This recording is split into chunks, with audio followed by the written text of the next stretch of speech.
They gave us an Elden Ring patch on 9/11. A terrible day for a patch.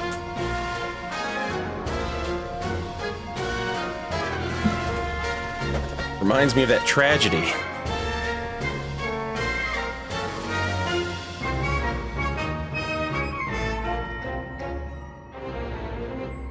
Good afternoon.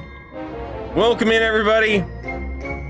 Carrion Inspector, Spider Jesus, Anthony, Storyteller, Choomb, Void Art, Mr. Murakumo, Zorkassi, Daniel, Noxy, Phenomenon, Artie,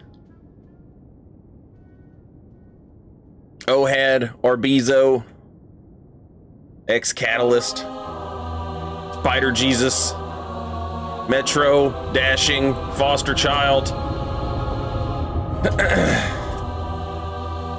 Gucci Del Taco, welcome back. Thank you very much for 1 year.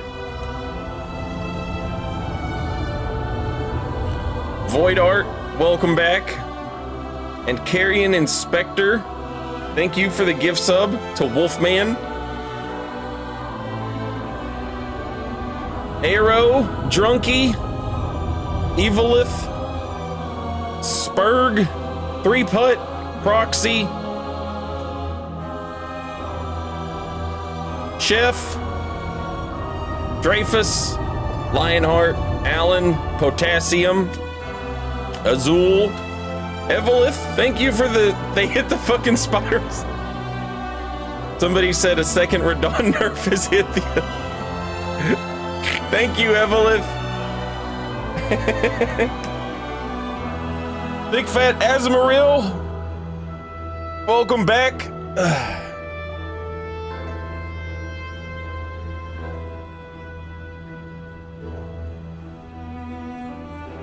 So they buffed heavy attacks. Heavy attack speeds are better now.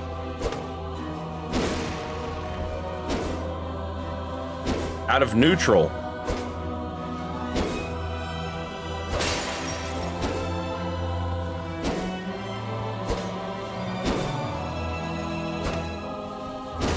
I'm not sure it's as noticeable as a follow-up, but they are fast as shit, boy. Also, they buffed my thing.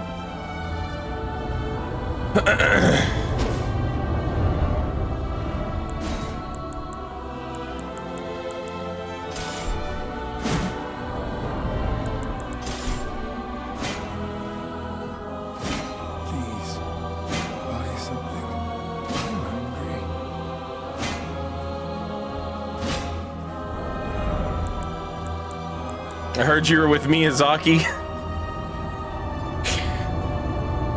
I heard you were working with Miyazaki to fix holy damage in PvP. I was with Stanislav at Bandai Namco.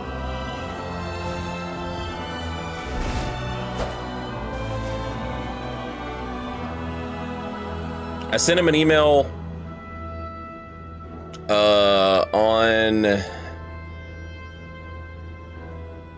on Tuesday. They got back to me on Wednesday, and I sent them footage of the holy damage thing not working. And I explained what doesn't work and what does work.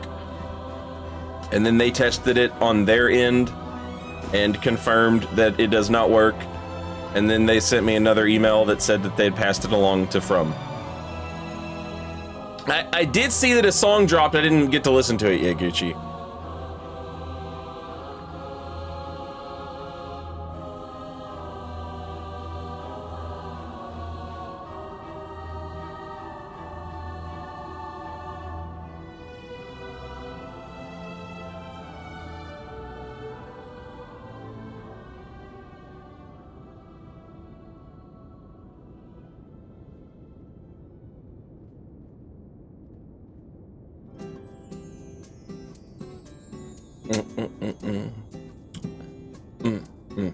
That was over on YouTube, Dashing.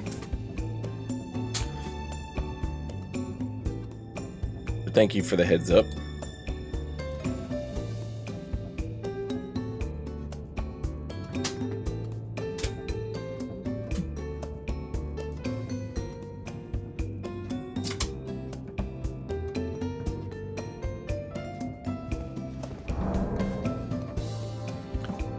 Next time you have his ear, get some bubble buffs. I mean, they're not gonna buff anything off of my recommendation. I'm not, like, I'm basically just talking to Bandai Namco, and it's just like, hey, this thing doesn't work. It should work, and it doesn't. I can send them that stuff. I always try and email them on patch days, because I know that they will actively be paying attention to things they might have broken in a patch. So anytime, like, the other thing that I reported was there was a bug where carrion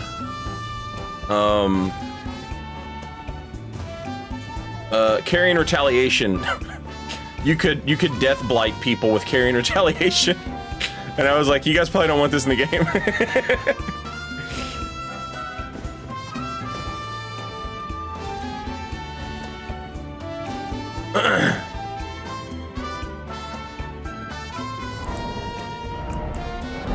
But that was like 10 patches ago or some shit.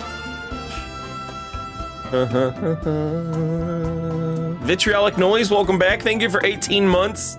And Gomispov, thank you for 3 months. Welcome back.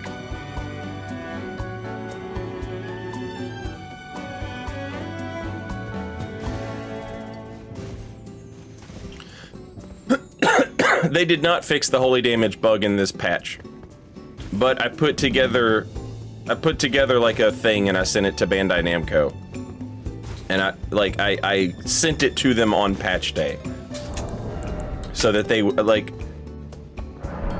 I knew, well, I assumed it wouldn't be fixed, on, you know, with this patch, and it wasn't. So I put together a thing, and then I sent it to them on patch day, and I was like, hey, these things don't work in PvP. Phlox Canvas Talisman, the Dagger Talisman, the Axe Talisman, the yada yada, all this stuff. Godfrey's Icon. Phlox Faithful, Phlox Canvas.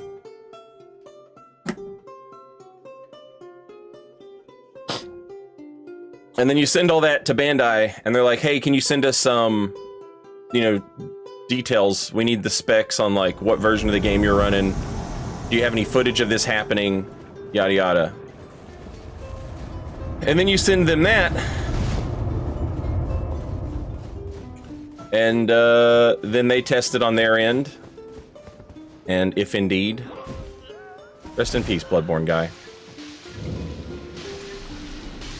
Maybe you can come back.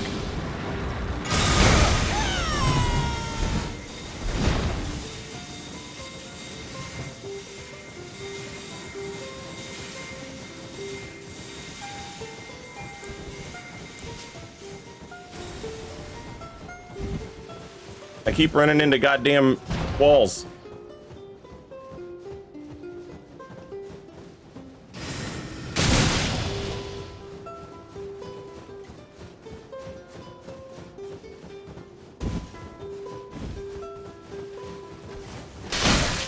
Fuck me.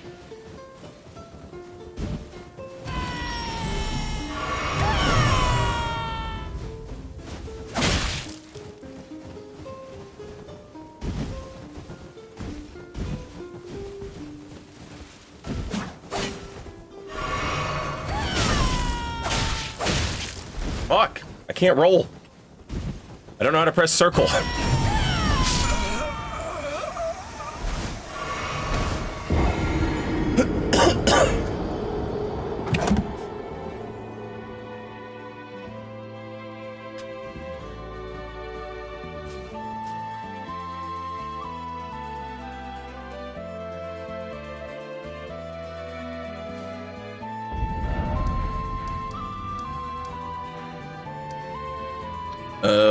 Which one is that?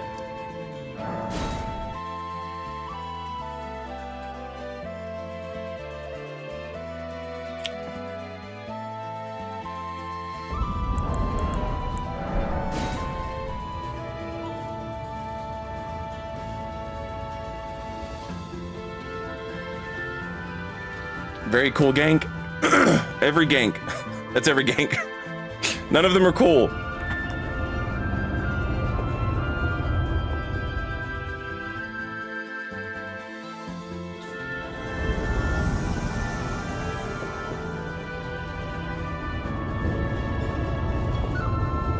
I can't believe I didn't get fucking a chat co-invader. Pitiful.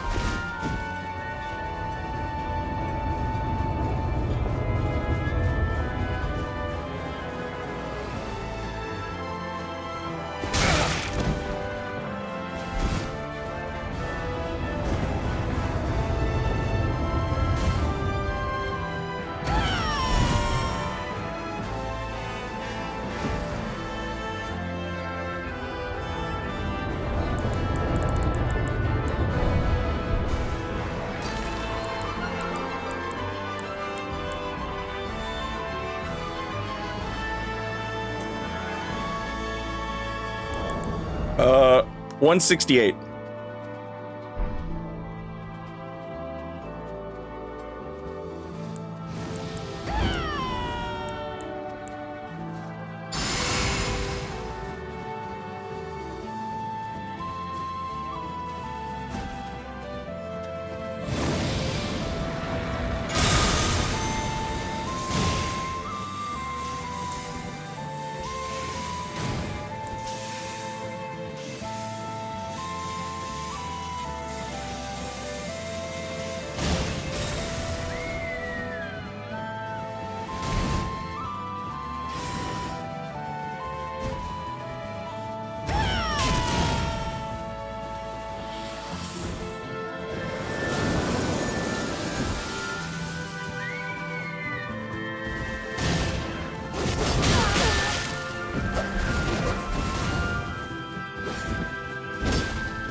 Goddamn stairs.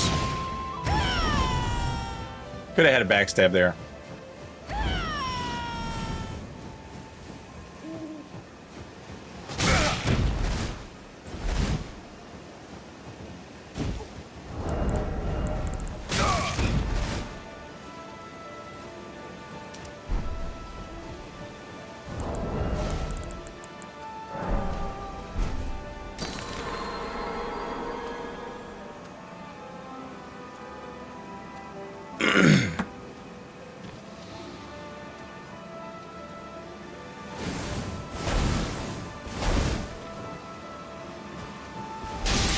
About fucking time.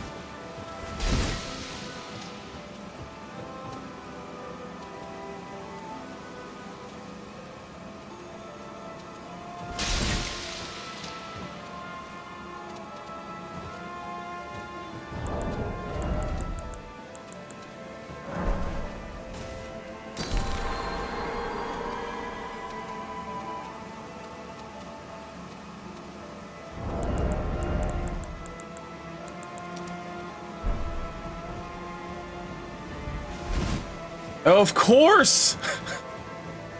It's not anyone from chat, so they just run directly into the fucking gank.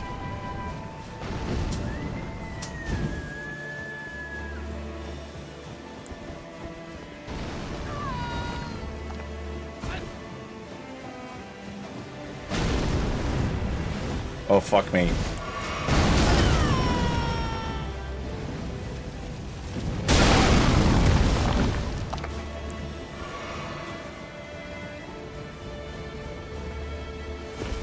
Come on, buddy.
And the other invader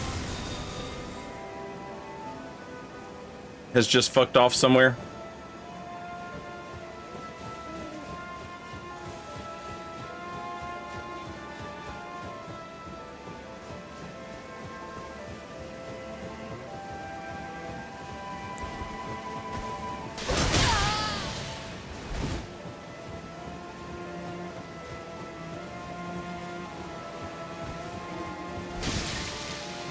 Two terrible players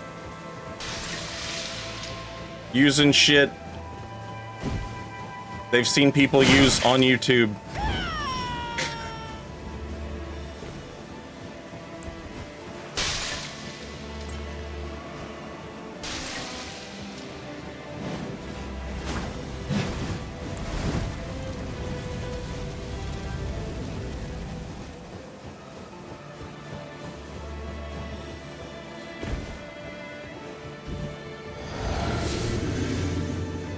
With a bunch of duped fucking garbage.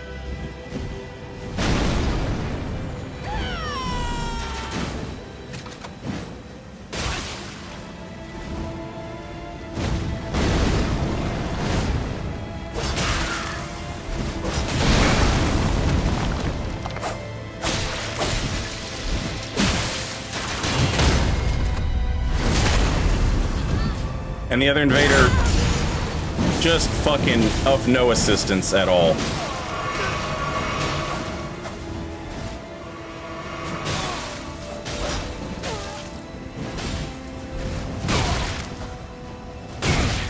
Look at that fucking European latency. Absolutely disgusting.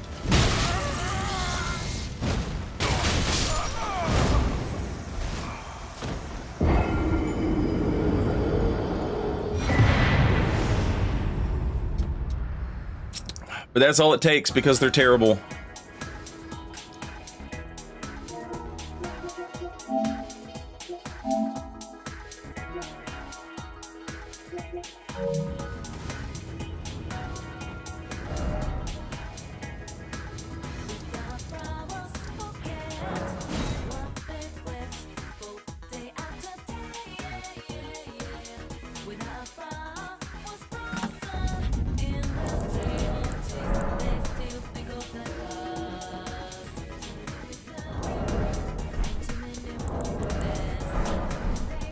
I think Man 2 deserves an apology.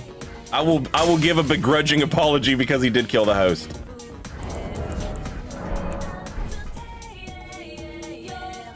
He's owed at least that.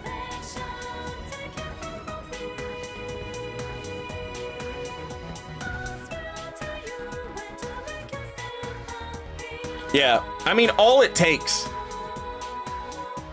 against those types of players is to just separate them enough that they can't mindlessly have the freedom. And even with like a goofy build like this one, the Co-Invader was using like a good spear, but like even with me as his tag team partner. Hello. Hello. Am I in Limgrave or Liurnia? I'm in Limgrave.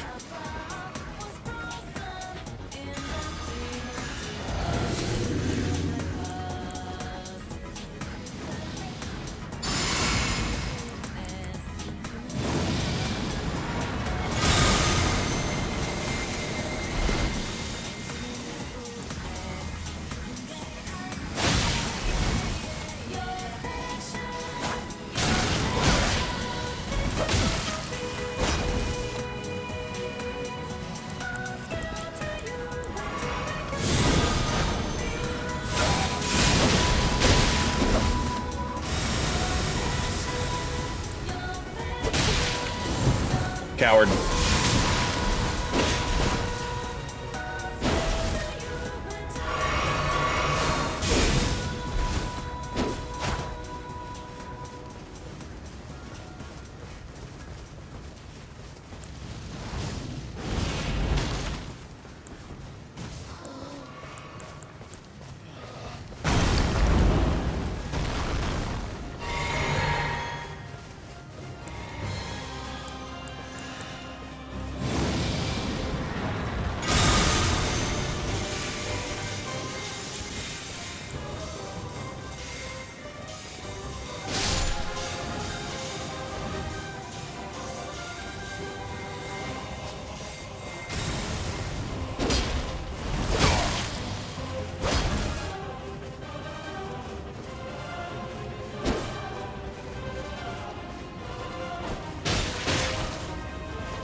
Sad.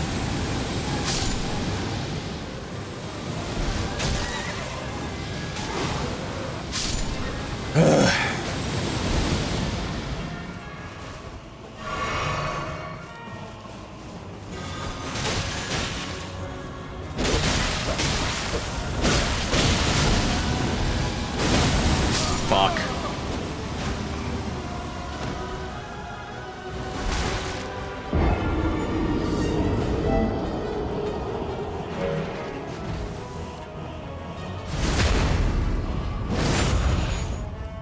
The moment you have anything on your side, they stop chasing you like rabid dogs. And we're even in Limgrave. These guys are level 200 in the starting game area, and they're still afraid of any fucking enemy at all. It's fine.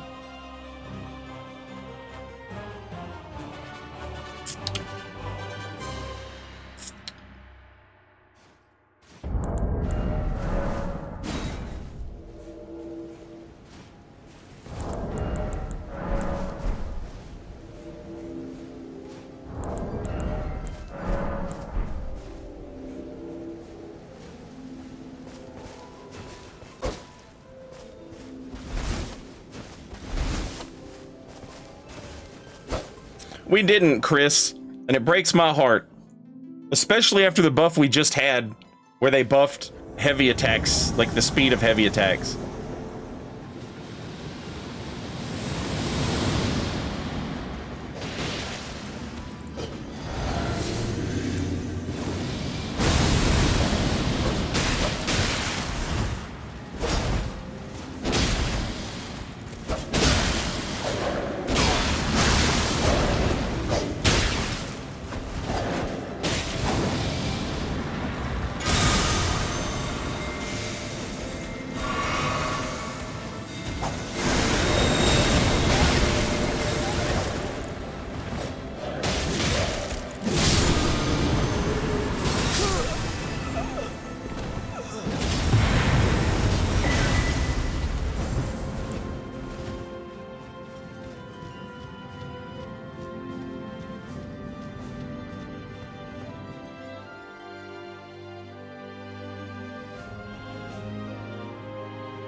All we have is the short sword. And I wish they would at least buff the short sword's critical modifier. You know? The short sword in Dark Souls 3 had the same crit modifier as the Lothric Knight sword. It was just like 110, right? But, you know, that was good, right? And if I'm not mistaken, I think Dark Souls 2 also had the crit modifier on the short sword.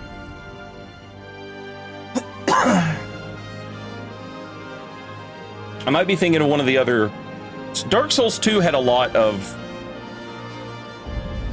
Dark Souls 2 had a lot of straight swords that poked for both of their heavy attacks.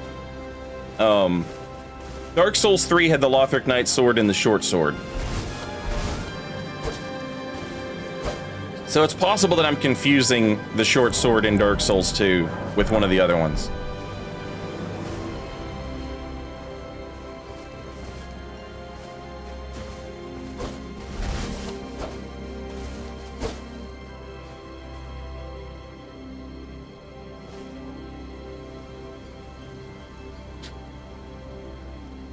Dark Souls 2 had 120 counters, but yeah, that's a different thing. Everything in Dark Souls 2 did counter damage, but mostly katanas. They were insane about buffing counter damage on katanas. They really wanted you to whiff punish with katanas in Dark Souls 2.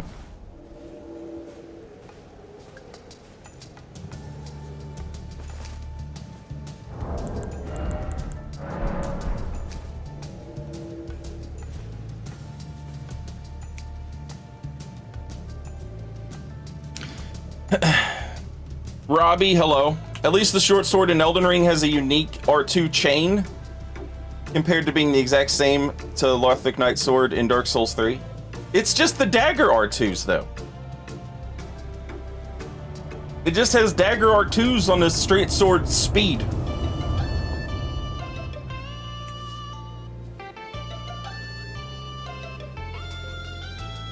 If all the games had the same amount of activity, would Elden Ring still be the invasion game of choice?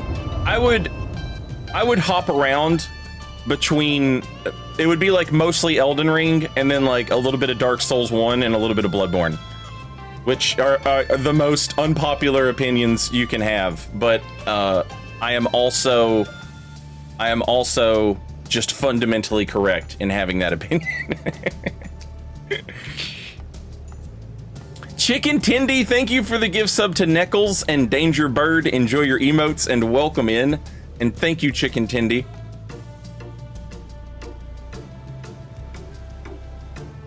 The straight sword second stab was more abandoned than the lands between.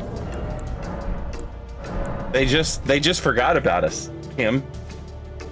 They just forgot about us.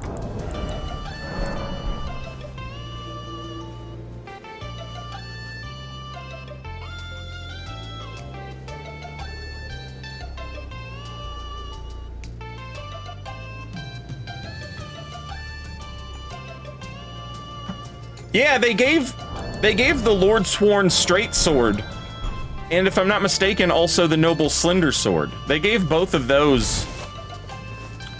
They gave both of those the the 110 modifier. Excuse me. The weather's crazy here, so my allergies are going nuts.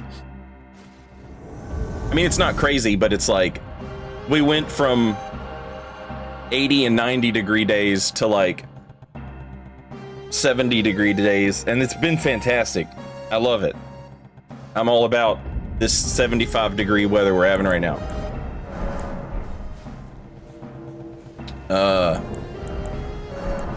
It was beautiful yesterday on 9/11.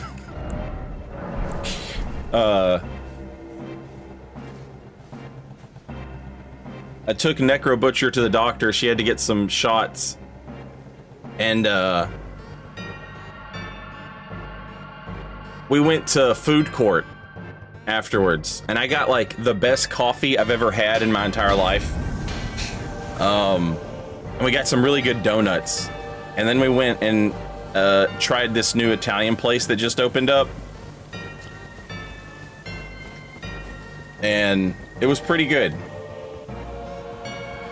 But it was just nice to be out and doing things in nice weather that wasn't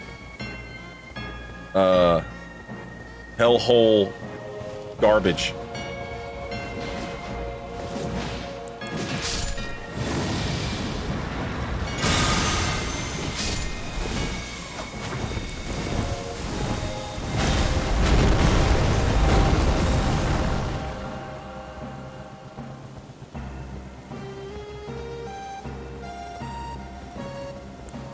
Hello.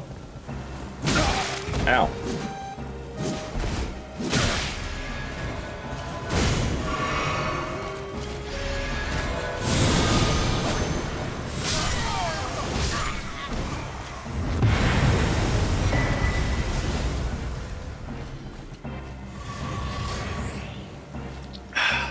Fried him.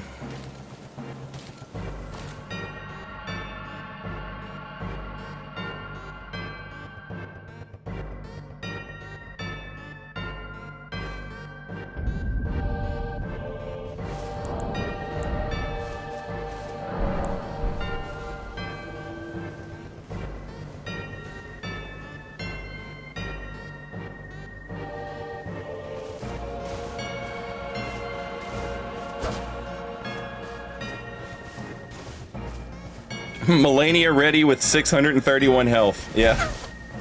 They're gonna do great.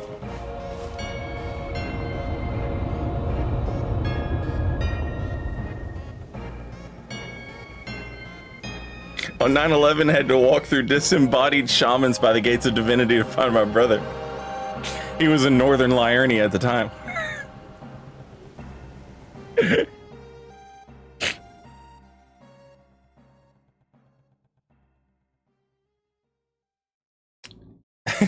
Oh my god! Clutchy! What the fuck? I missed 5 gift subs from Clutchy! Holy shit! I'm sorry! Thank you, Clutchy! And, Dectus, welcome back and thank you for 11 months, very much appreciated. And also Teeter, welcome back and thank you for 52 months. Clutchy, I'm so sorry I missed that. That is super generous and I just fucking didn't see it. Thank you, Clutchy. Welcome in, and everybody, and enjoy your emotes.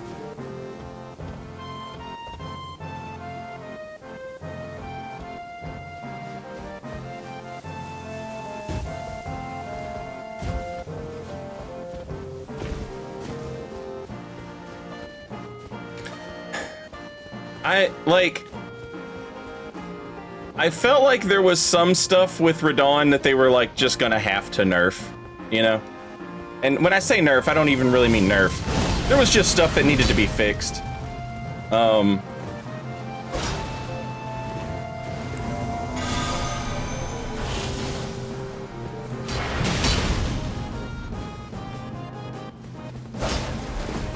Sad.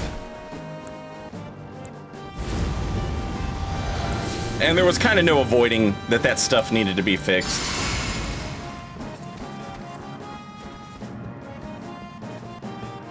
But I knew they would go overboard, and they absolutely went overboard.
Bad.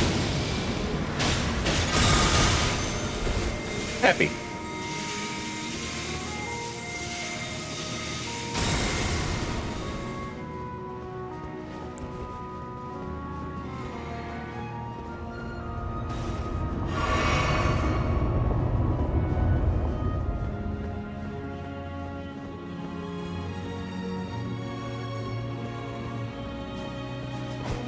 I hate fucking blues. I hate them so fucking much.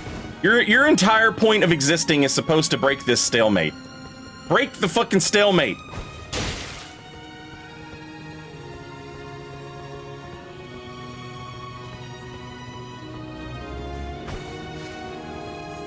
Shark Bear, welcome back. Thank you for 10 months. Much appreciated.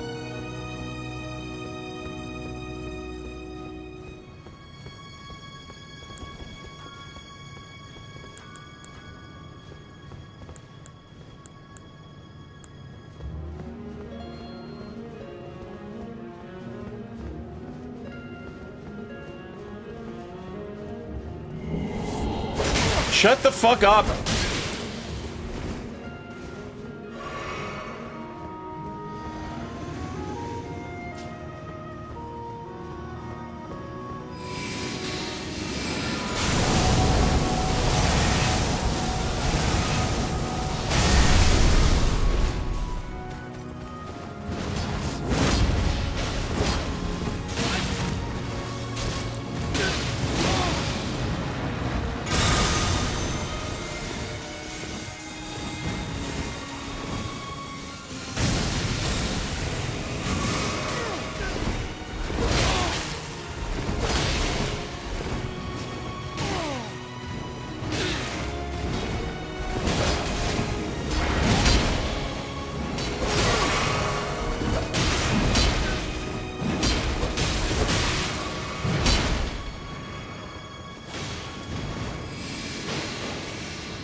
I have to remember that I'm not allowed to roll into that Ash of War there.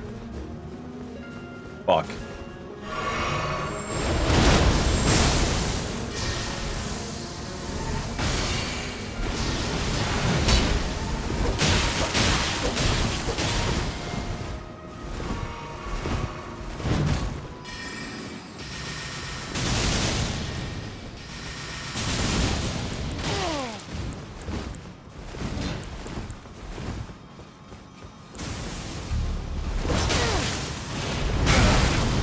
Sad.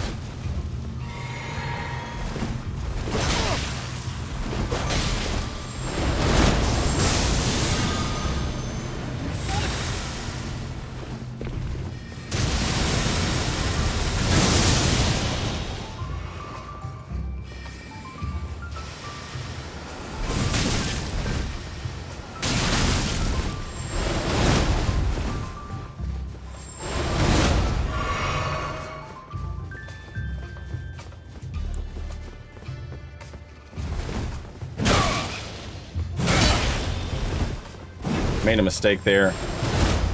Fine though.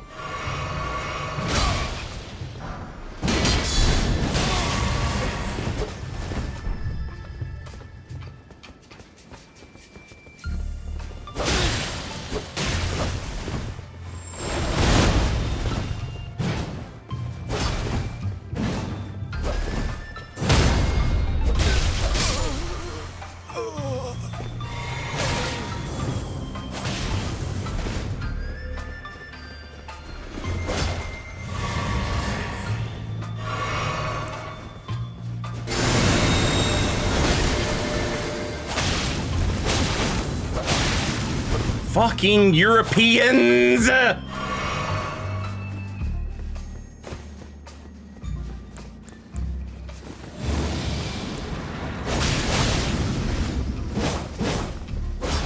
Das Guten Tag, mein Watch ist Big Ben!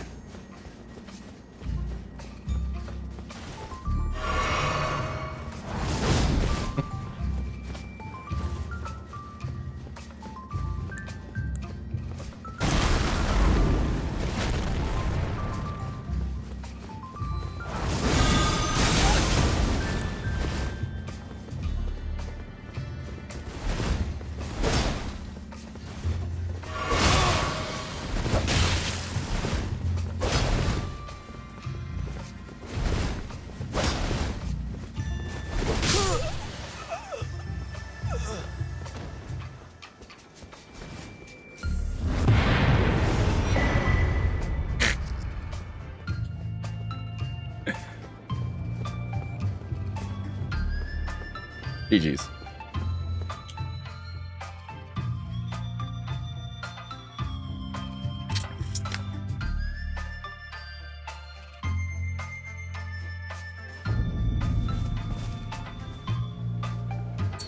Shark Bear, thank you for 10 months. Very much appreciated.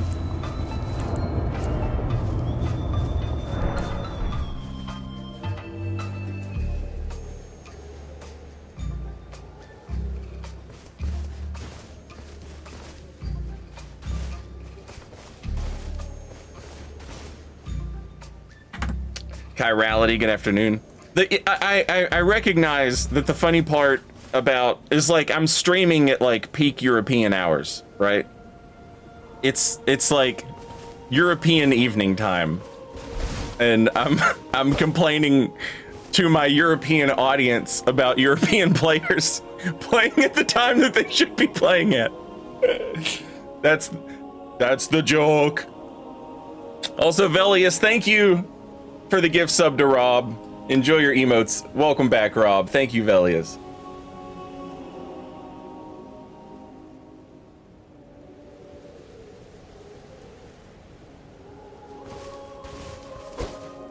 Canadian here, not European. What language do they speak in your part of Canada? I bet he's gonna say something European like English or French.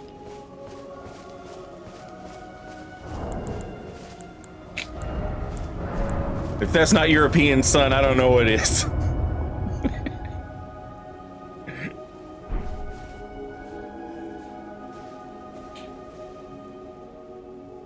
Jolly Joker, welcome back. Thank you for 13 months. Much appreciated. Started a new character this week. It's a Big Bonk Pyro. And I've been using short swords. What on earth is Big Bonk Pyro about short swords?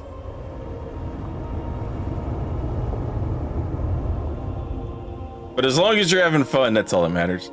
Inoctin, hello. Yeah, they speak French over in Quebec.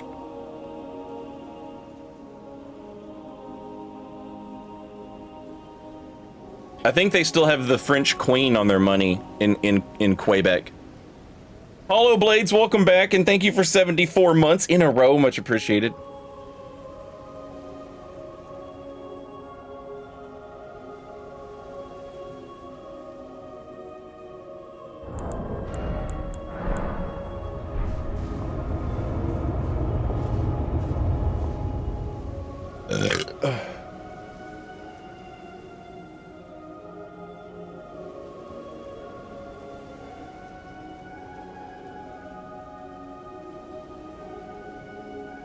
Bayolos, welcome back. Thank you for 19 months.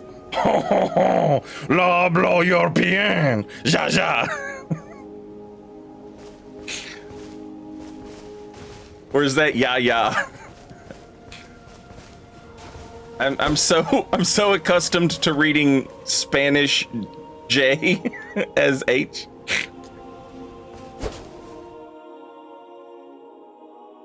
It's Mr. Bean hours.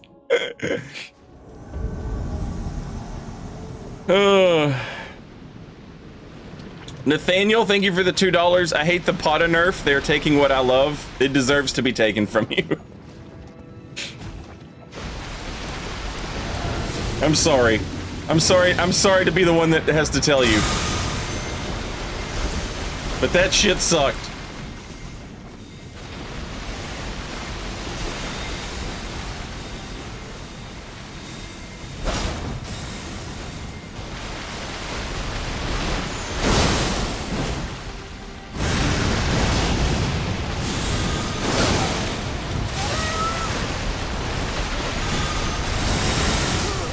GG.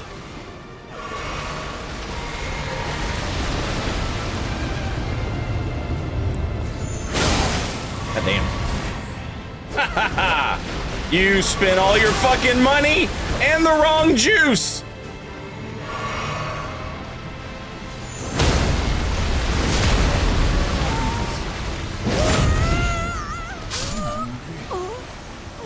Oh, also,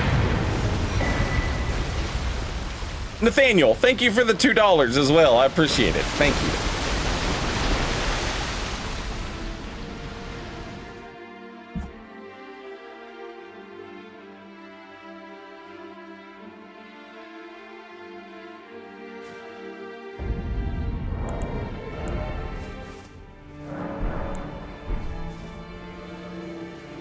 Dorian, this patch did not fix the holy damage stuff, but I put together like a whole ass package and I sent it to Bandai Namco and they tested it and they confirmed that the stuff that I said was not working and they forwarded it to From Software. So hopefully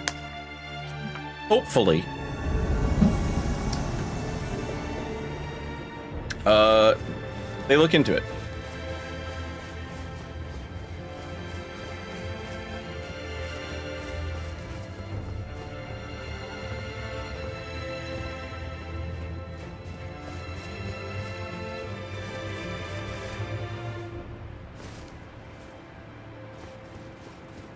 Will it get it fixed? I have no idea. But, we have a better chance of that working, which, by the way, was the easiest thing in the world. I literally just emailed Bandai Namco and I was like, hey, I have a bug in Elden Ring I would like to report. And a guy named Stanislav emailed me back and was like, all right, what's going on? And I explained how holy damage doesn't benefit from most of the talismans and armor. And then I sent him a little video that shows what I'm talking about, as well as like like, hey, I'm playing on PlayStation 5 console. I know that this is true on the PlayStation 4 and PlayStation 5 versions of the game. And I'm on the current patch, yada yada. I sent him all that stuff. They test it. And if they find that it is also broken, which they did, they forward it to From Software. All right, I don't know that that'll work, but we have a better chance of that working than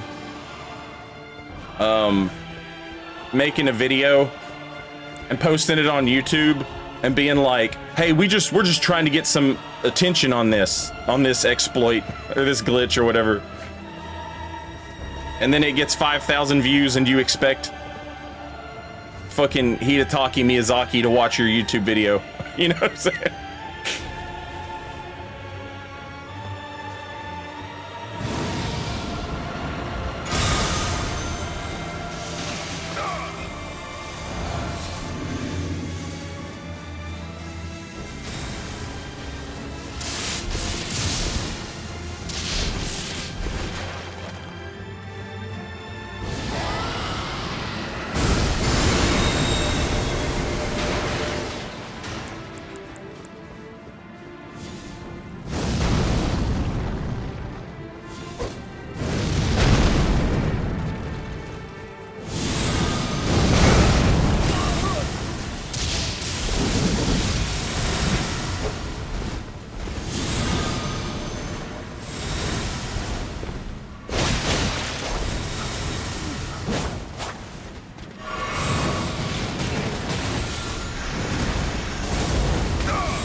GG.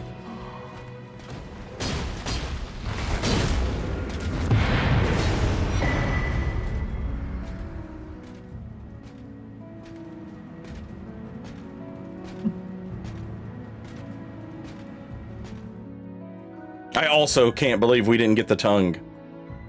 How dare they?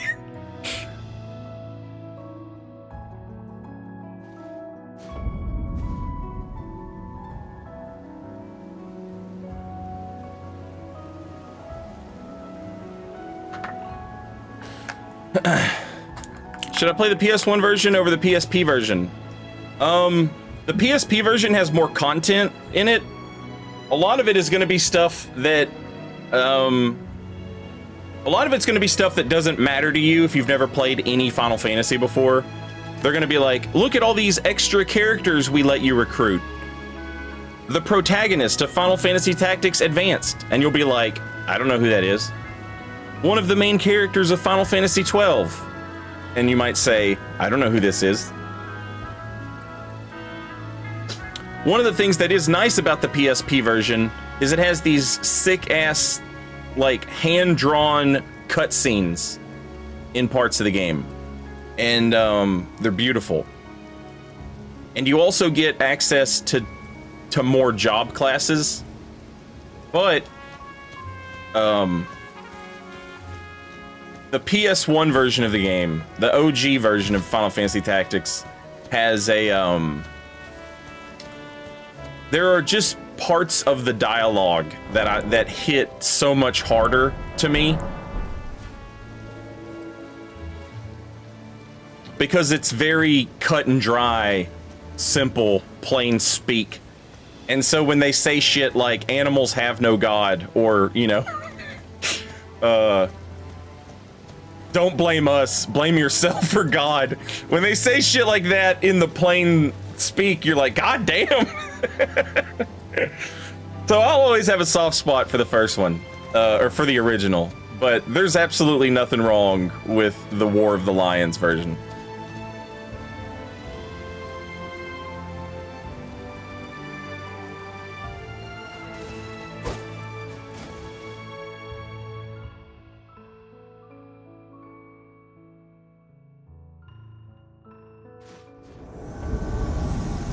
Surrender or die in obscurity. Yeah.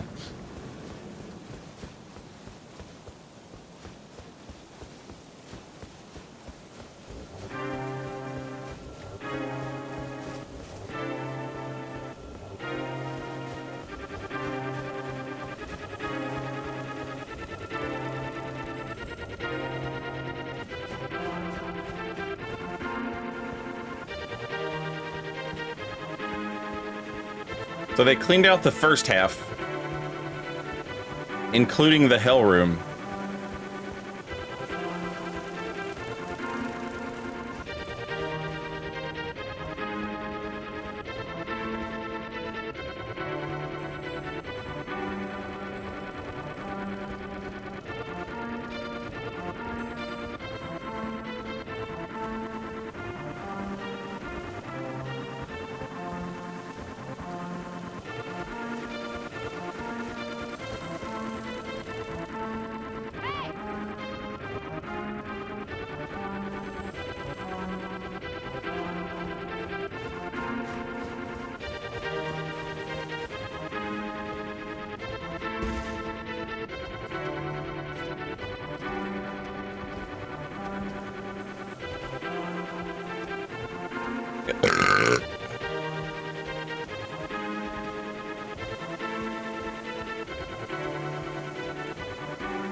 If a Bridus was the size of a puppy, would you keep it as a pet? I'm gonna say no.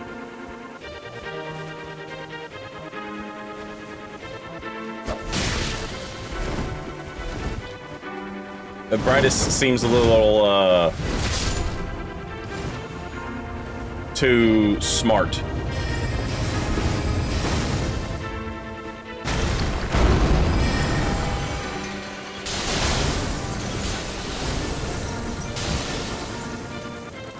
A little too sentient.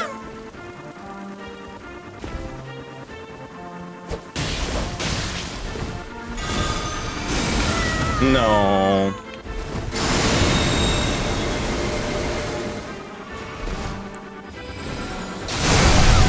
God damn it.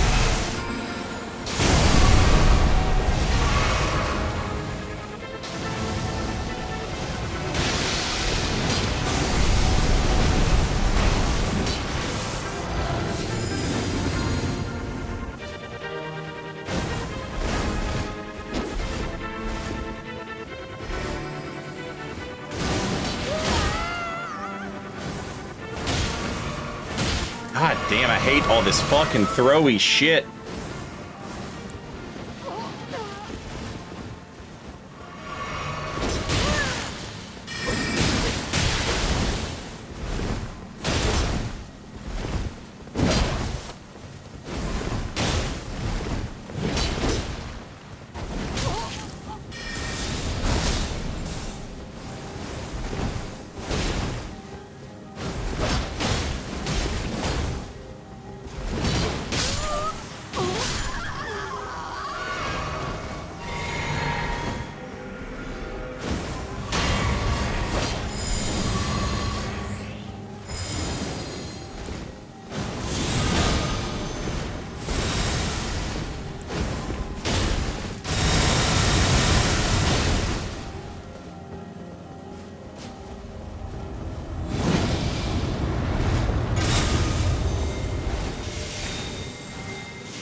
The last living Dark Souls 3, what do you call it?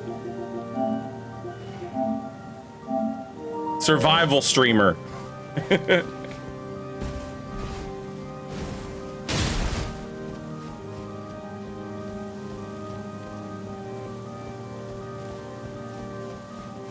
Pontiff survivalist.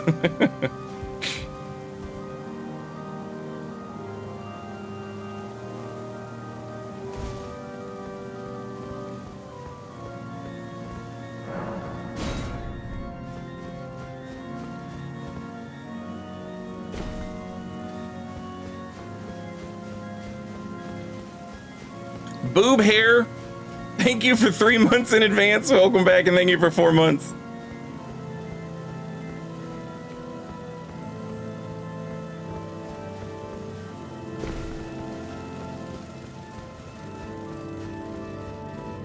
Also, Barnabas, thank you for the gift sub to Oro. And Japet, welcome back, and thank you for 15 months. And Punished Baldus, welcome back, and thank you for a year.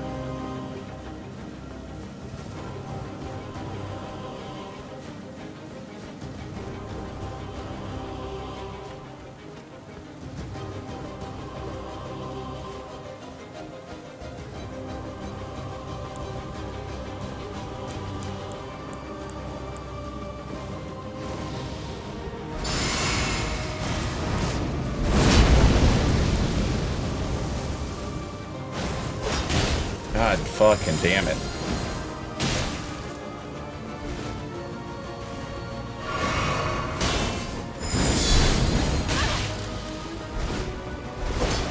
And you have the audacity to be a fucking survivalist with that internet connection.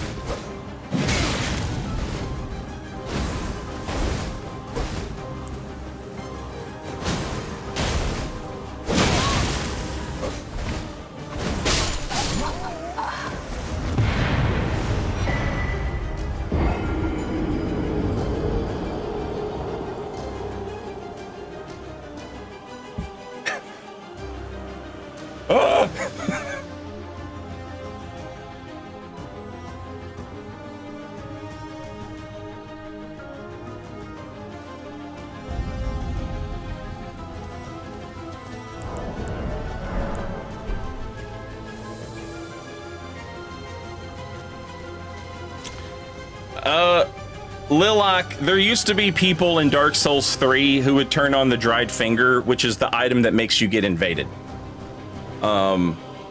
This actually, it goes back to Dark Souls 1 as well, in Ulasil. You turn on the item that makes you get invaded, and then they just run. And they get on elevators, and they get on ladders, and they go through doors, and cut through corners, and make jumps, and yada, and they just fucking forever. It's just a forever fucking chase.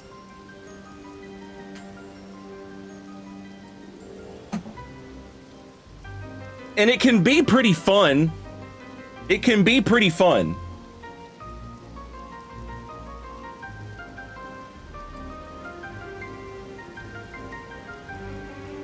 But the more people made videos about it, the less fun it got. Because no one was doing anything that you hadn't already seen before. I remember there was this one guy in Dark Souls 3 who would have like an entire obstacle course set up. And like the first time you see it, you're like, okay, that's kind of funny. But like 6 months later, it's the same thing. And you're like, brother, how are you still doing this? What I like about Invasions is that like everything's different. I never, you know, well, there's a few different varieties of things that you can have. And I appreciate that. I don't have the attention span to do something for a long period of time if it's not constantly like changing or, you know, moving around a little bit.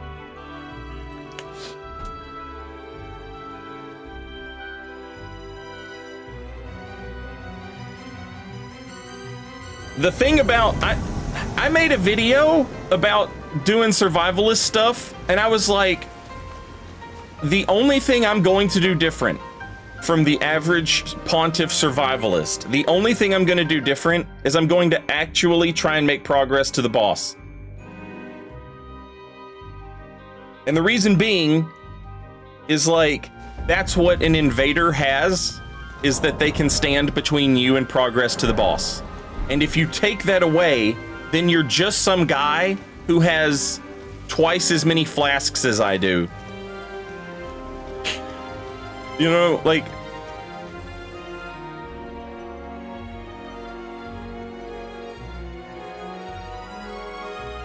And it was fun! It was fun to try and make progress and have invaders, like, stop you every step of the way.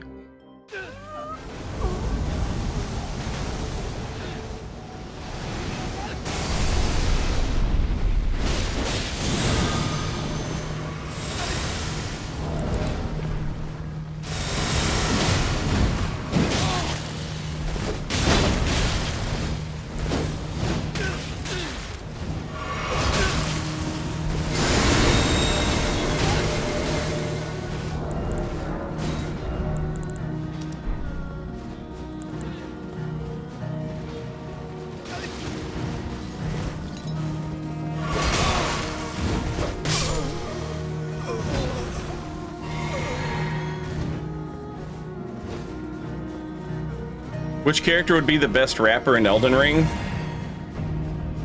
Probably one of the vendor merchants. They're like the only ones who seem musically inclined. I have not played Lies of P.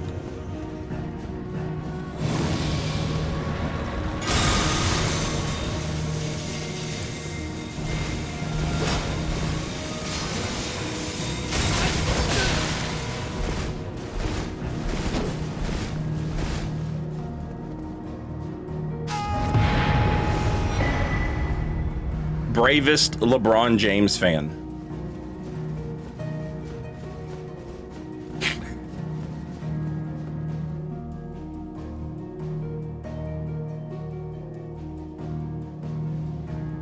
I don't, Rev DJ Web. You're not the first person who said that to me. It's definitely an interesting greatsword, but I don't think it's like, it doesn't like call out to me, you know?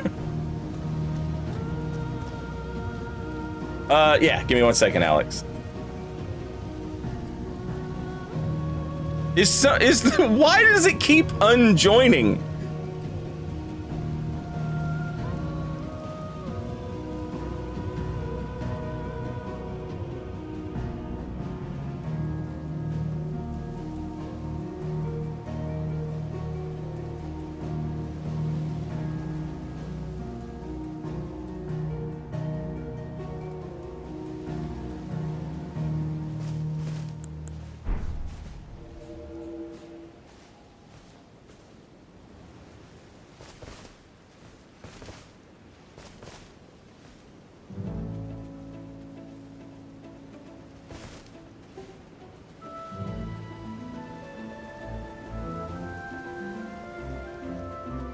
Oh, shit. Oh my god, chat. Did Twitch play commercials and I just didn't notice? My bad. My bad, chat, my bad.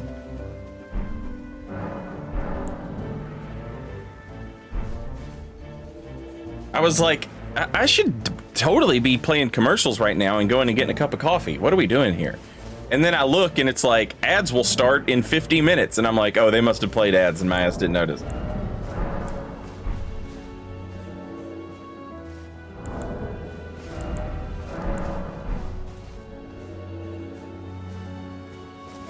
They should have extended the Aldrich Faithful invasion area to the whole game.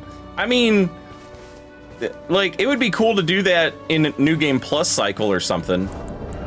Which is one of the things that drives me crazy about From Software is it's like, you have all these cool multiplayer, like, do stuff with that in New Game Plus. You know, you could use that to make New Game Plus more fun or different, whatever.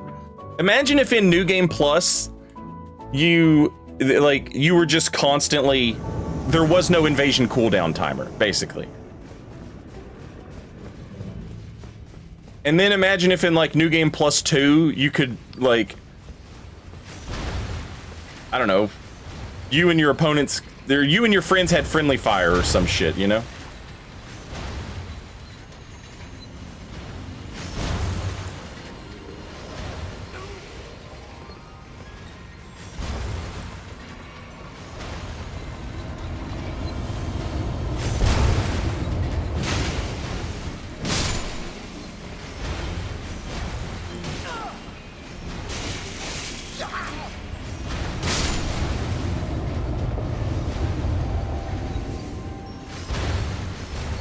Yo, Busta Cappy! Thank you for the 4 gift subs!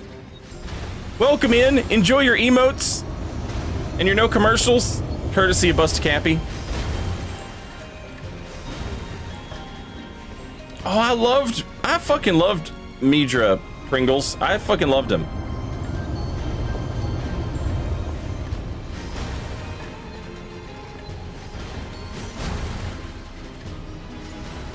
I suppose it's just such low priority that they don't bother. Yeah, definitely. But what gets me is like, they'll do this thing where they just don't, like, New Game Plus doesn't do anything right, and then they patch the game a few times, and then they give us arenas or something. And it's like, instead of giving us arenas, give us something cool, you know, with New Game Plus or something. Also, Daddy Alabaz, holy shit, thank you for the 10 gift subs. Much appreciated, and welcome in, everybody. Enjoy your emotes. Thank you, chat. Y'all are sweeties. Hello.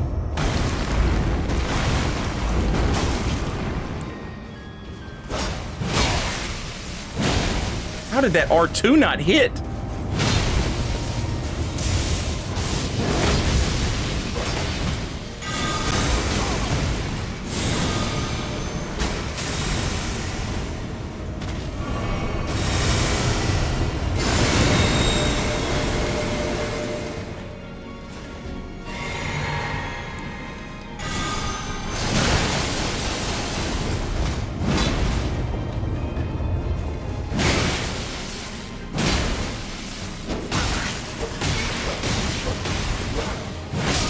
GG.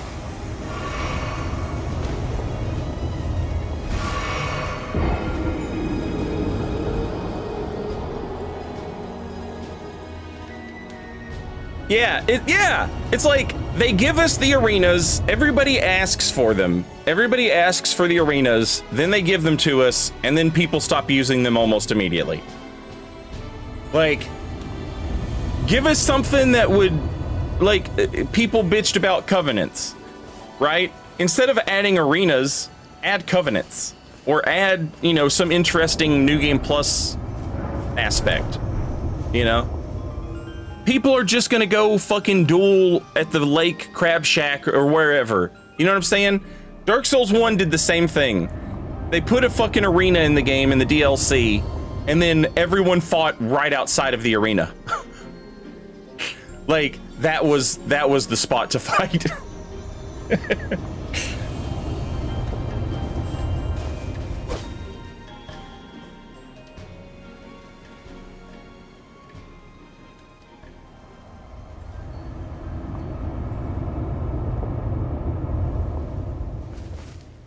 So yeah, I would prefer if it were me, after they released their next game that was like this, rather than say like, okay, let's do let's add arenas 3, 4, 5 months after the game's been released. I would say like, hey, let's add like interesting New Game Plus stuff. Dark Souls 2 had interesting New Game Plus stuff. Dark Souls 1 had Grave Lords, which was at least a cool concept and a cool idea. I would love to see those types of ideas come back. The best level for PvP? Honestly, pretty much, I mean, it depends on what you... Anywhere from like level 30 to level 200 is fine. You'll get plenty of activity. If you want to do duels, if you want to do arena fights, like one-on-one, go to 125, and you can invade at 125 as well. But that's what level people are in the arena for 1v1s. If you just want to do invasions, it doesn't matter. Whatever level you want. I would stay below 200 because there's just more players at that level.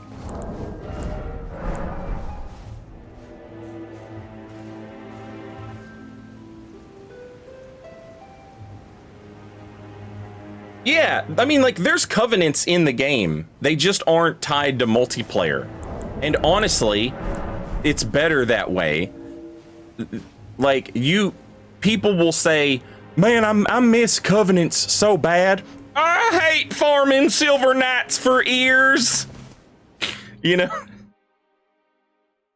What people mean is they miss, like, the online interactions of covenants as opposed to, like, actual covenants. But, like, actual covenants are kind of in the game.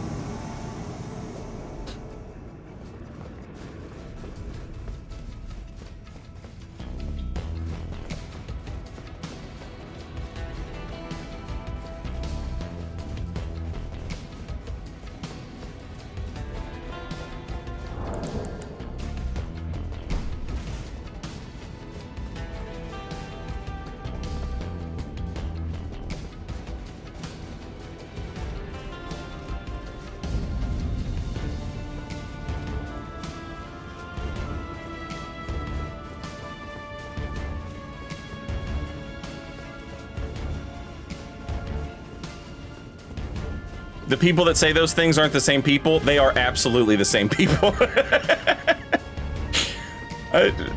Find me anybody who likes farming fucking proofs of concords. Nobody likes that shit. It sucks. Doing 30 mound maker invasions so that you can get a garbage ass version of warmth and a shitty katana. It sucks.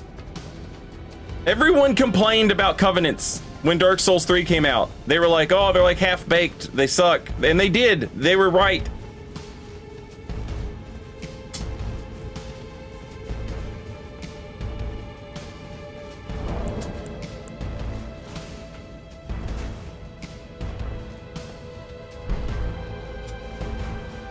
I also believe that there should be more interesting interactions online, you know, between the players besides just I'm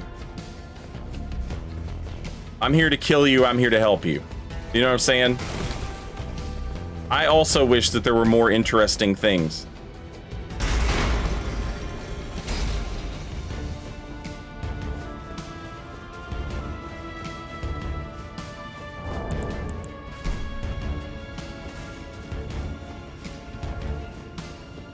But you don't need covenants to do that.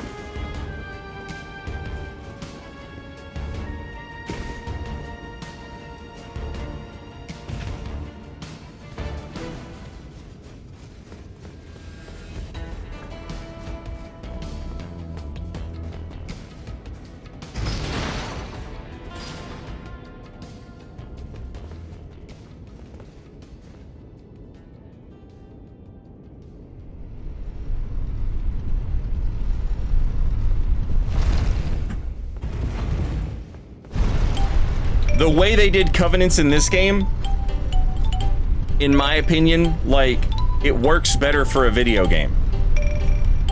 I wish that there was like more stuff going on there, for sure.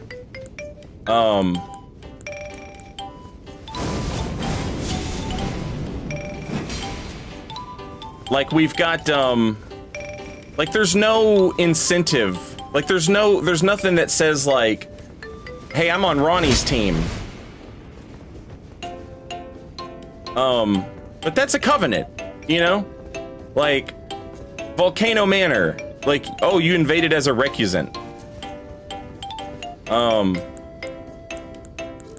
That's it. That's all of it. Bloody Fingers. You invade as a Bloody Finger. But that's it. The rest of it is just left up to how you choose to, you know, or how much or how you choose to, like, roleplay.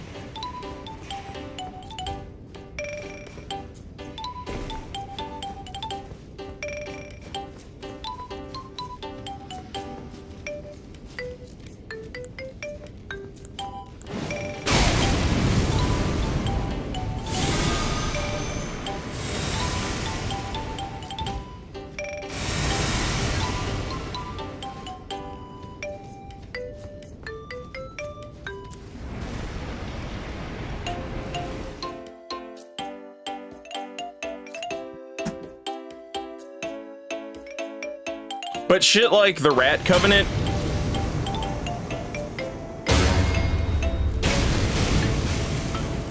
what in the fuck is this spawn point?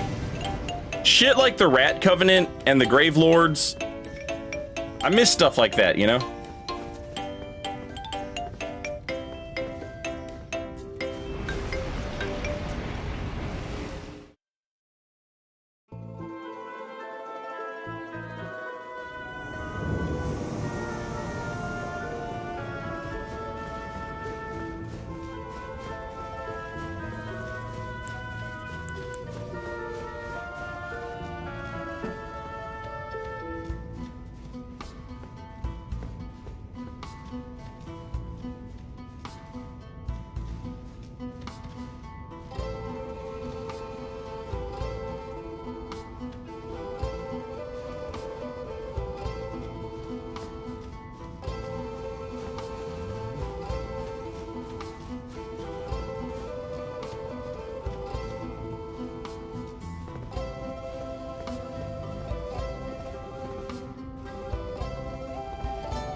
That's a great question, Octahedron.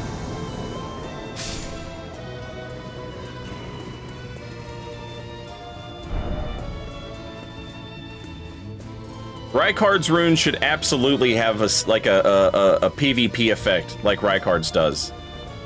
Or no, like Mohg's does, sorry. Rykard's should behave like Mohg's does.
I don't know if Wrath of God will reach all the way up there.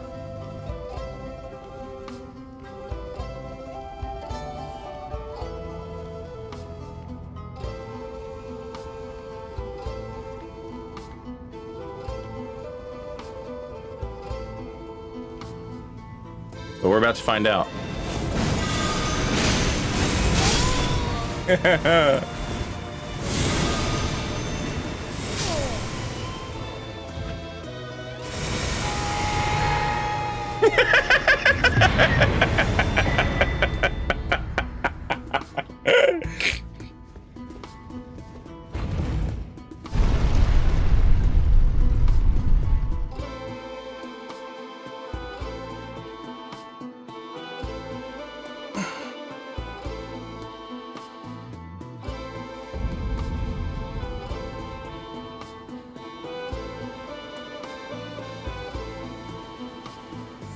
Also, Dashing, welcome back. Thank you for 49 months. Much appreciated.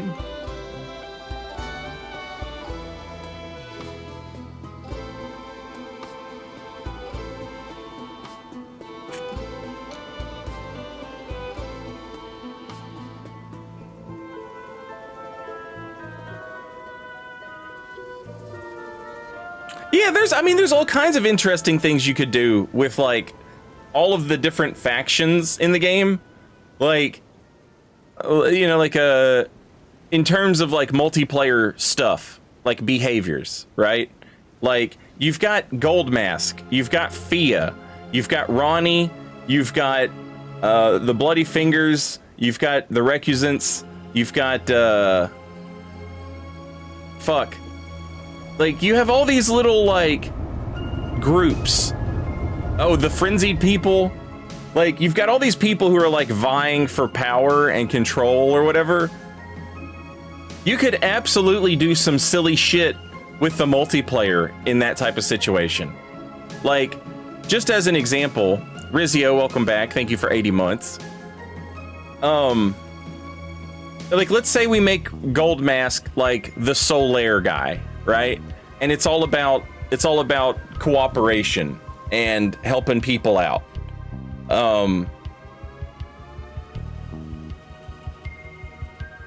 Then have like a sort of default Way of the White type thing. Like, a lot of characters in Dark Souls 1 just started off in the Way of the White Covenant. It was just sort of like a default covenant. And make the Golden Order that. Well, since Gold Mask is a heretic, make, like, Gold Mask just wants to help people, right? But maybe if you get summoned into a world with some Golden Order nut job, they won't, like, they're not necessarily friends, right? Maybe make the Golden Orders like the Blues, and then make the Blues not like the Co-opers. But the Blues also hate the Reds, right? So a Blue gets summoned in because there's an invader, and the invader's trying to kill the host. Maybe if there's a Phantom, and it's some covenant that the Blues don't like, they can also try and kill the Phantom. And just, like, absolutely go apeshit with the silliness. Bloodborne had a thing like that, where if I was a Vile Blood, if I was wearing the Vile Blood rune, and you were wearing the Executioner's rune, and we summoned each other to be friends, we would just fight. It was like, oh, this dude is not your friend. When you got summoned in, there would be a message. It was like, you are being summoned, but the summoner is your enemy. Because they are a Vile Blood, or because they are an Executioner or whatever. And so you get summoned in, and it's just like, oh shit, and now you fight. Like, there is so much cool shit you could do, and I wish that they would. But I don't necessarily miss, like, covenants as like, here, take 30 of this item and go turn it in. You know?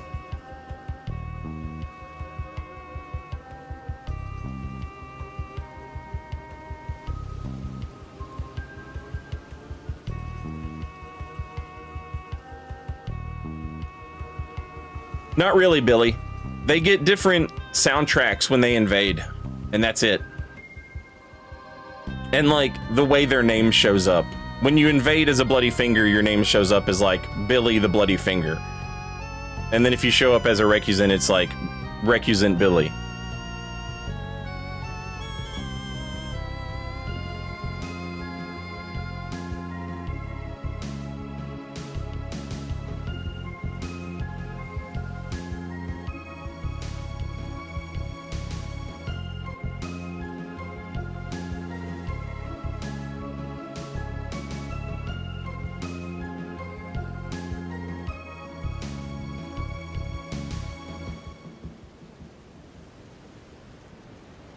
But yeah, like, rather than like focus on covenants, I would just rather them focus on like weird and different player interactions. I think that you know, there's too much fun stuff that they've done in the past that they've just kind of not touched since then. With like the Grave Lords, which was a covenant in Dark Souls 1, it only mattered in New Game Plus. But if you were playing through in New Game Plus, you'd be playing through the game, and then like these enemies would like double. There would be twice as many enemies. And then the knight, there would be a second knight, like the big guy. There would be like a second big guy, except he's red and he has like double health and he does more damage. And you're like, what the fuck?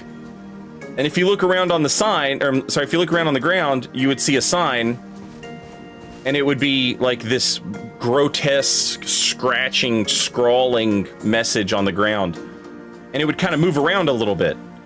And if you touched it, you could be summoned into the world of a guy who was sitting in his world, fucking with yours. But he's fucking with other people's worlds too. So potentially, like, 3 people could show up to try and kill this guy because he's making the game harder for everybody.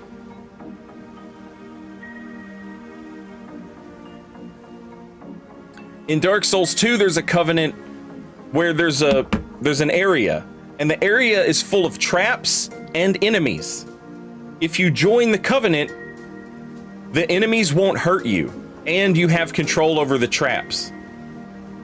And when you're standing around, people will be automatically invaded into your world, even if they don't want to be. They'll just be walking around, minding their own business in their own game. And then all of a sudden, they're in that area, they get invaded. I'm sorry, they're in that area, and it just says, you are invading. And they're like, what the fuck? No, I'm not. Yes, you are.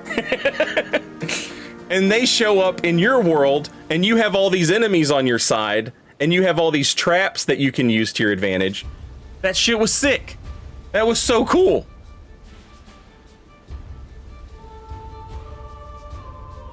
And then you know, they're like the Pontiff, the Aldrich Faithful, and the Swamp guys. Like, that goes back to Dark Souls 1 with the forest, the people that would protect the forest, and the people that would protect Anor Londo. Those types of covenants.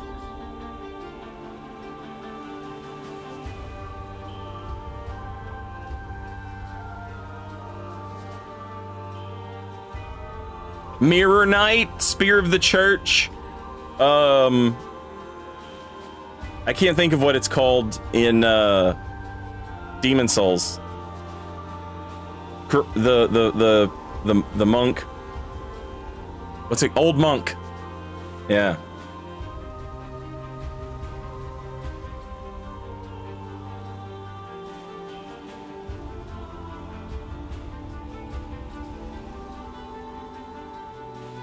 The old school Blades of the Dark Moon, where you invade invaders and you invade the guilty. Yeah. You're invading people who have killed NPCs. You know? You're invading people who've invaded. That's fun.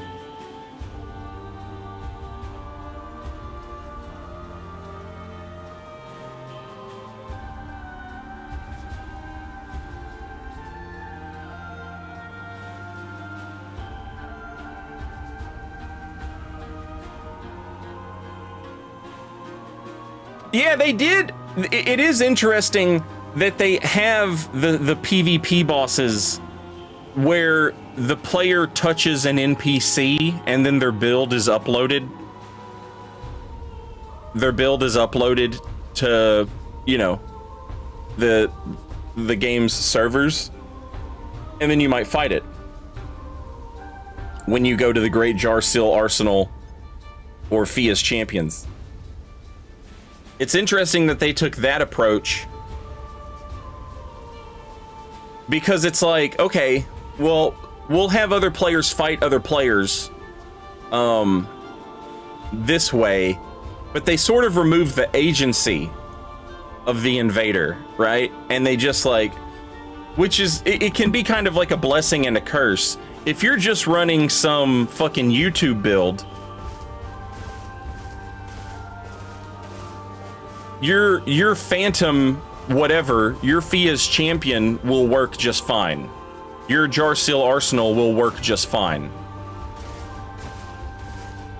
But if you're running a build that's actually kind of interesting and well thought out, but needs a player to operate it, that build's just going to be doing a bunch of like, it's just going to constantly be scratching its head like, oh, I can't cast that spell because you didn't, the AI doesn't know that I need to, you know, make this talisman swap, or I need to, you know, I need to switch my left-hand weapon to this before I can do this with my right-hand weapon or whatever, you know?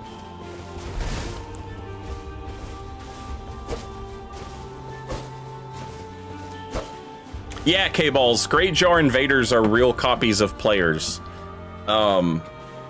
They get some kind of buff. And then Fia's champions don't get any buff at all, which is why Fia's champions always have like 400 fucking hit points. And none of their builds make sense. And then the Great Jarseals guys, they get like some sort of like, here, you get 1,000 extra hit points or something. Like, they're getting some kind of buff.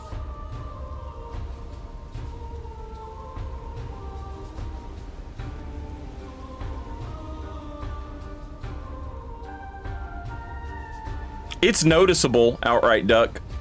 It's noticeable for sure.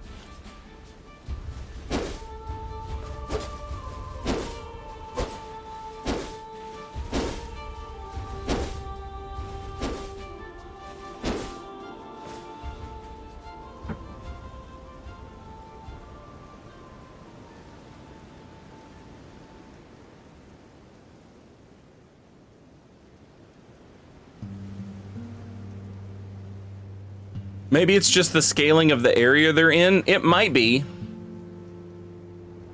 If that counts as like Northern Caelid.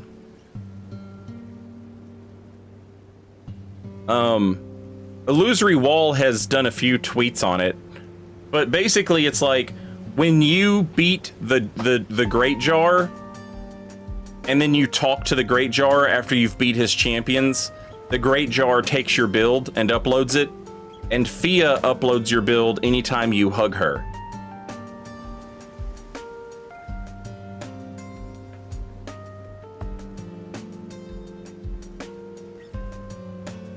Which is pretty cool.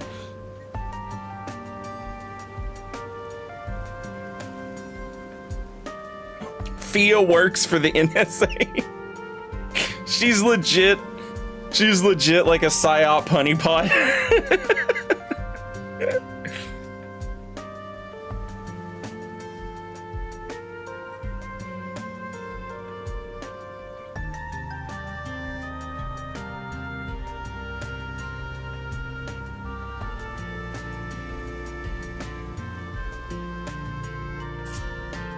The National Skeleton Association. All right, chat, hang on one second.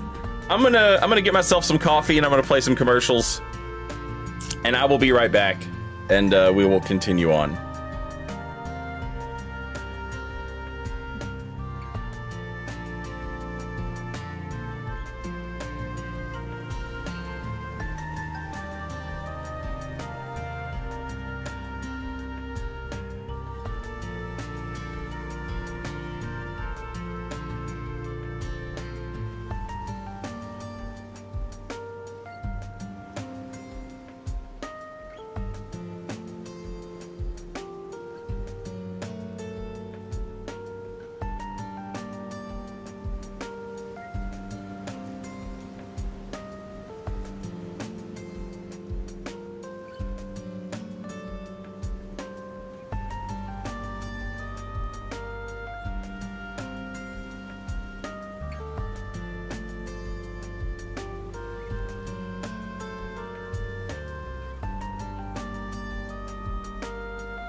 All right, I'm back.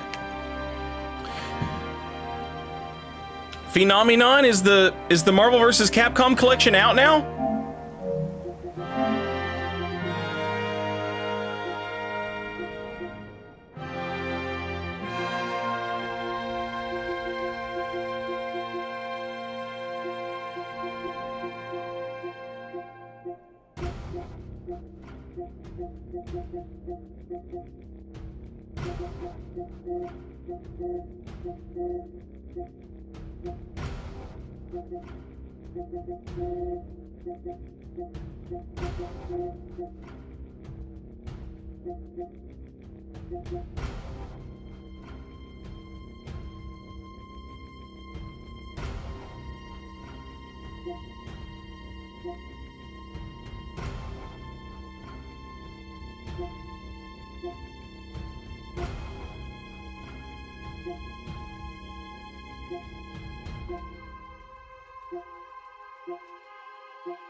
God damn. You'd think it wouldn't be this hard to find this shit. Like, if it were new, it would just be like on the front page. There it is.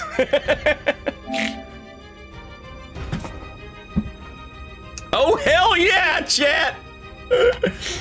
Oh, hell yeah! Oh my god, I'm so excited about this. Oh, this is gonna rule. All right, hang on one second. I don't want chat to see my credit card number.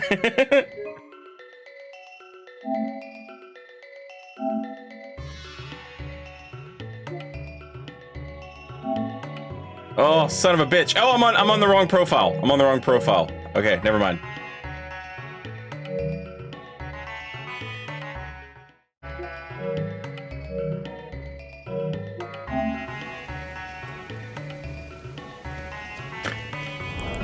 Oh, I'm so excited to play Marvel vs. Capcom 2, chat. You have no idea. You have no idea.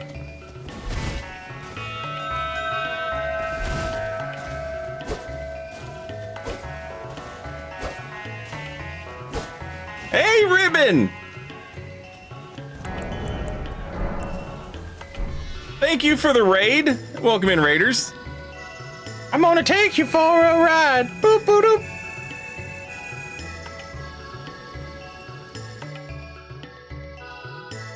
My armor is contempt, my sword is hatred, my face is my shield.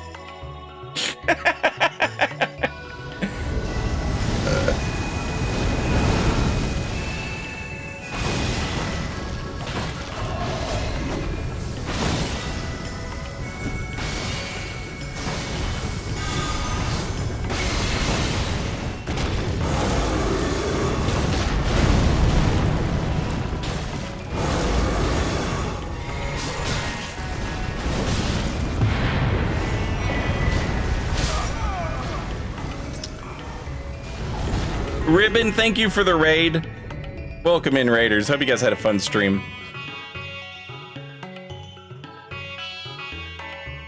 Is the Phantom Great Rune worth using?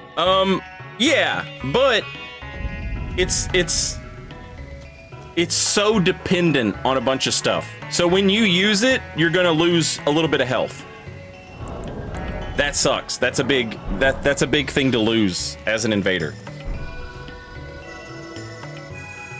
All right, now what happens is basically the same thing that happens if you eat one of those meat pies from the DLC.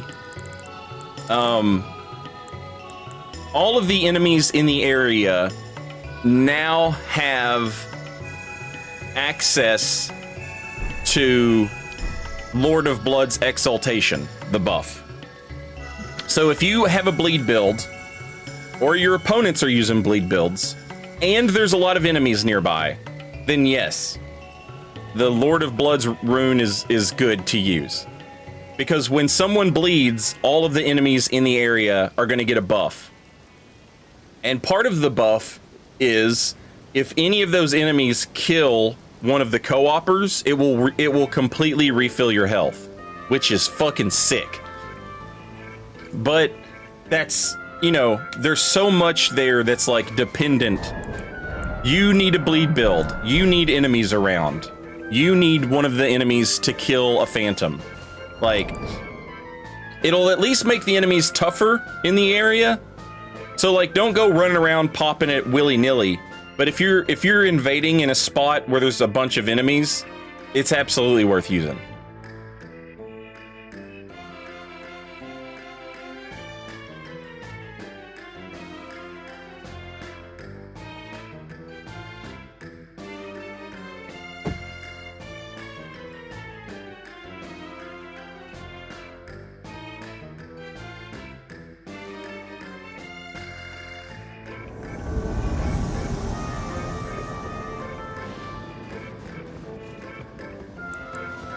Hello!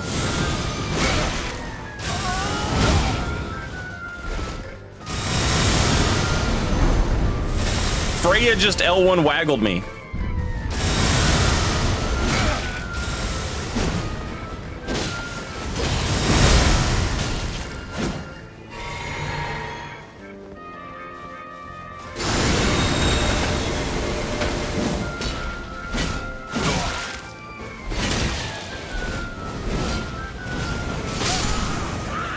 Was that a fucking blasphemous blade from... Yeah.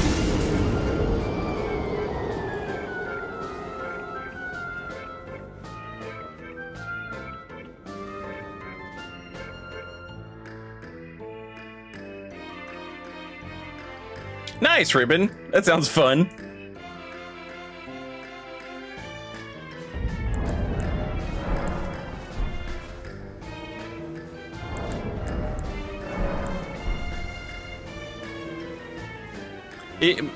My favorite thing about the DLC is I've often said I wish players could go back and play Dark Souls 1 knowing and having all of the quality of life stuff that the other games give you, you know? And it's so funny that the Elden Ring DLC has turned everyone into a Dark Souls 1 build. Like, the most default ass, you know, hide behind a shield and poke. I love it. I love it so much.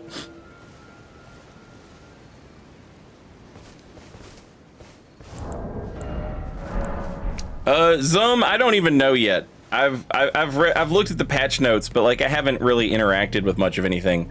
I will say I like the heavy attack, the fast heavy attack change. I like the backhand blade nerf. I like the the dual spear nerf.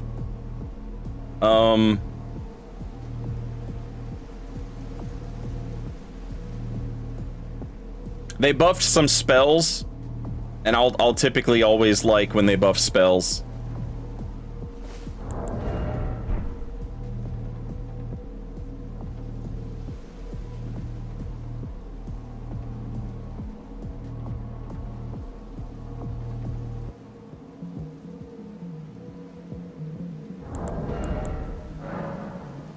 I don't like the Radahn nerfs. There were some things with Radahn that were like legitimately not right that needed to be addressed, and like they addressed them and then they did what they always do and they went too far. In my opinion, I don't think he needed to be nerfed that bad. There was shit about him that was obviously like he had certain attacks that I think like the hitbox didn't match the weapon. Stuff like that. The how hard it was to see in phase 2, how hard it was to like understand what was happening in the fight, stuff like that being fixed, that's good. But like making him do less stamina damage to shields, Like, he didn't need that at all. That's so egregious. Like, he already did no damage to shields. Especially with the deflect talisman.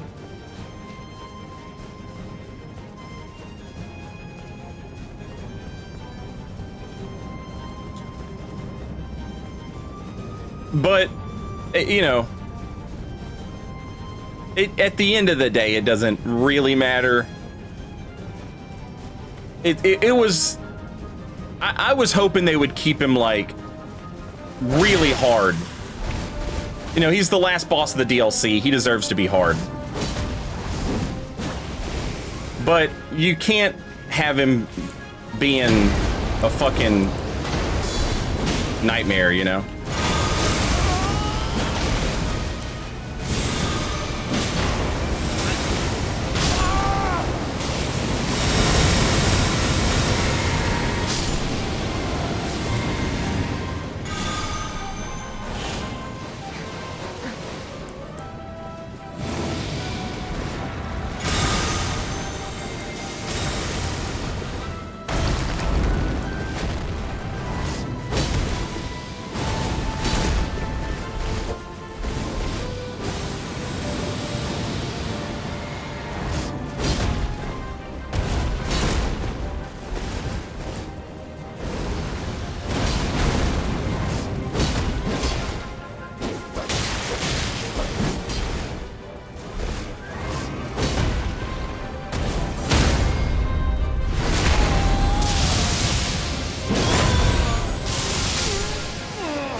Yeah, like, the thing about the cross slash, they could have not they had already nerfed the cross slash, but, like, we as the general audience didn't know it. But, like, the people that played the game before it came out, the people who played the DLC before it was released, like Scott and Peeve and Oro and everybody, the cross slash was worse when they played. It all true comboed, and it was like 80% of your health with 60 vigor, and then in phase 2 it was just a one-shot. And so, like, when they released the game, it had been nerfed. And I can't help but think that there was something that they expected us to do to deal with it, and no one ever caught on. You know? I feel like they gave up on us. Like, they put a puzzle out, and they were like, no, okay, nobody likes this. I wish they...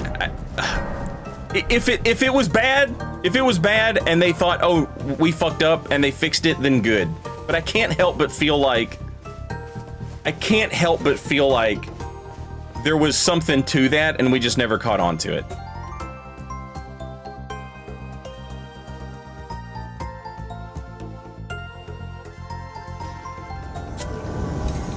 With all of the new ways that they gave us to play with the backstep talisman and the deflects and all that stuff,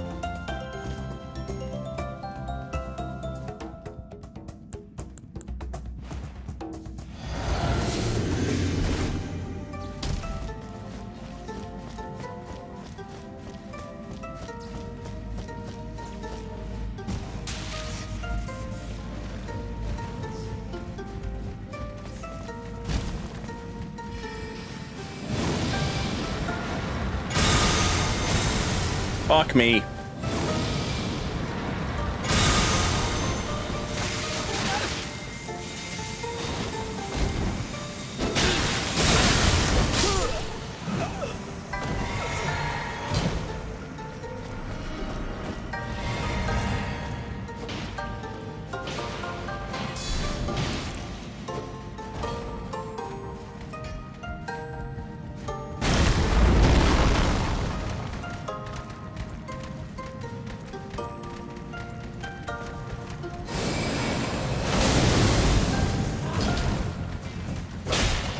Wow! Wow! Left you alone to die!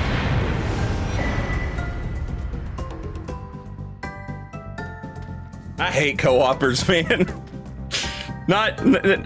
Those co-opers. I fucking hate those co-opers, man.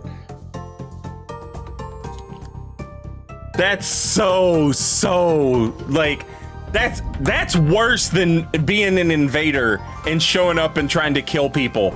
Is like saying that you're their friend and then dipping out the moment things are fucking, fuck that, dude.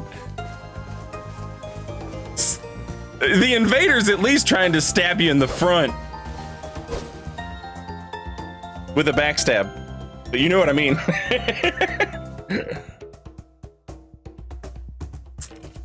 That is Patch's behavior.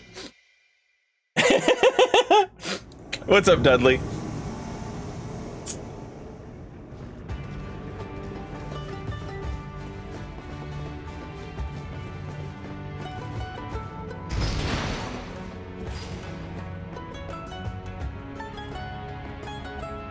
What in the fuck are we listening to?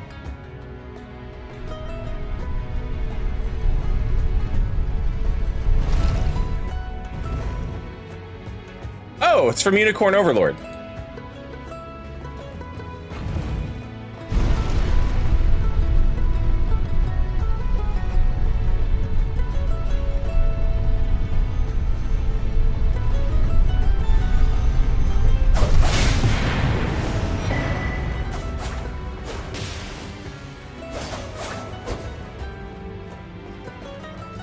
I love it. Don't worry, Bunby. I'll hang back and get Vayner. Okay, Kevin, you get him. Oh, I died immediately. I died instantly. When I didn't have a friend, I immediately died.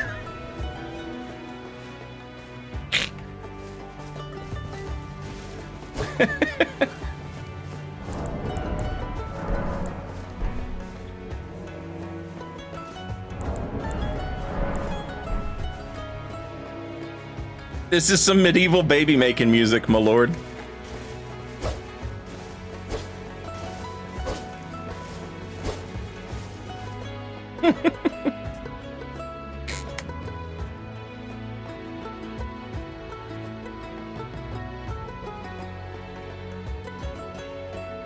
I didn't, Cask, but that was one of my first thoughts. Was I wonder if the Carrion Knight Sword R2 got a buff? Because it seems like it should have.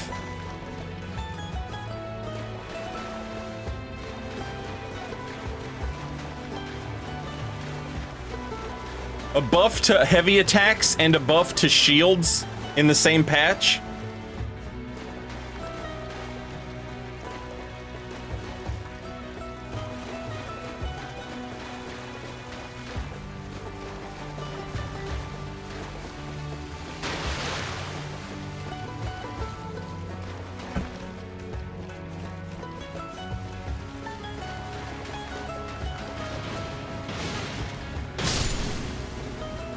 Wow, Jarlene's a monster.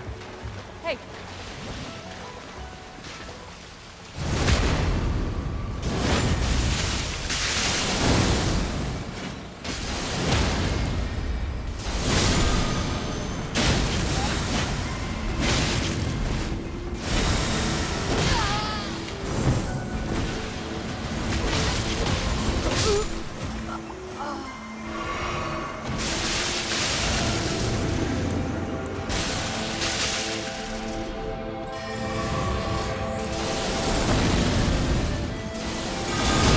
Fucking A.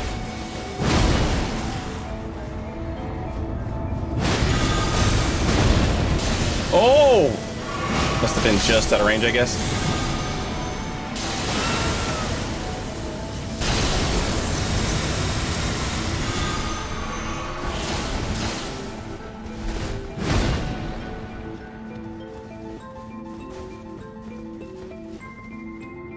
Man, I am confused about where I'm supposed to go in this dungeon.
Jesus fucking Christ.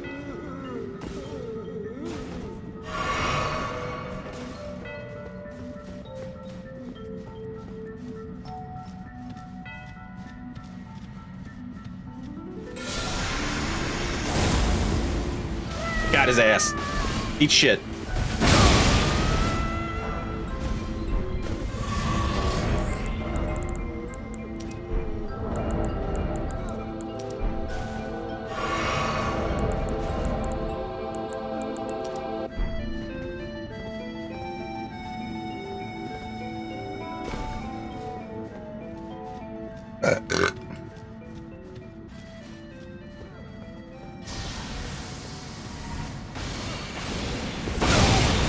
Motherfucker.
Shit.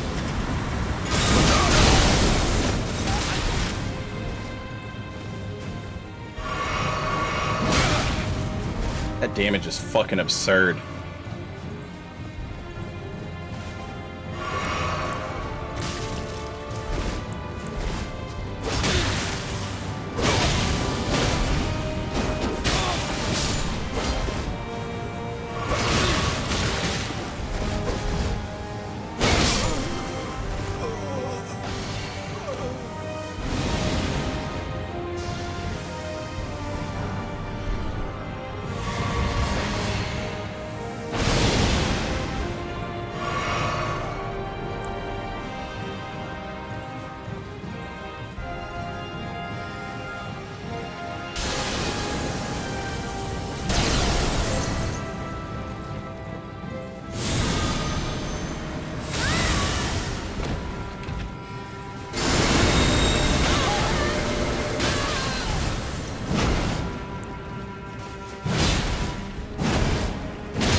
Look at all these cucks come to die, chat.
Also, Cardboard Box Zombie, welcome back. Thank you for 21 months. Much appreciated. Saint already cooking an entire narrative for that invasion.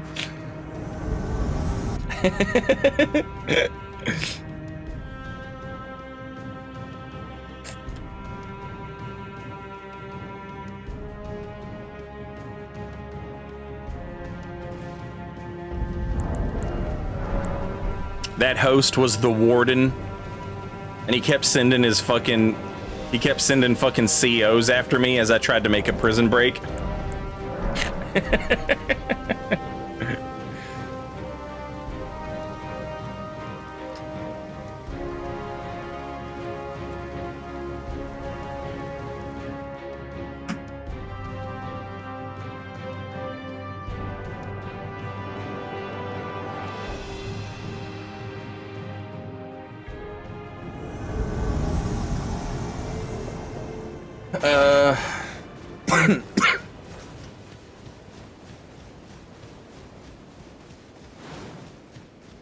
Sentenced to Genker jail.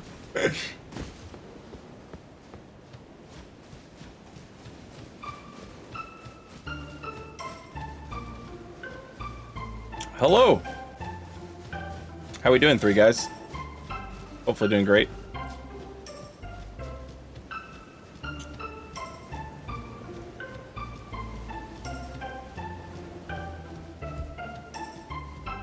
The Dynast Finesse, a wizard.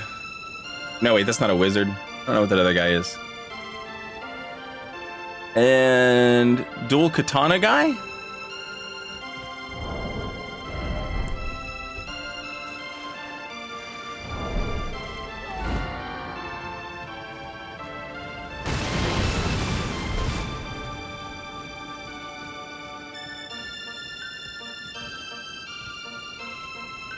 Dual katana, two dual katana guys, and the finesse. All right.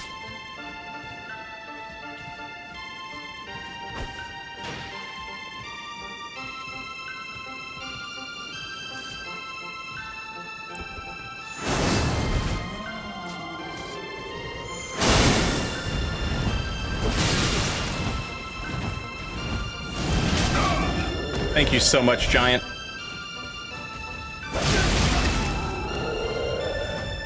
My Giant.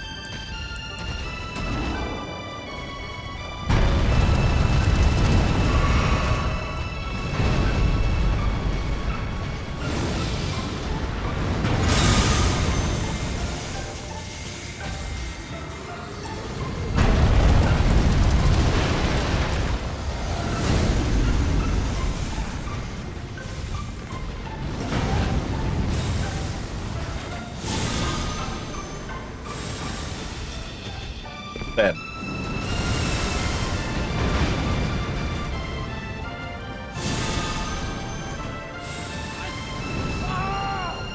Happy.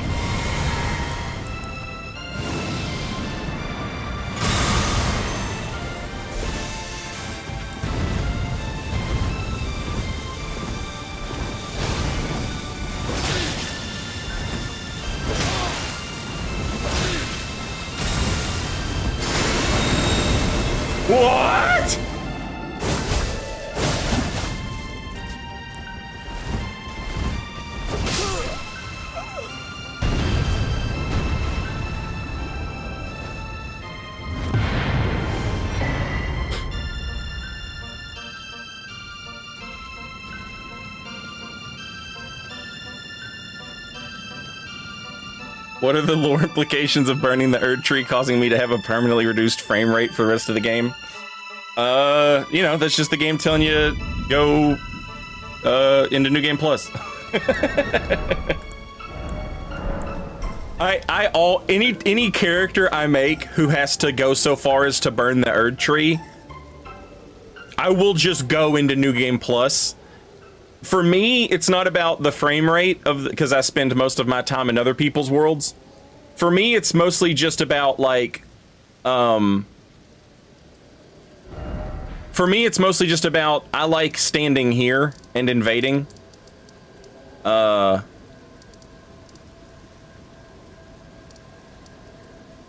so that part's nice.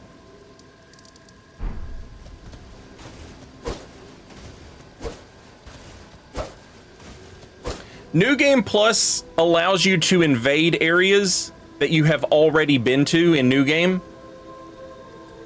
But since you can't just warp there, you can't like you can't say like, oh, I want to go invade in the Halig tree. Because you haven't unlocked it. You'll still invade the Halig tree, but you can't just go there and invade, if that makes sense.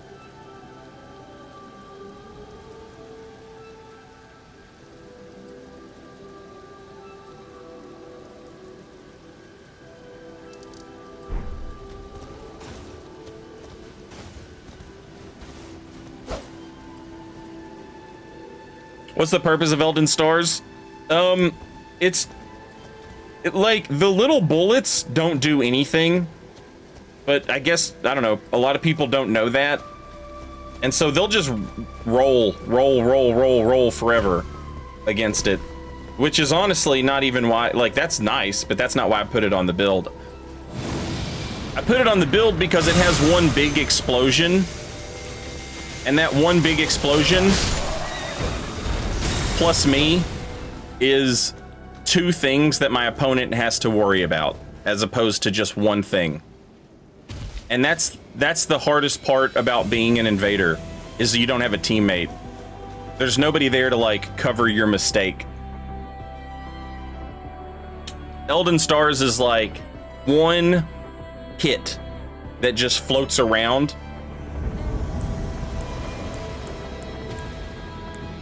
Hello.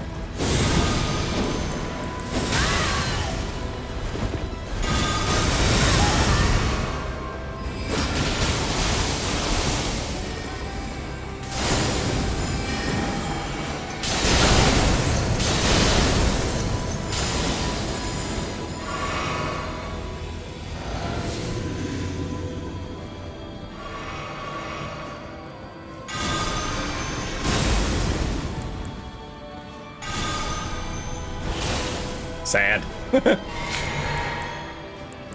Too big.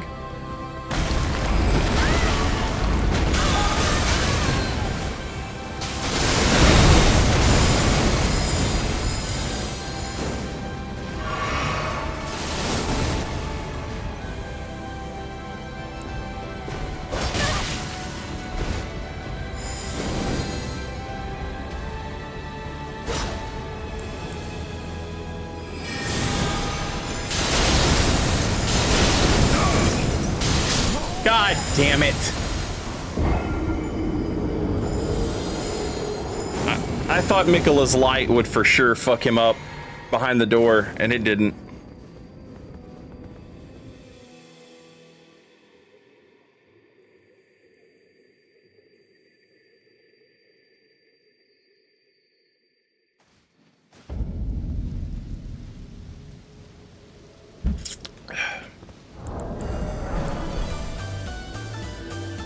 I can't be mad at this music, though.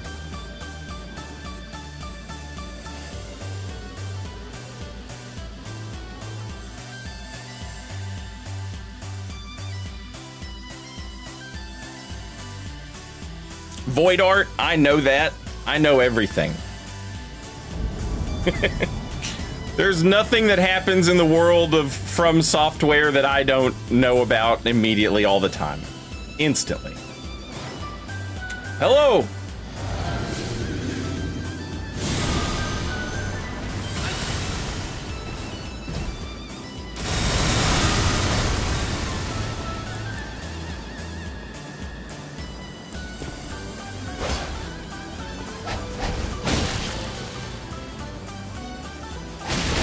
God fucking damn it. Goodbye.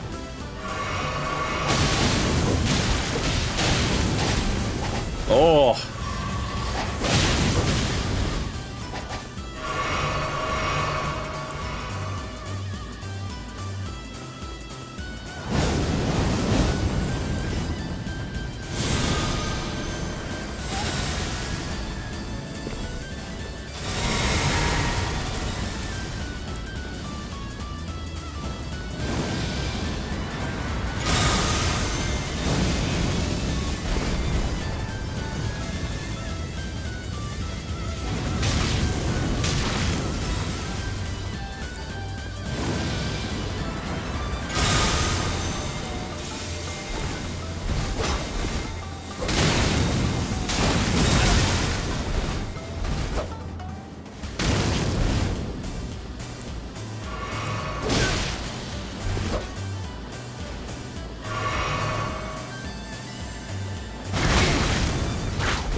Jesus fuck the range on that. Holy fuck.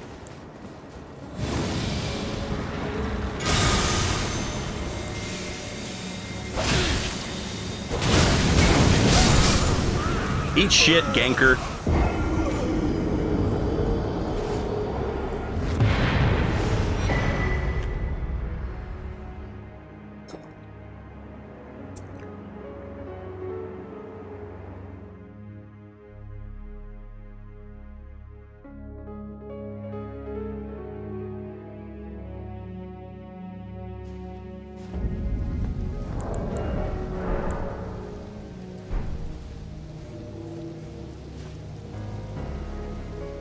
I have no idea who Arthur Conan Doyle is, chat. I'm sorry. Mag Marvo, welcome back. Thank you for 3 years. Very much appreciated. Hope you've been good. All right, hang on, hang on.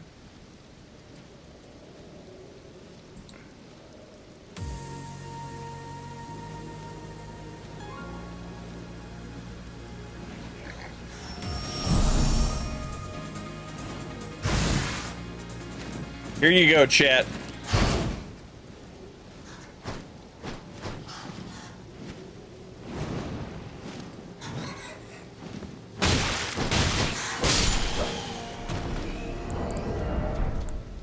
They finally added it to Spotify.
Every fucking time with these people, chat.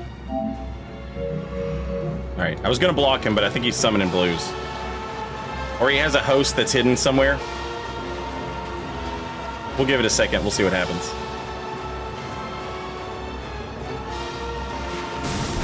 Yeah. Now I just keep him busy until a second invader shows up. And then we kill his dumb running ass.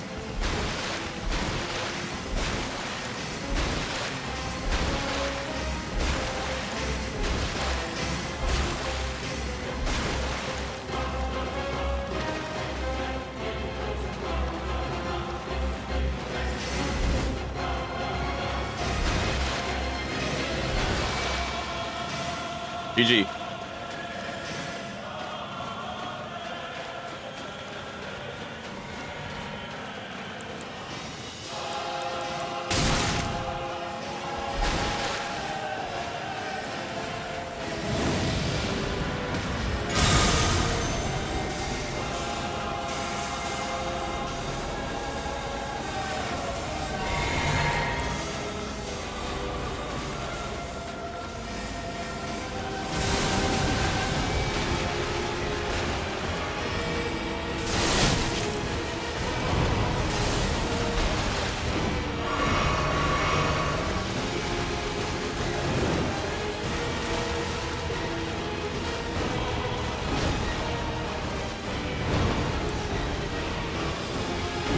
Just shoot squirt at him.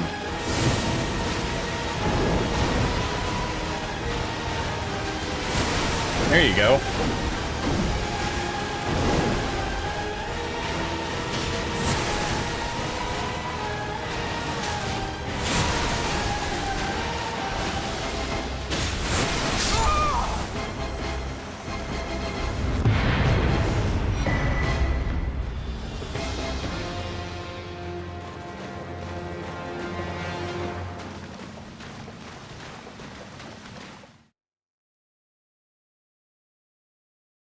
I love it when a plan comes together.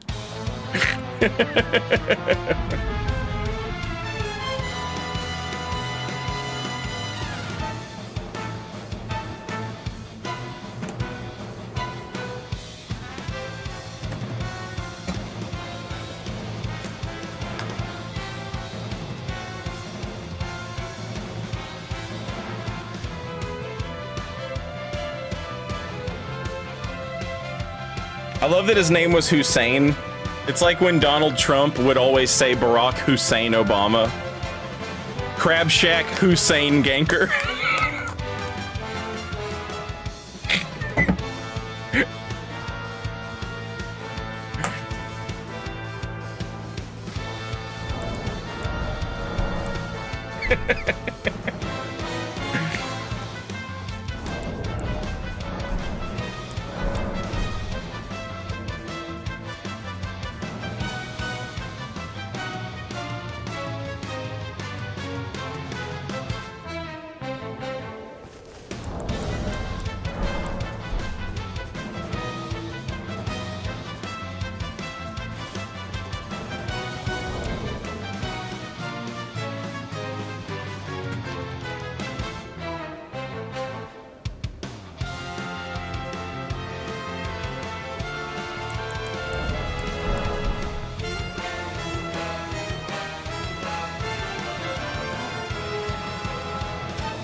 Oh yeah, I forgot to even check.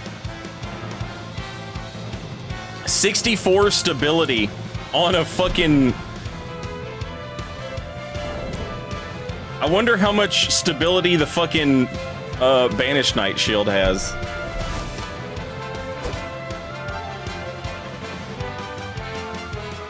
Yeah, they buffed the stability of small and medium shields.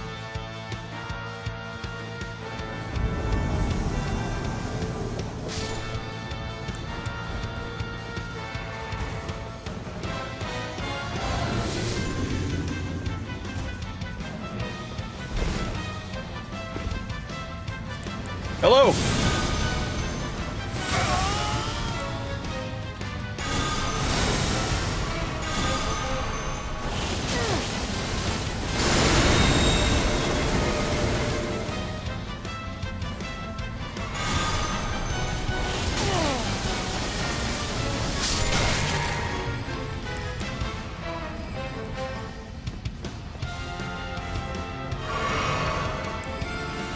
Oh, God.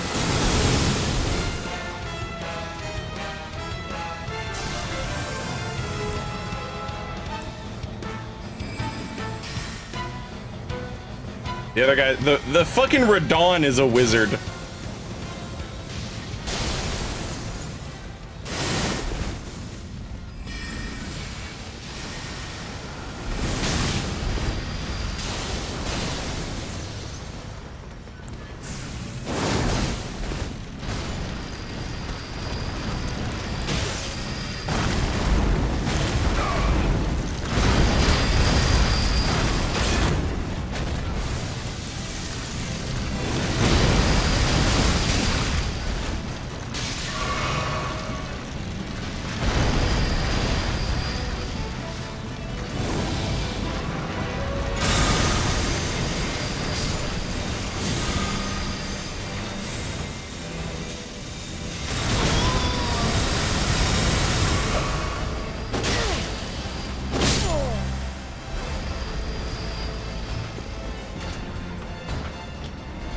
Is that a great sword R2 faster out of hit stun than a great... I'm sorry, was that a straight sword R2 faster than a great sword R1 out of hit stun?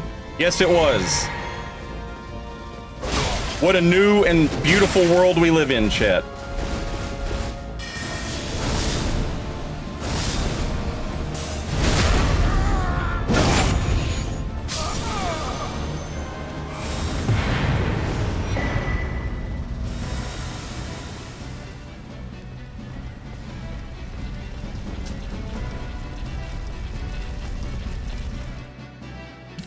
Just don't press it out of hit stun, Skitter.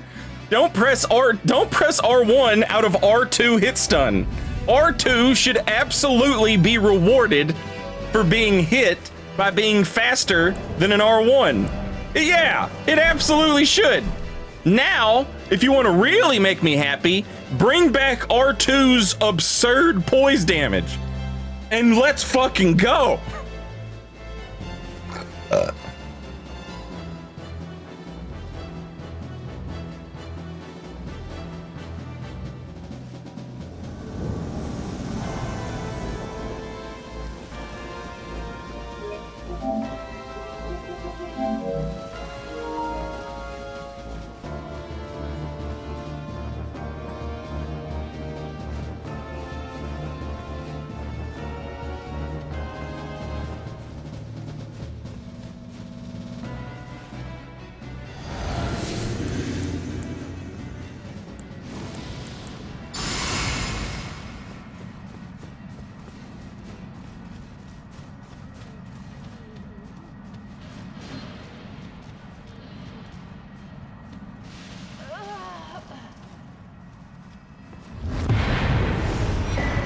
GG.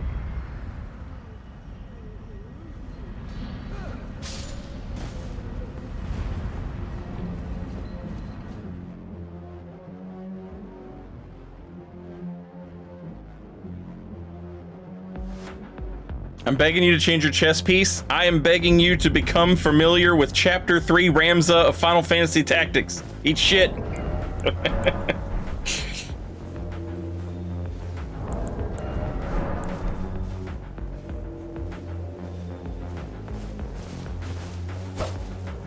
I have not tried perfumes in PvP. I haven't messed with them at all.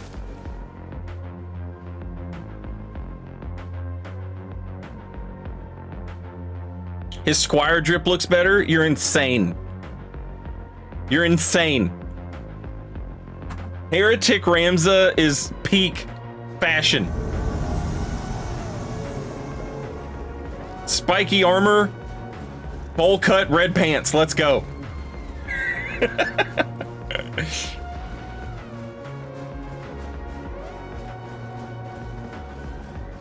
That little pixel art Chapter 3 Ramza, that's like my childhood.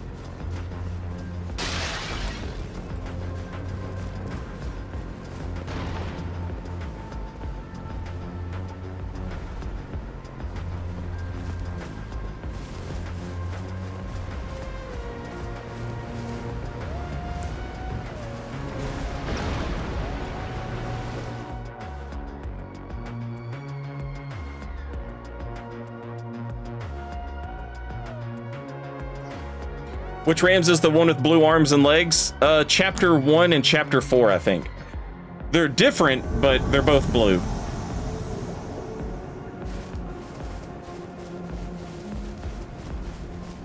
I don't know how to get to where they are without playing the entire level.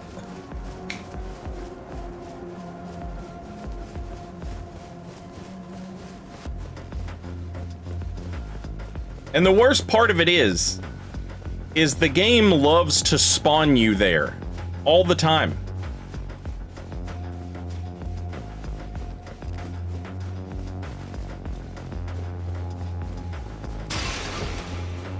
That's its favorite place to spawn you in this map. Is that spot. Or at least the run up to that spot.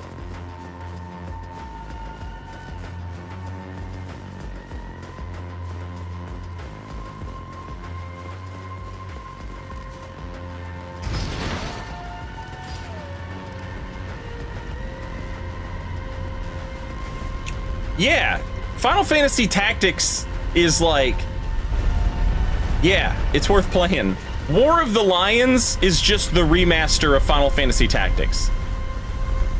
They added a few new job classes to it, and they put in some pretty sick looking cutscenes, like hand-drawn animated cutscenes with like, there's voice acting in the cutscenes.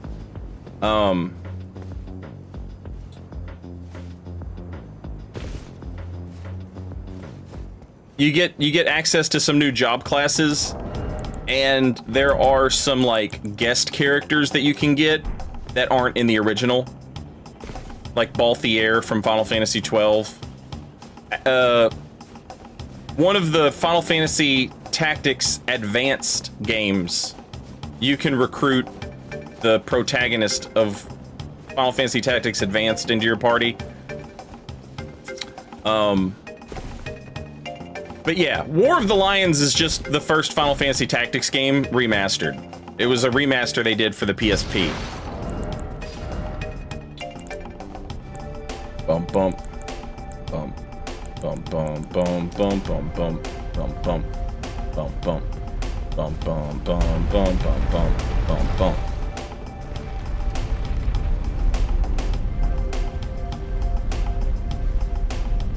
Luso, that's him, yeah.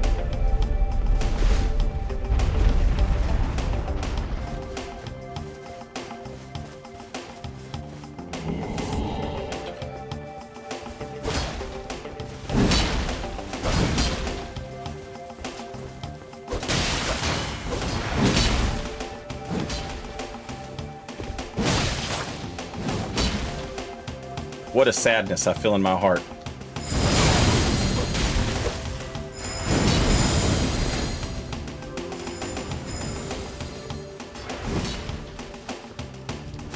Also, where the fuck am I?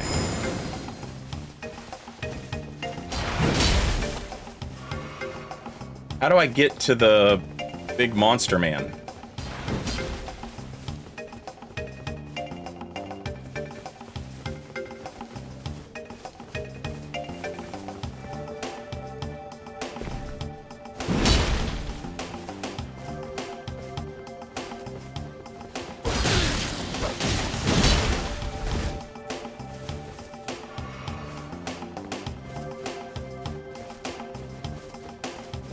I keep going down.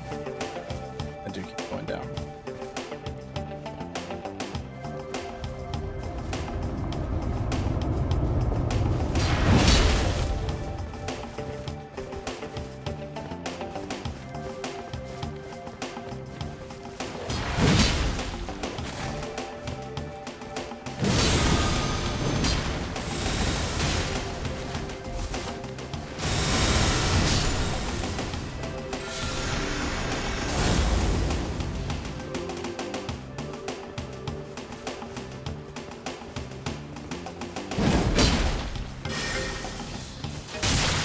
God damn it.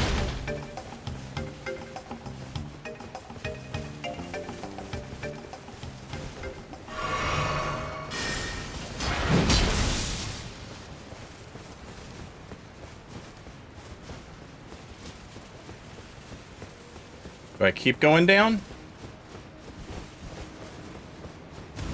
Looks like it.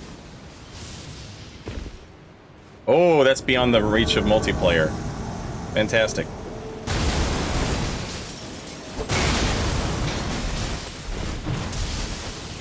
I guess that's probably why they chose this spot to gank.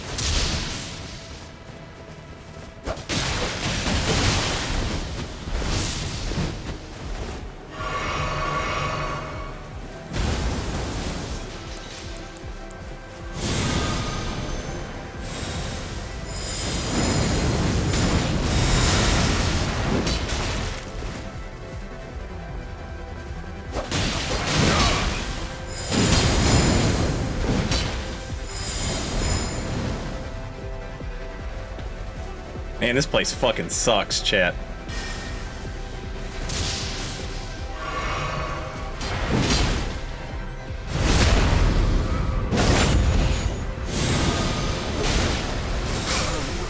Eat shit.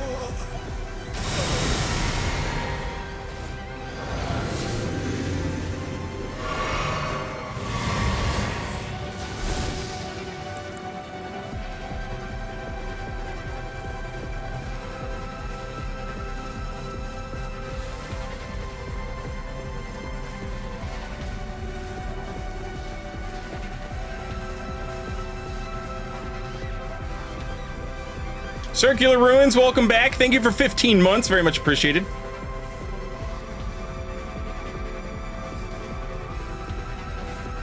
Hopefully that blue spawned as far away as I did, but I wouldn't count on it.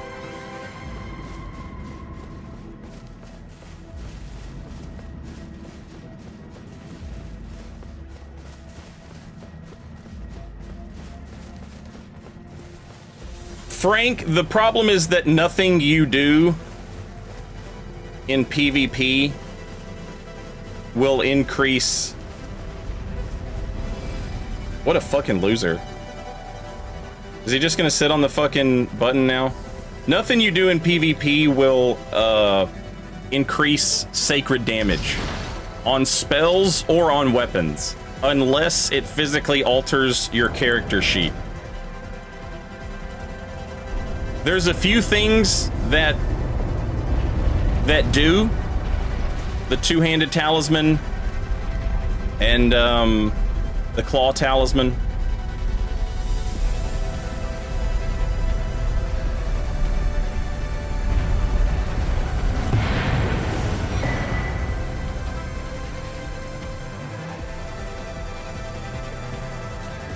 But those things had their values for PvP altered across the board in patches. And they were like, oh, okay, so the claw talisman does like an extra, let's say 20% in PvE. In PvP, we should make it only 10. Same thing with the two-handed talisman. So, because those things were adjusted, but none of the others were, like, Flock's Canvas Talisman doesn't work, Godfrey's Icon doesn't work, Dagger Talisman doesn't work. None of these things will increase sacred damage. The only thing that will increase sacred damage is, like, altering your faith, right? Drinking this wondrous physic will change my numbers, right? Those sorts of things. Things that, like, alter your stats will affect sacred damage in PvP. And again, it's only in PvP. It's in PvE, everything works as it's supposed to. But in PvP, sacred damage is bugged. Goatee of the year, by the way. I mean, it should have been. It should win it every year, honestly. Some minutia dumb shit that only fucking autistic people like me care about should not... No one gives a shit. No one cares. Why do they refuse to patch it? I don't know that they know. I emailed Bandai Namco the day the patch came out, and I explained to them the problem, and I put like a little package together and emailed it to them, and then they tested it and they confirmed all the stuff that I said, and then they forwarded it to From. So hopefully it's something that they can fix. I just don't know if they knew. It was insane to me to think that they didn't know, but when it wasn't fixed, I was in the last patch, I was like, okay, then I'll send them the shit.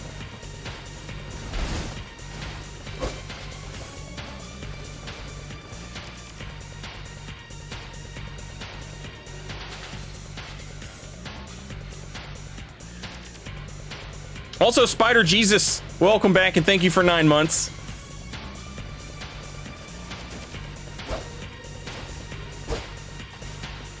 They're scared of power stance coated swords. Like, they should be. I legitimately thought, like, maybe they just,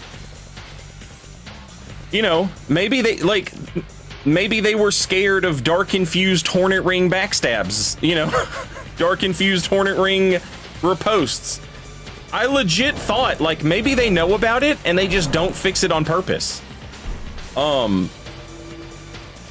But after the claw talisman and the two-handed talisman thing, I was like, okay, it definitely sounds like it's something that they don't know it is the problem.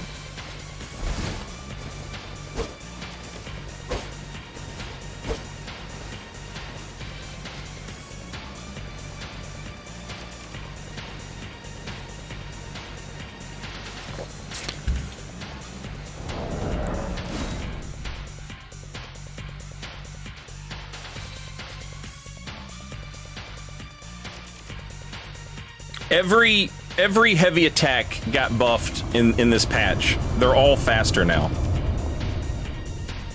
Fafneroth, welcome back. Thank you for 8 months. Very much appreciated. Nanton are red, Hokaton are blue. We love Final Fantasy Tactics, and we love you too. Thank you, Faf. Welcome back. Thanks for 8 months.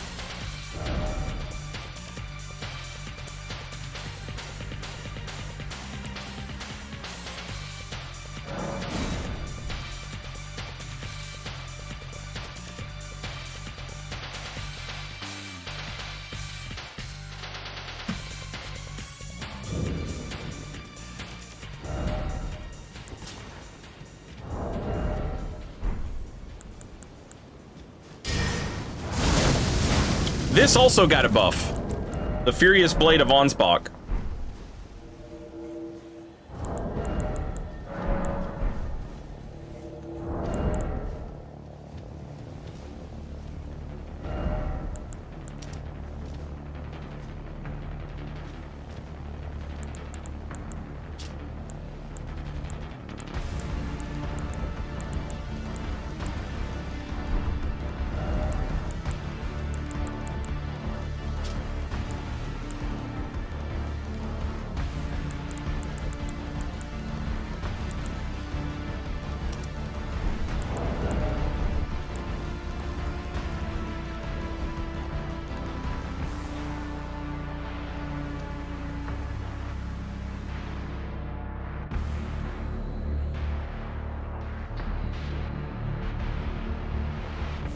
Did Light Greatsword R2s get buffed? If it's not in the patch notes, then I wouldn't say it got buffed. And honestly, it probably didn't need it.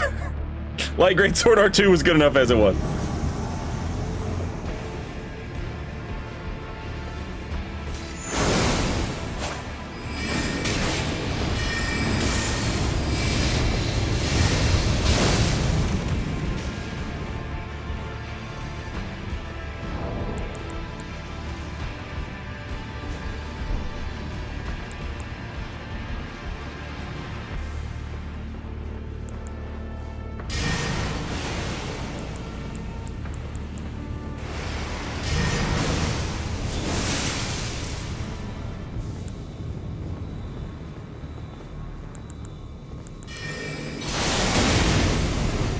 Sad.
God damn.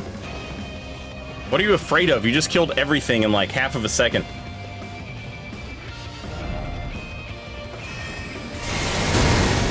Sad.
Standing at that ladder for just a split second, in a million years I never would have guessed I needed to press triangle to descend.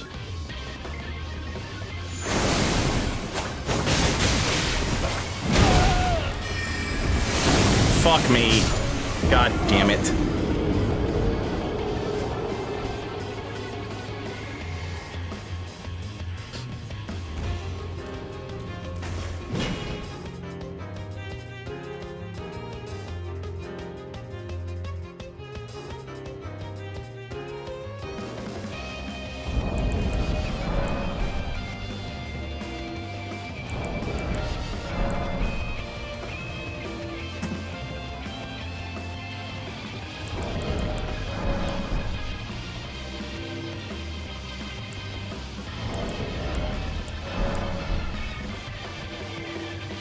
I can't be going all willy-nilly spells 3v1 against 3 people who are terrified of a fucking stone imp.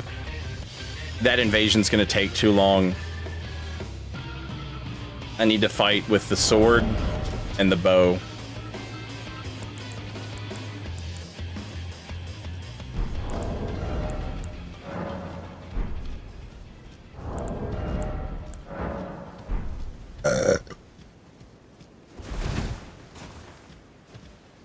We'll never see them again, Arthur.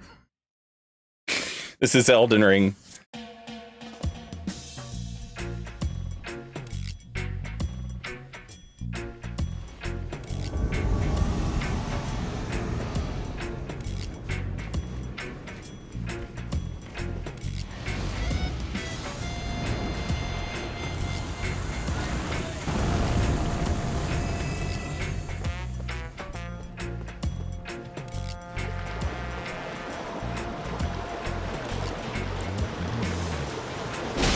Oh, that boy's internet is questionable.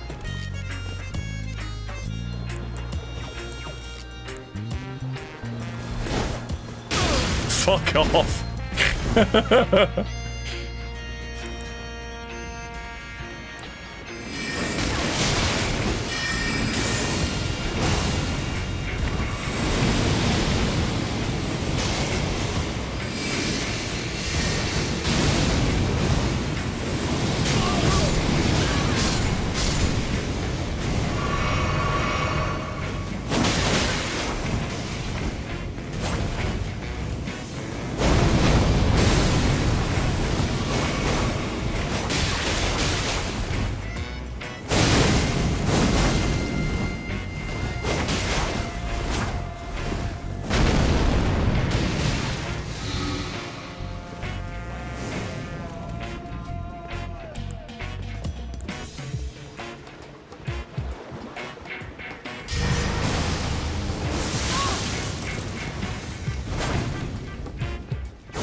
Jesus Christ, man.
Yeah, GG. Yep, that's... Yeah, we did it!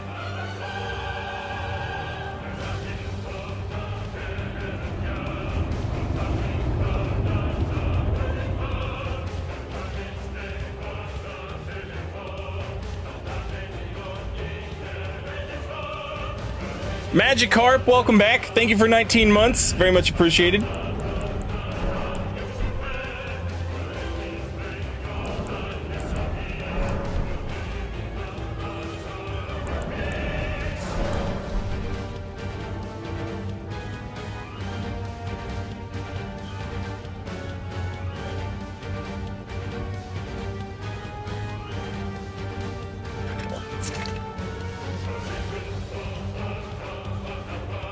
I will at some point Zero get. When, I don't know.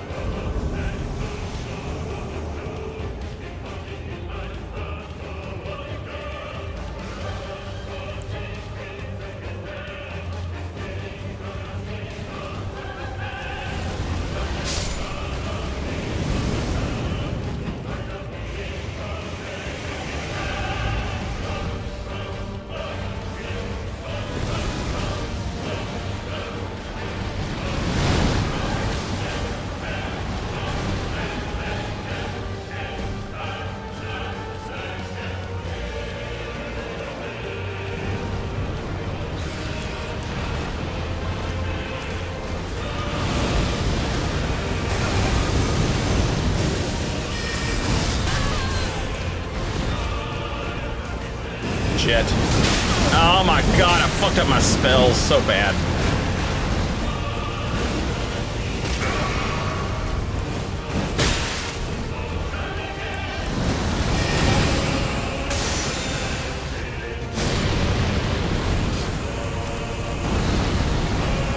Well, I'm glad they didn't do anything to fix that stupid shit.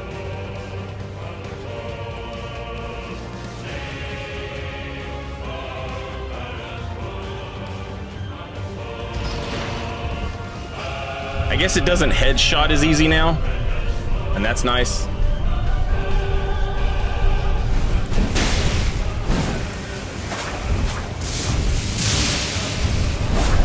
Please, elevator! Fuck off!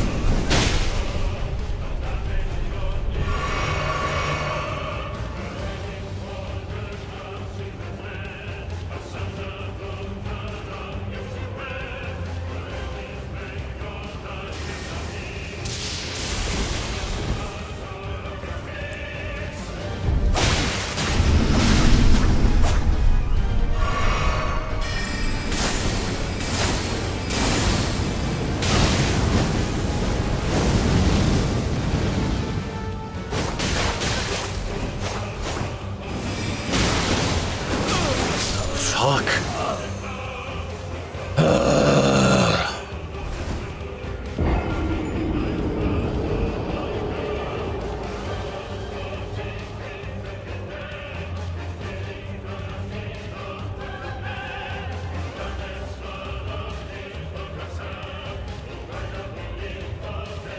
That elevator, that first fucking elevator, what the fuck?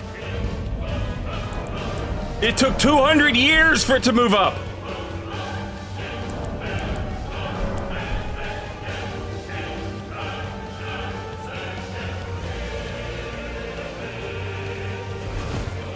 I cannot begin to tell you how much I hate all of that throwy shit.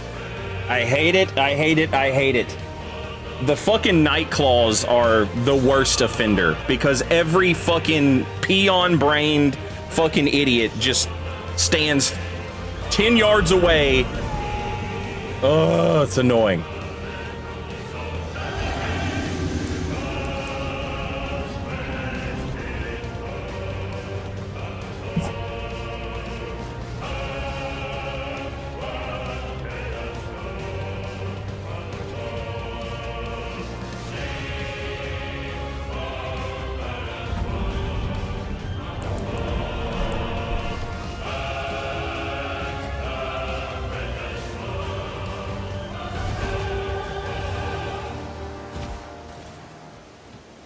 Yeah, getting rid of the headshots is nice, but they should also castrate anyone who equips it. They didn't go far enough.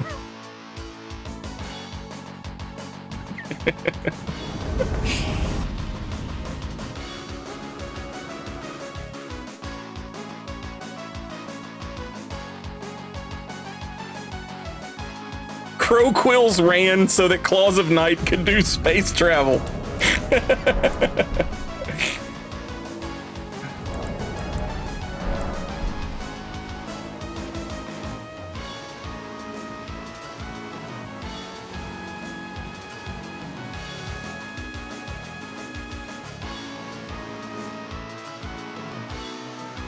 The worst part of it is how free all of it is.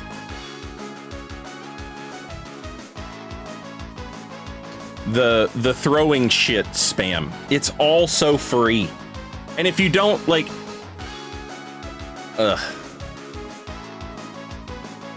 if you stay at range, you're getting spammed. If you get close, you're fighting claws. Yeah. And like, fine, I'll get close and I'll fight claws. But it's such a pain in the ass whenever it's you know. Hello.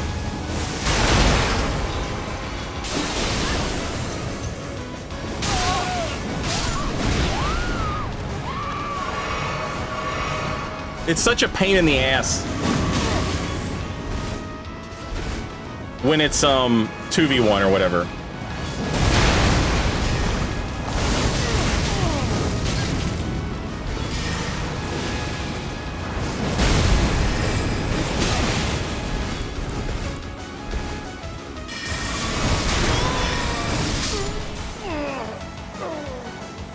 GG.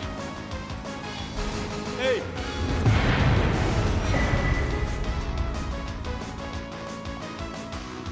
Magikarp. I don't know if I said thank you, Magikarp. I think I did. Yeah, I did. 19 months. Thank you.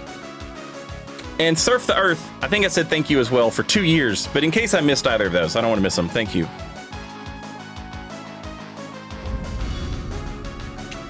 All right. Twitch is getting ready to play some commercials, so I'm gonna go get a refill on my coffee while these commercials are playing, and I will be back momentarily.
right, I'm back.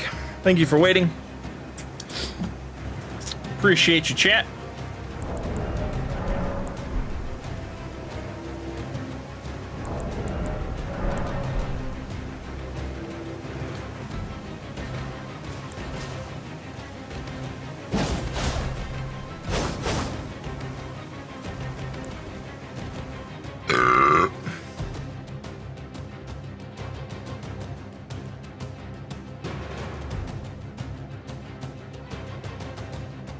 The oil, Vanderkarl, the oil physic is hilarious for fire damage in PvE.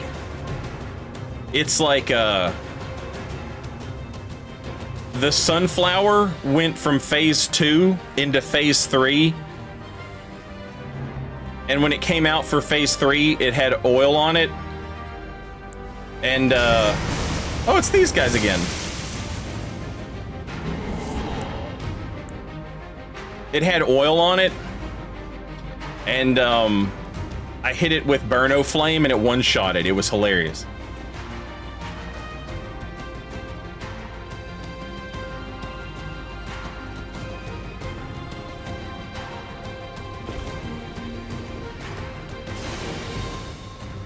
Oh, that's sad.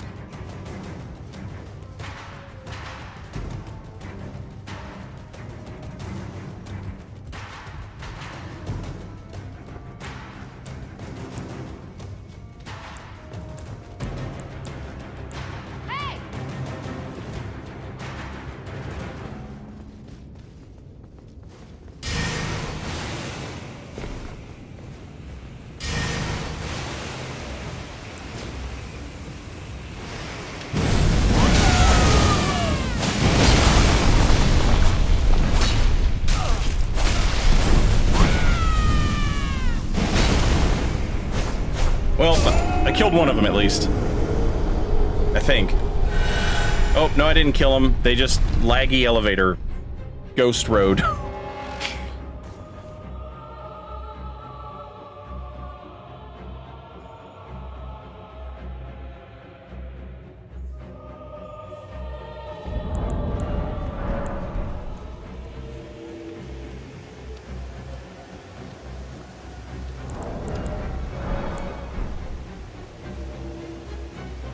I don't know if it's good for PvP or not. I've tried it a little bit, but not a whole lot.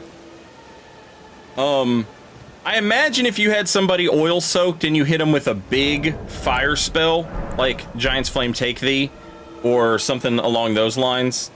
Yeah, but if you hit them with something like Catch Flame, it's, you know, it's like you're talking about going from like 400 damage, or you're talking about going from like 200 damage to like 300 or 400.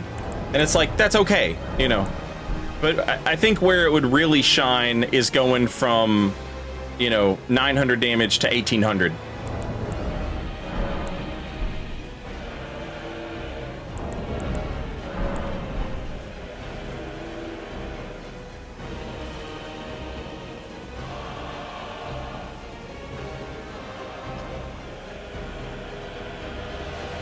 Yeah, Mesmer's Orb, that would be another good one. Something that hits once for 1 billion damage.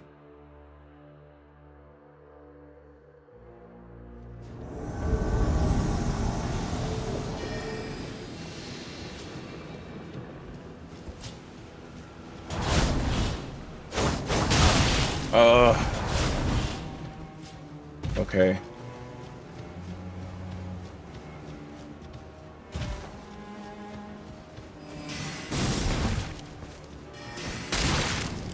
Can't.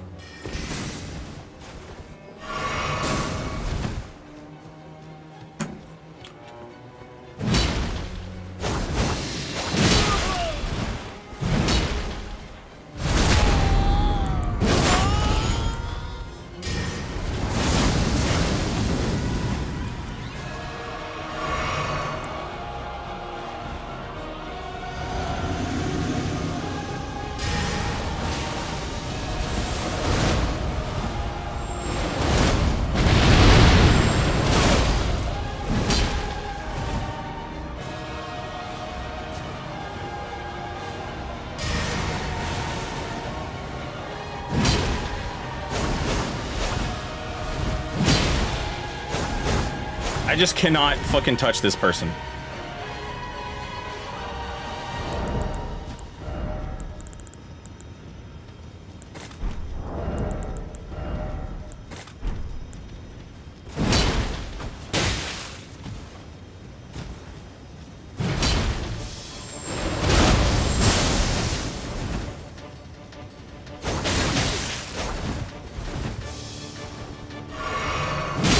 God fucking damn it.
Really want to know the level of that Phantom? I mean, we're at like level 200. You can do anything you want at level 200.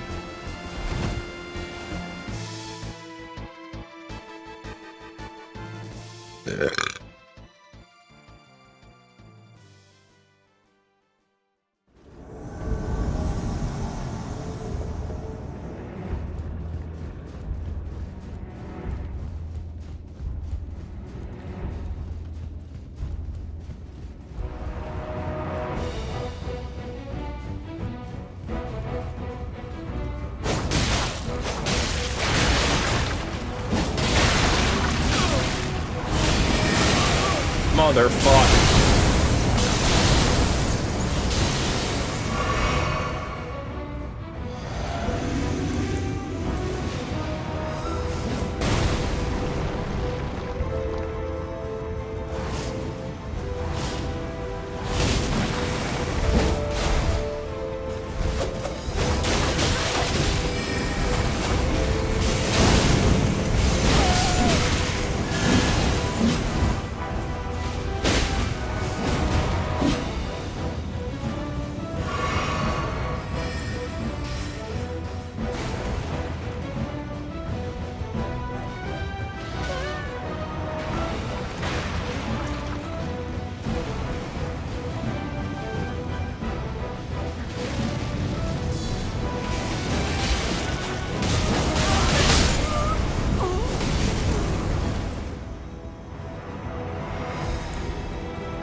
Also sad. Fuck off.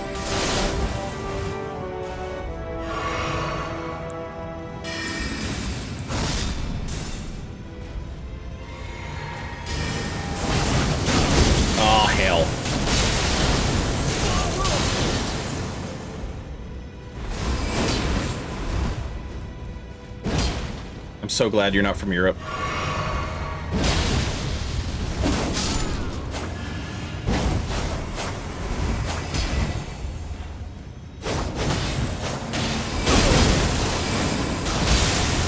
I have to be more careful around that stupid piece of shit. And I'm dead.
Fuck.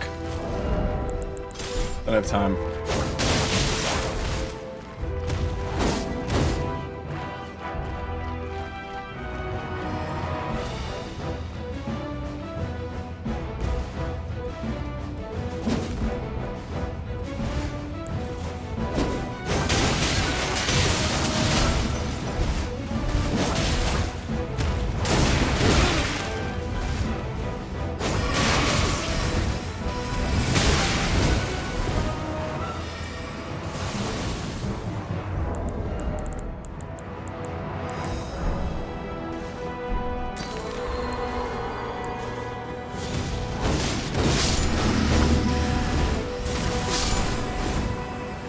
God, I fucking hate blues.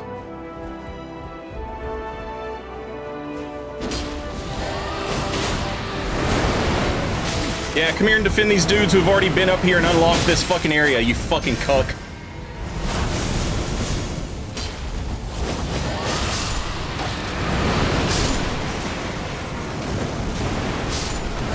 Don't wave at me, you bitch. You fucking loser.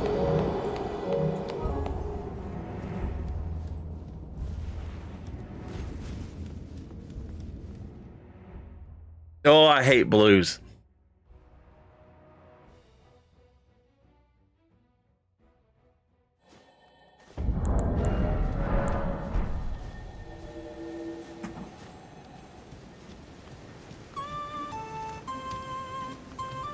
Part of that's on me for not recognizing I could have gone to that other room that had a Fire Knight in it when it was a 2v1. That would have been helpful.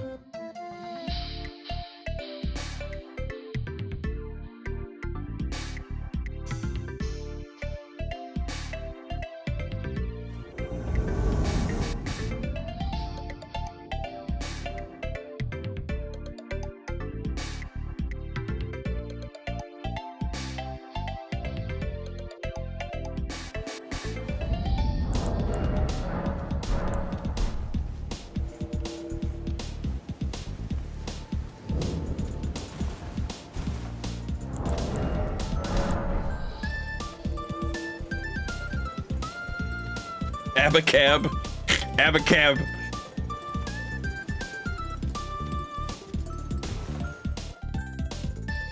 I love that the only two instances you'll ever see a fucking blue is either as a blue or as a solo host. You know? There was a period of time there for a while where you would see blues as invaders sometimes. Those days are gone.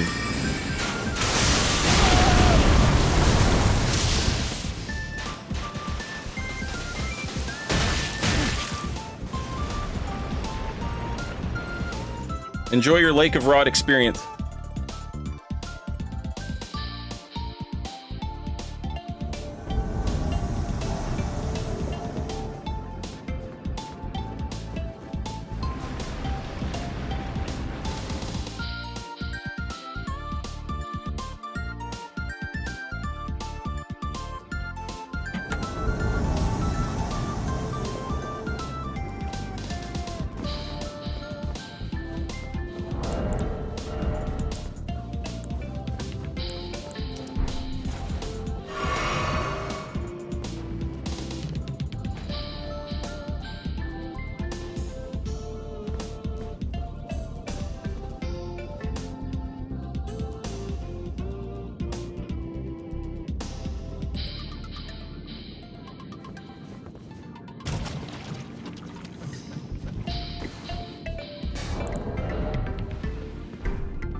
All right, I have a cannon.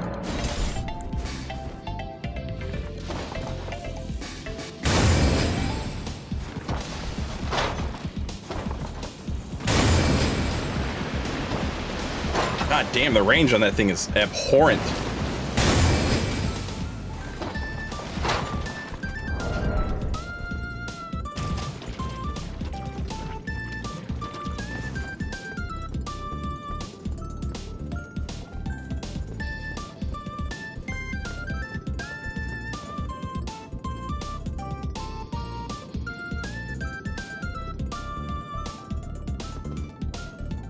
Once they go past the staircase, I can use the Phantom Bloody Finger and just skip all this rot shit.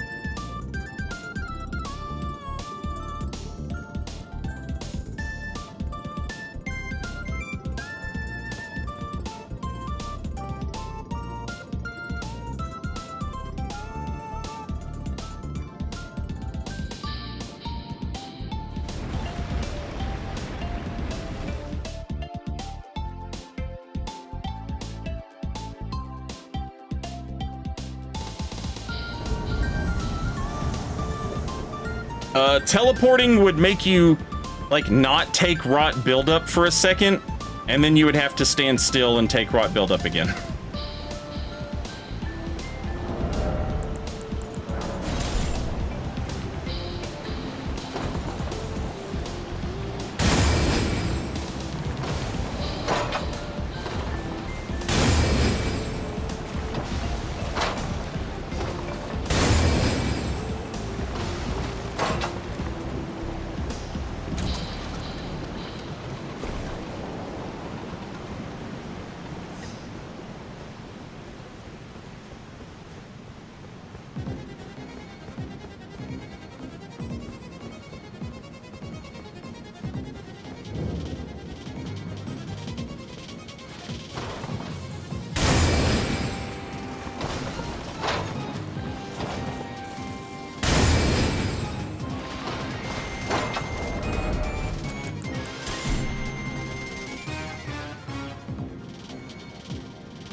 I refuse to believe Scarlet Rot doesn't taste like spicy medicine. Have you never had a nasal infection? It's just infection. You know when everything smells like dead flesh in your head because you're sick?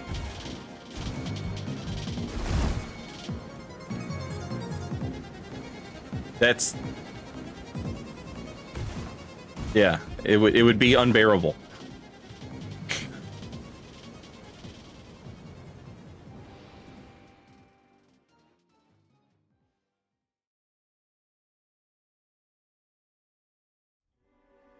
It tastes like Robitussin. I don't know that. Pray you never do.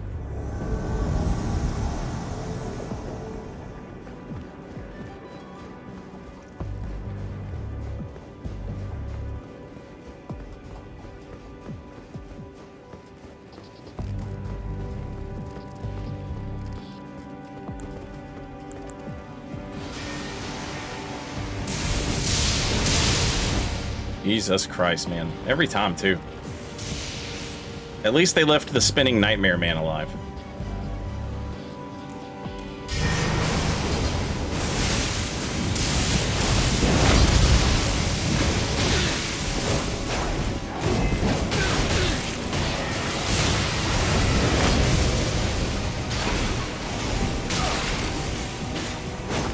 No.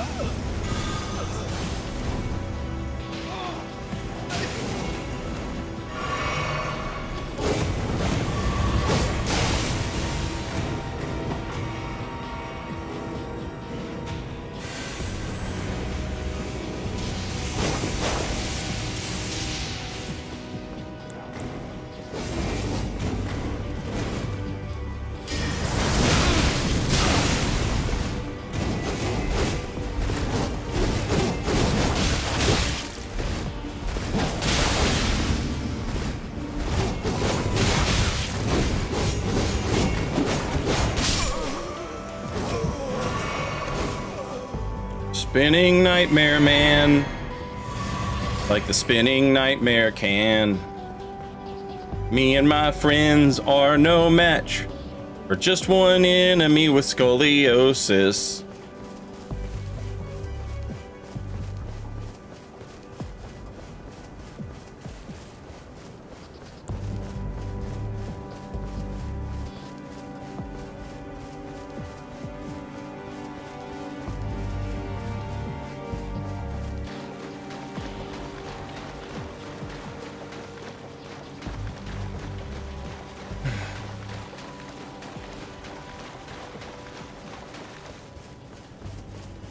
Hello. See that deer? It's like Red Dead Redemption 2.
And there's a carrying cross Twitch emote. That's sick. Love that.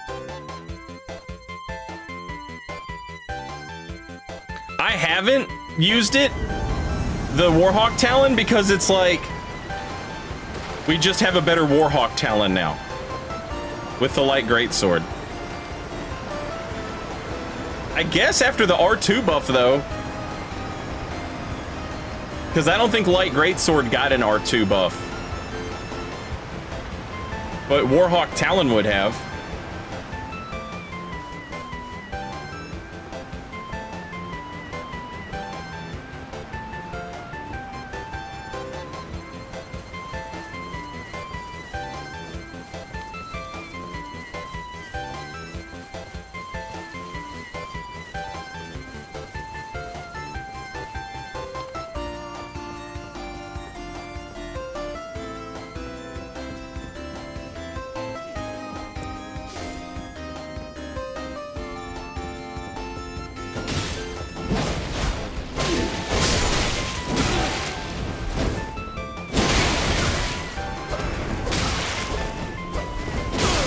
God damn it.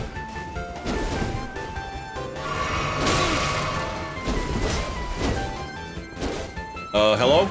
I know there's a door there! Whew.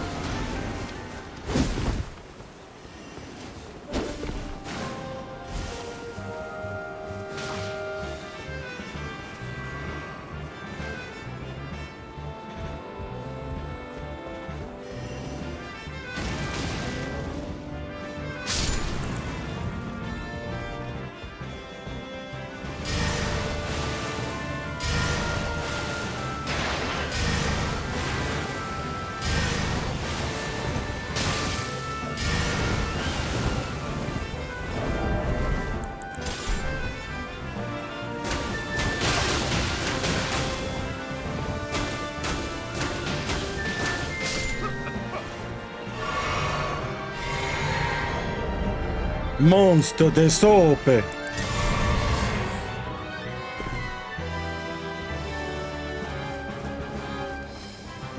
Chichu, Chichu.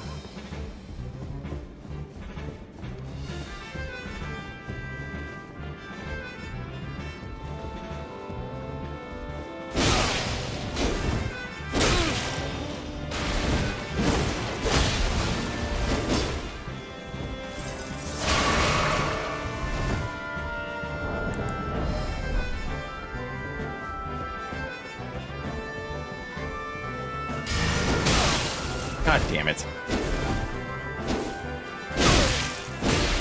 fuck?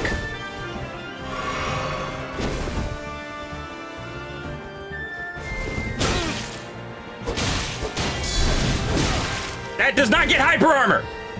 I guess it does get passive poise, though. Against a Warhawk.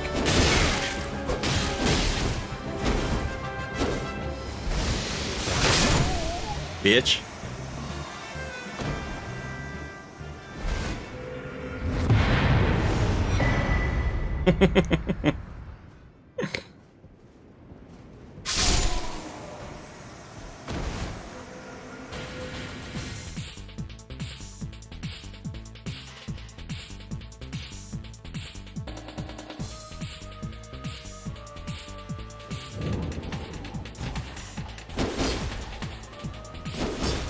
Yep. That is noticeably faster.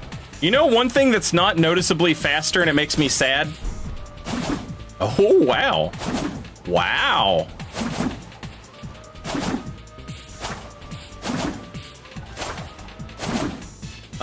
One thing that does not come out noticeably faster and it makes me sad is, the Partisan.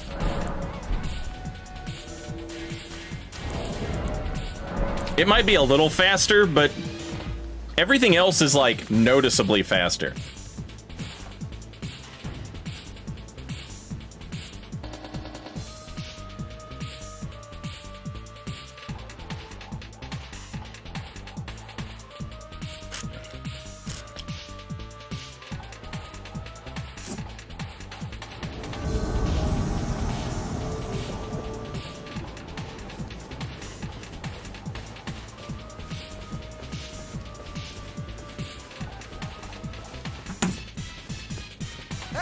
Hello.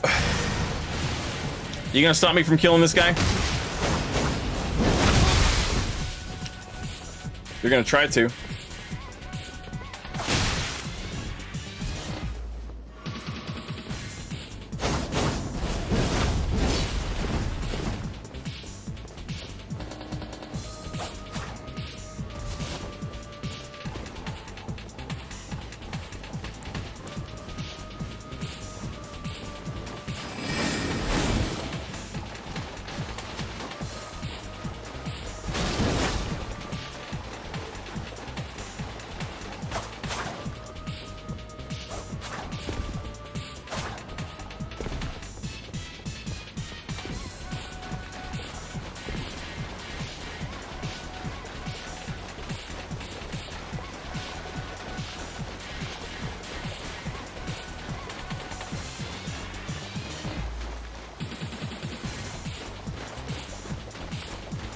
Rest in peace.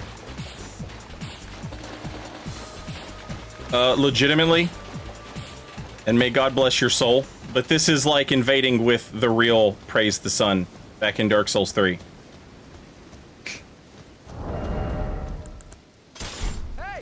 He would chase other invaders around and then get ganked and be like, man, fuck all these gankers. Like, bro, you just killed your friend.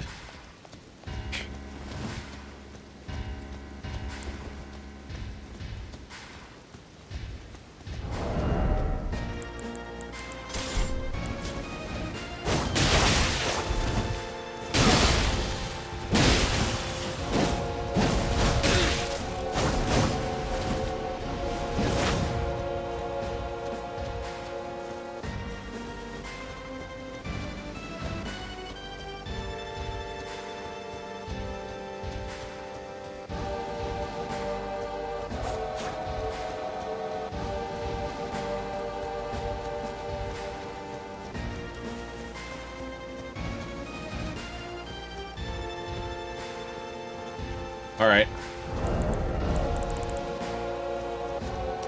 Fuck. I don't have the Heidi one.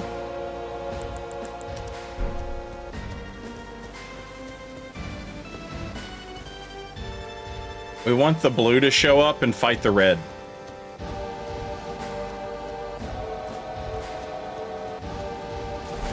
Try and use this to our advantage here.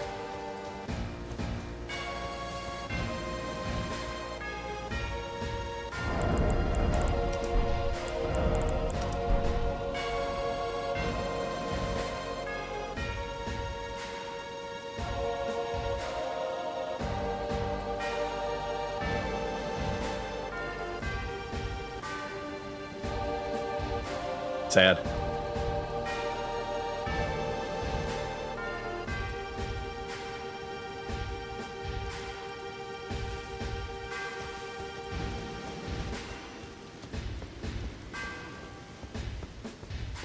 Hey!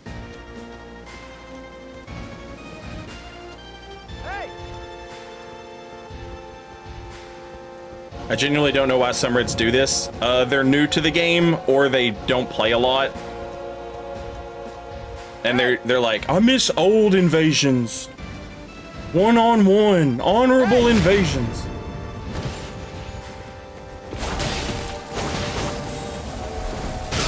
Fuck me.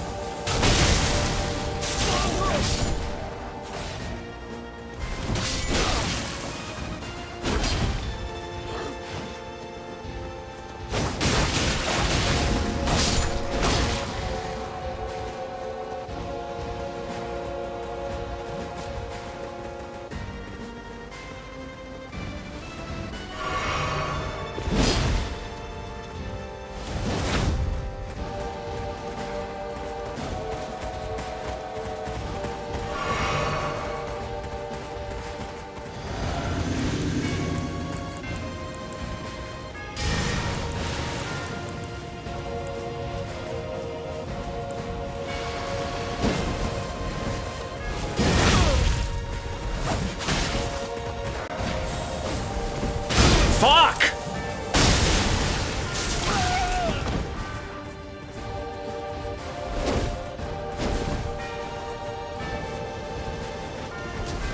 What the fuck was that, Saint, you moron?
Oh, that was sad.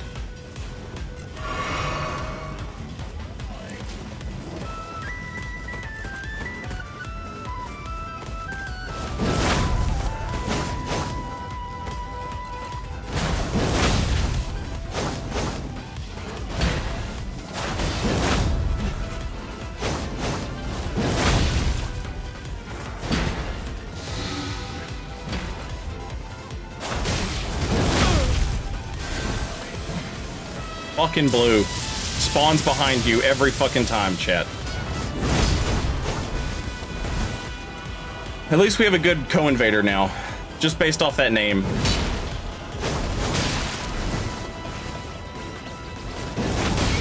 Yep.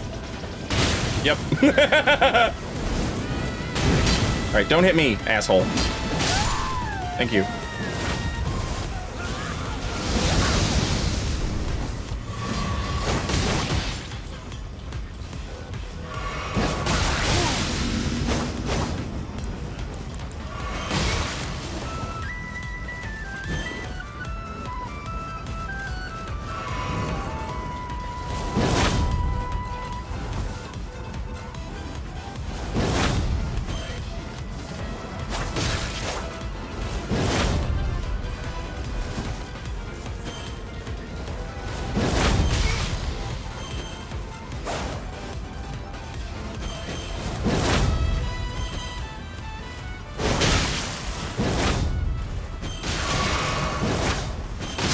He's locked onto me like a fucking doofus. GG's.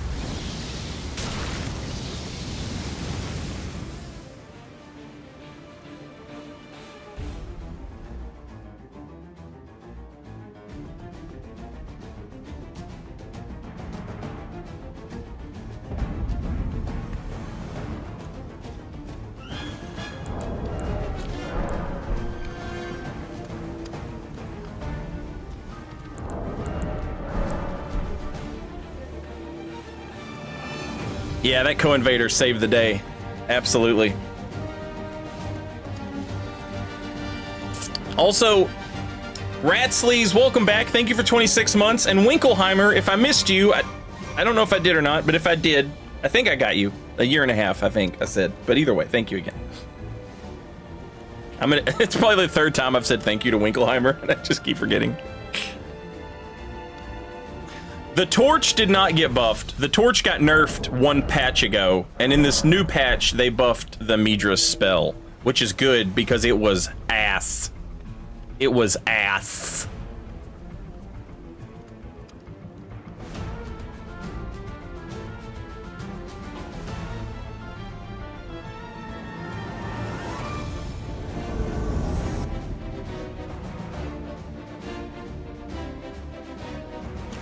Chat, hang on 1 second. Let me, I gotta pee. Give me 1 minute. I'll be right back.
All right. Thank you for waiting. I appreciate you, chat. Also, Queef Biscuit. Welcome in. God, I hope I said that right. I don't know how else you could read it. Thank you for 6 months in advance. Very much appreciated. Welcome in and enjoy your emotes. Thank you. Taking advantage of that sub-timber, chat. That's right. It's sub-timber. Brought to you this year by Subway. Subway sandwiches. $5 footlong. Any. And you can subscribe here on Twitch for the month of September at a discount. And then you can also, like, increase the number of months that you have subbed so that you get to keep that discount. An incredible deal brought to you by Subway.com, the sandwich place. Hello. I don't give a fuck about any of your stupid fucking gestures.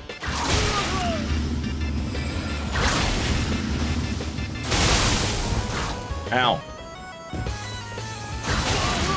God damn that fucking range, though.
How did that all miss?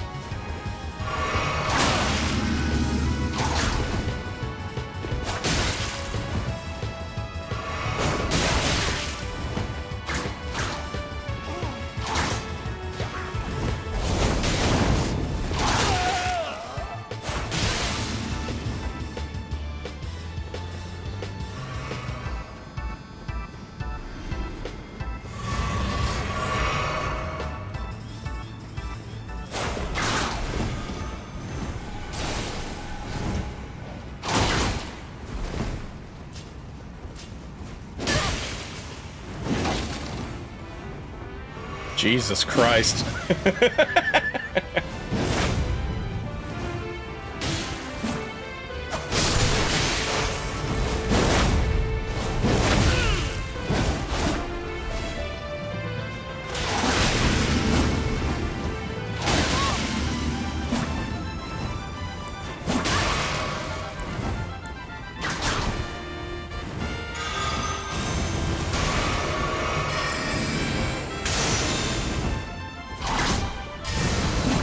Sorry, bud.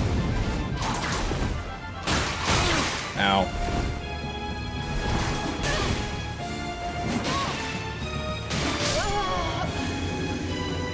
GG.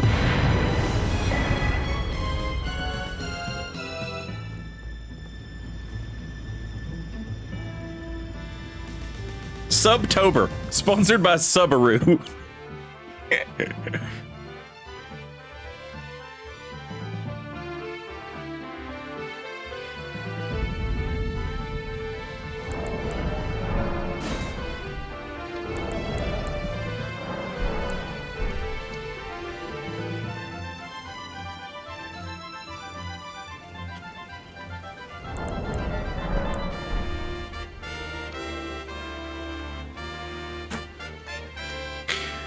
Yeah, I am also not a fan of the power stance mechanic.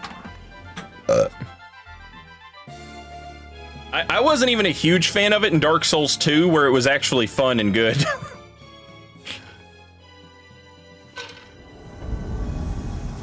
Dark Souls 2 was like, hey, do you want to power stance a sword and a spear? That you can power stance that, go for it. Elden Ring is like, what if you had two of the same weapon?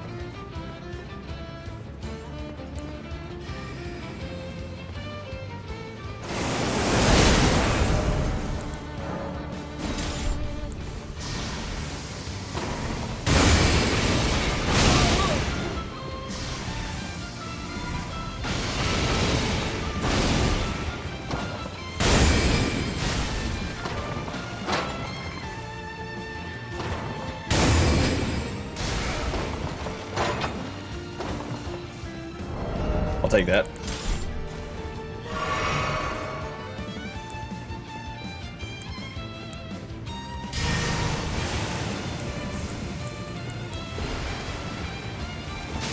All right, that was mighty brave of you. Thank you.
Of course you're gonna steal my kill.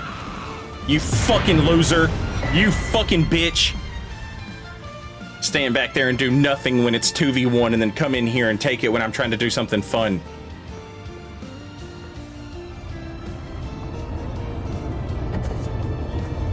I joined Messy Man's army because my high school girlfriend left me and they wouldn't let me in college for football. I'm doing my part for the Messy Man army.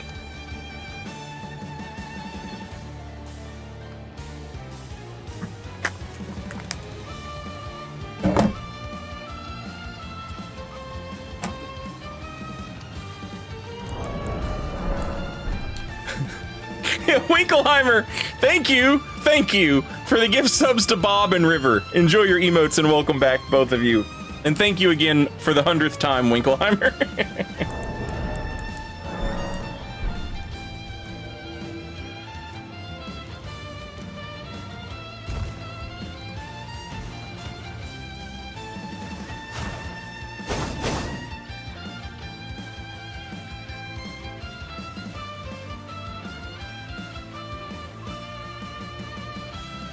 What if instead of swarm of flies, it was can of beans, and you threw a can of beans at the enemy?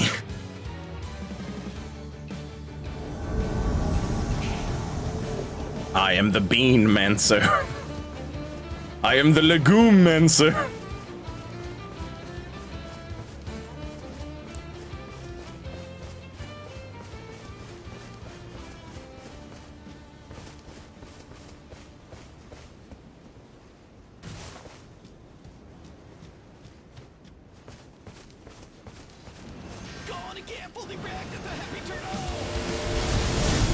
Jesus Christ, the range on that.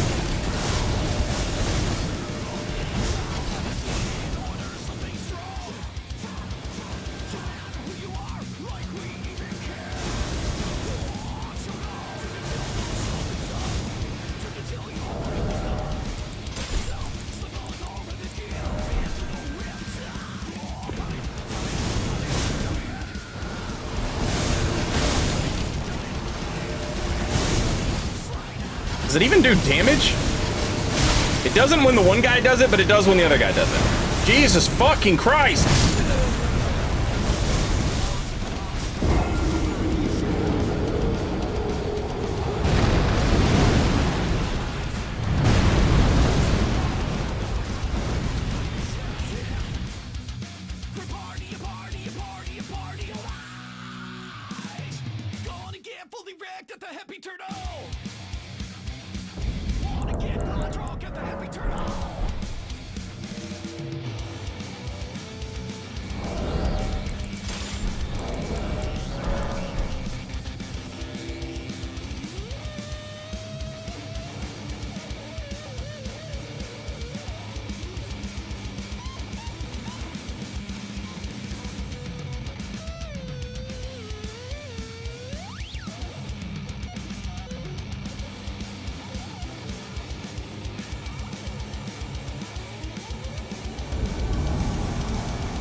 Man, fuck Freya.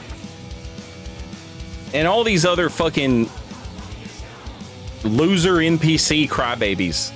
The only good one is fucking Onspok. And Theolier. The ones that make you summon them in a boss fight. And they don't just stand outside a fucking fog wall having 4,000 hit points.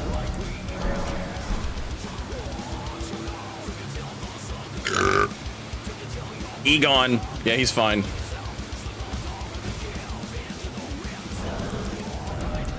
But,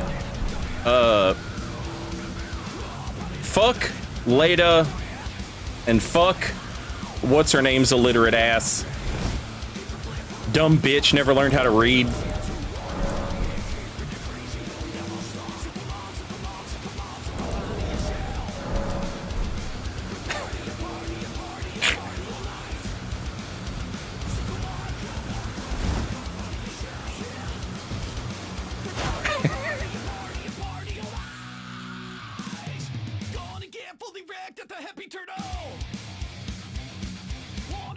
Any of those NPCs that will hang out outside of a fog wall, all of them are garbage. I don't remember if you can. I know you can summon Horn Scent for Mesmer. I don't know if you can summon him outside of a fog wall though.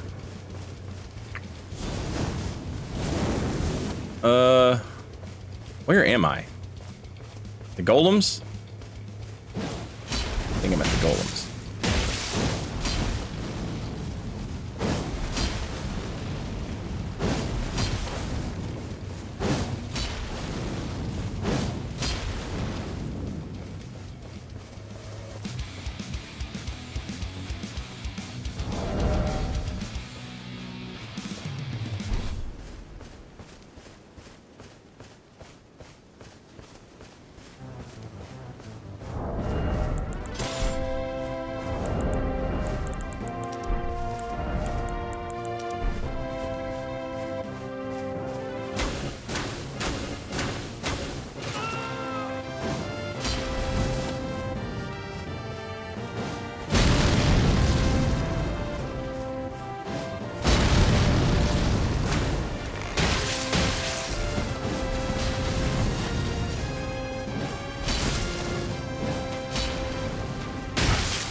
Winkelheimer, thank you again! Gifting a sub to Gandalf Solaire.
Yeah, Brett, the problem with Star Shower is your best bet is to run into it and roll forward. And it's just like, good luck doing that if they're ganking.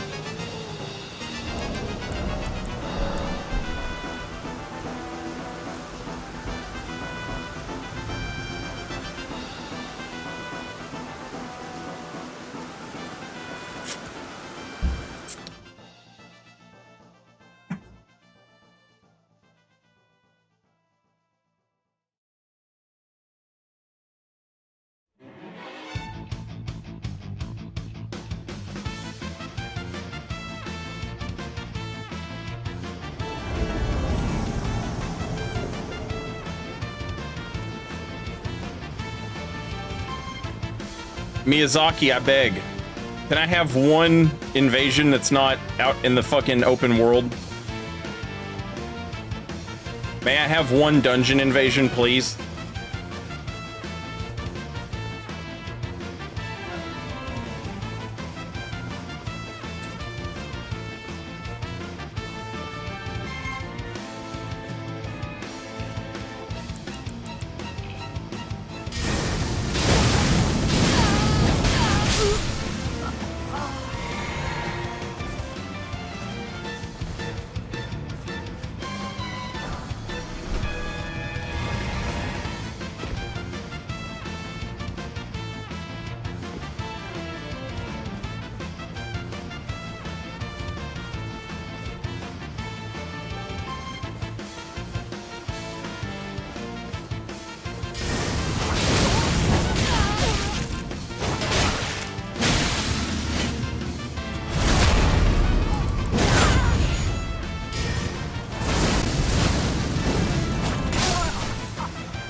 I've never used Rivers of Blood. I've used Honest Rivers, which is better. It was better when I made it, and it's better now.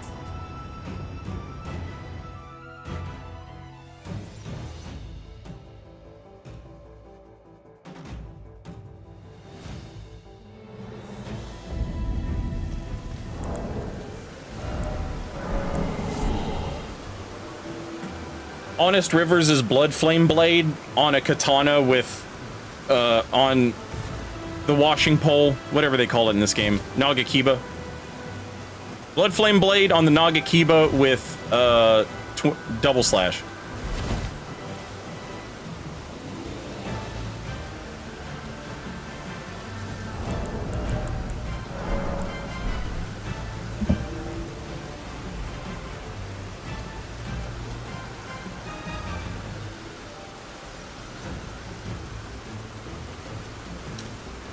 Yeah, if you can land Blood Flame Talons, it true combos into the double slash, and it's just like instant bleed out.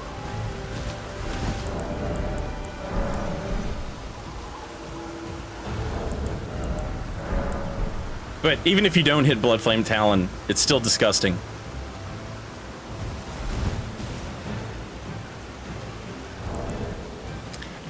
Van Foreman, I'm going at some point. I'm kind of burnt out on doing Elden Ring PvE right now, which is between my burnout and my excitement for Monster Hunter. I've been playing Monster Hunter, but like I do want to take my Honest Rivers build and use a Great Katana and call it Big Rivers,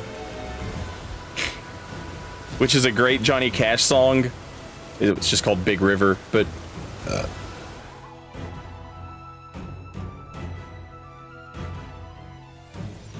Juno, welcome back. Thank you for 16 months.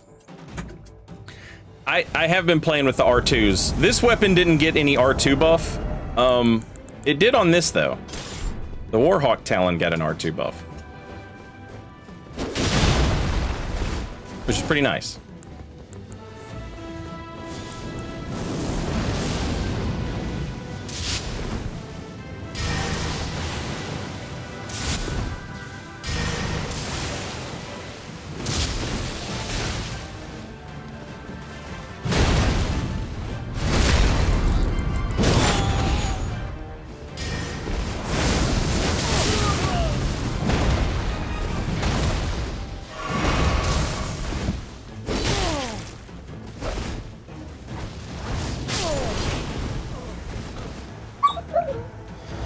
with it, Lily.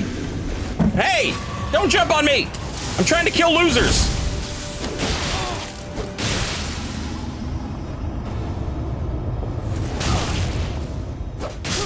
Fuck you, Blue. Fucking loser.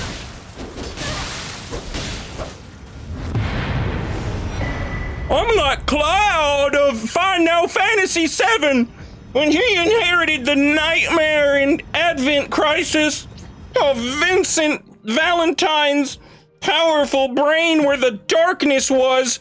To Sephiroth, double trench coat. I'm like that.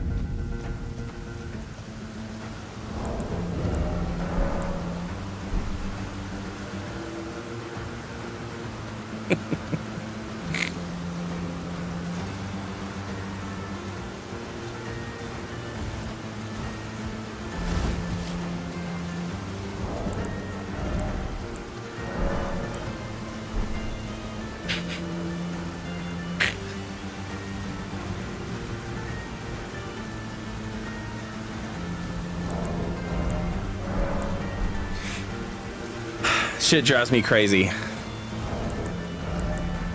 Blues showing up in an invasion at the Radigan boss fog. You know how easy it is to win that invasion? Like, 1, just walk into the boss fight. That's all you gotta do. 2, like, how do you lose? How do you lose? How is it possible? Shouldn't be. And yet, and you have the audacity as a Blue to show up and protect those people? Shameless fucking gankers?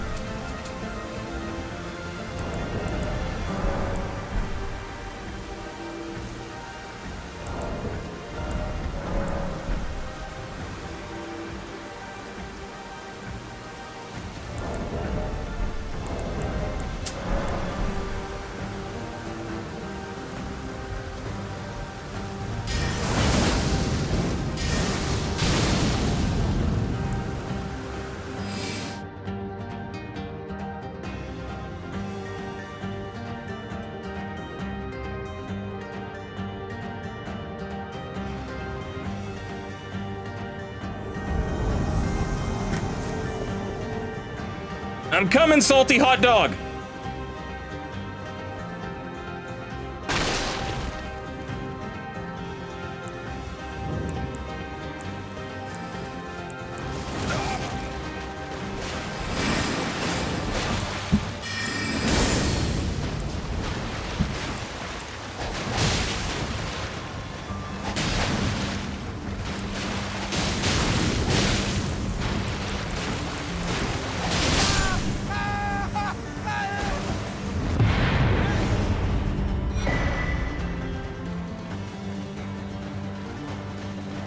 That right there. Metagrim, welcome back. And thank you for 40 months. Very much appreciated. That right there, that's an invasion where you're in a union with, like,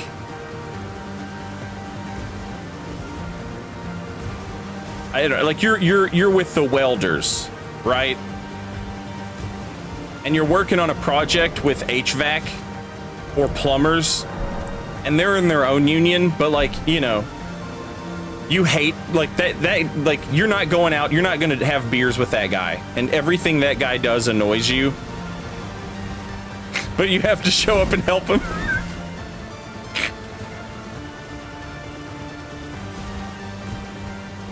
Solidarity forever. Solidarity forever. Solidarity forever.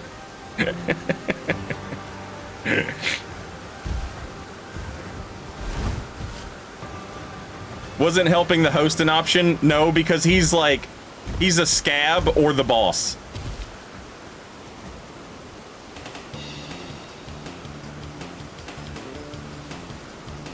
I've had that happen several times, Storyteller.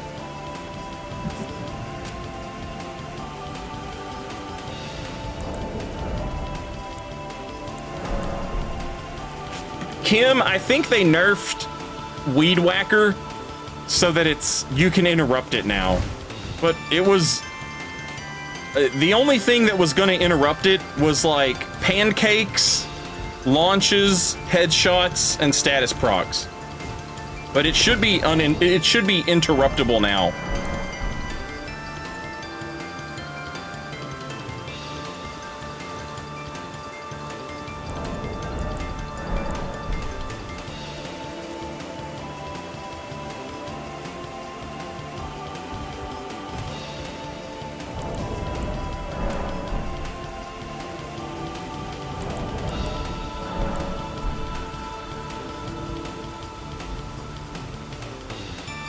You can only interrupt the follow-up now. When you say the follow-up, do you mean when they press L2 and they go whack, whack, anything after that? Or do you mean you can interrupt the second whack after the first?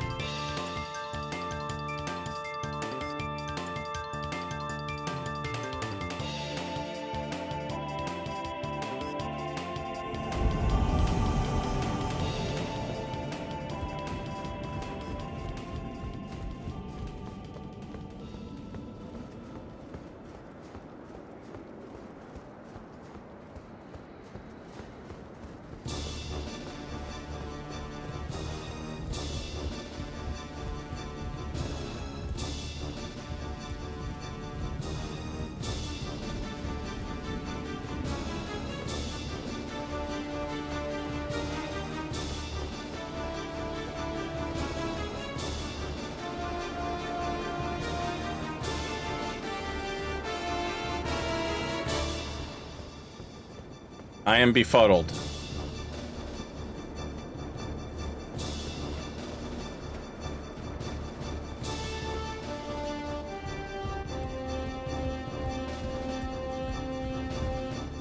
Oh, there they are.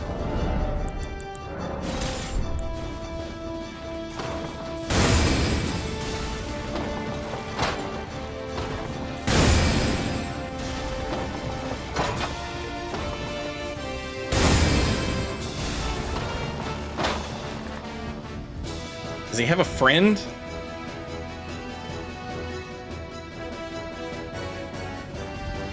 I don't think it matters. I don't think I can get down there.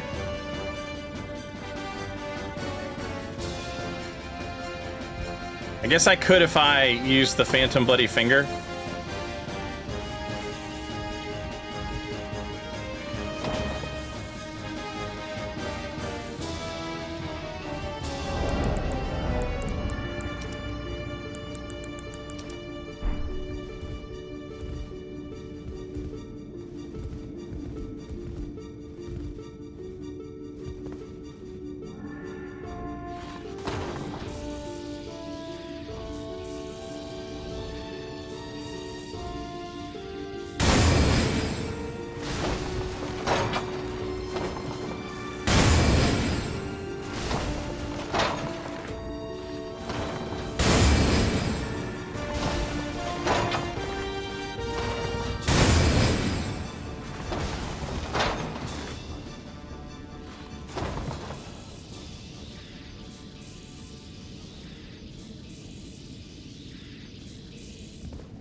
How did that dude not die? And where did he land?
I just want to get rid of the Phantom.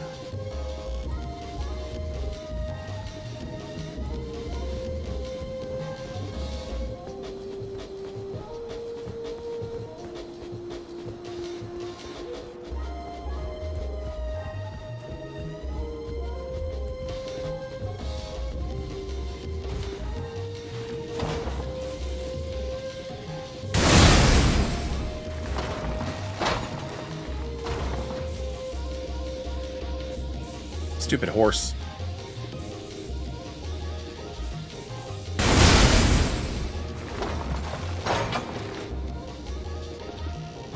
Stupid horse!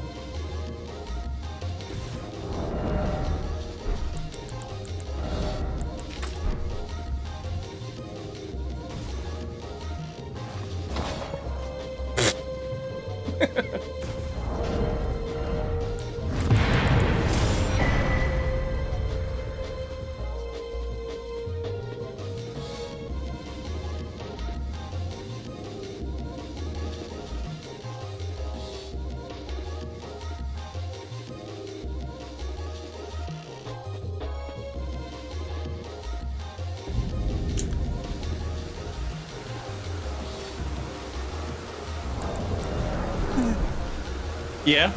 No jumping. No jumping.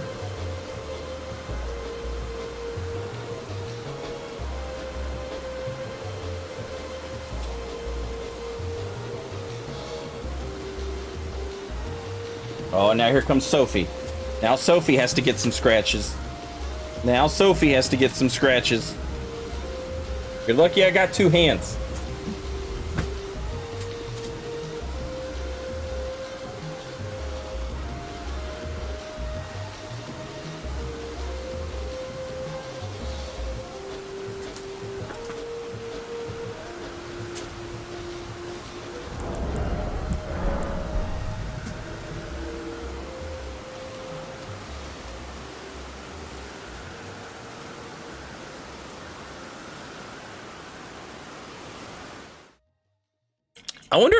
I wonder if that Phantom fell off but landed on something that stopped them from dying.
Jesus.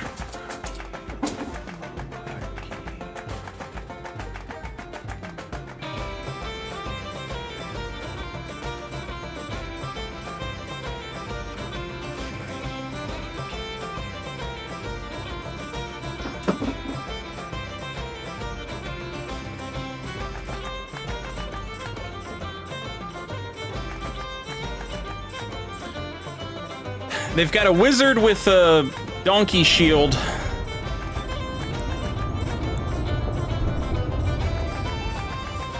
And whatever the other guys do.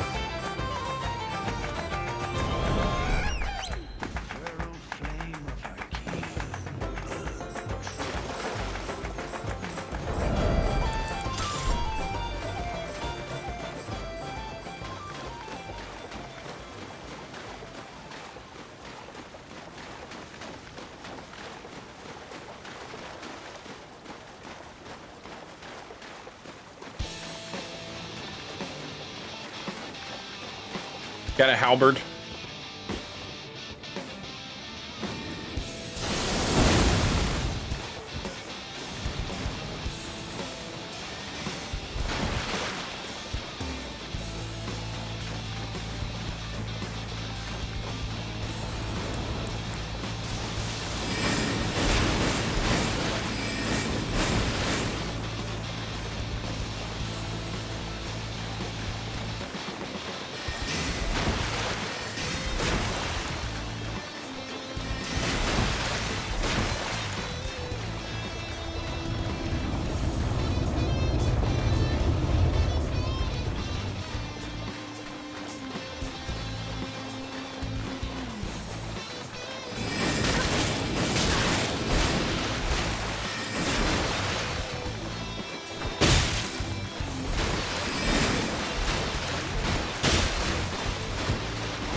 Finny, welcome back, and thank you for 51 months. Very much appreciated.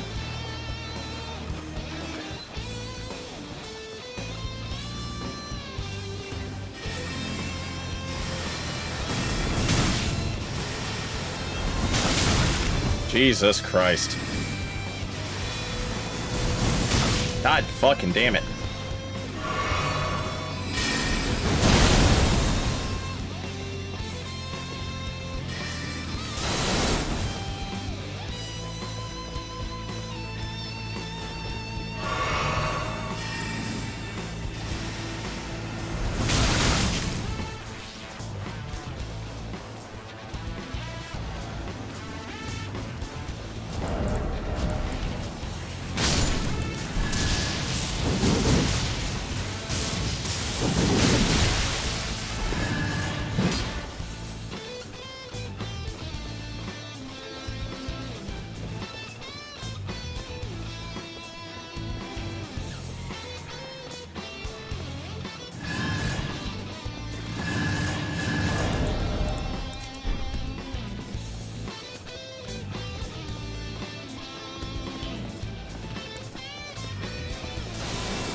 Inhaled Pancakes, welcome back. Thank you for 21 months, much appreciated.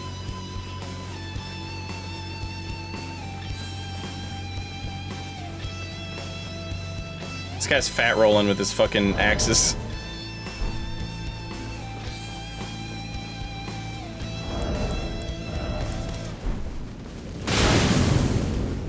Did they nerf the damage on that?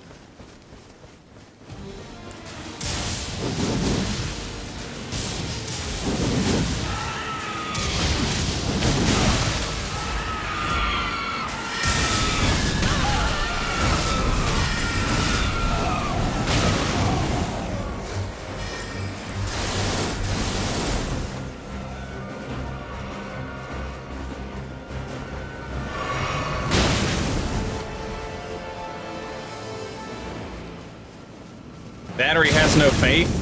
I mean, those things were doing like absurd damage.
Chat, what do we think? Out of the three of them,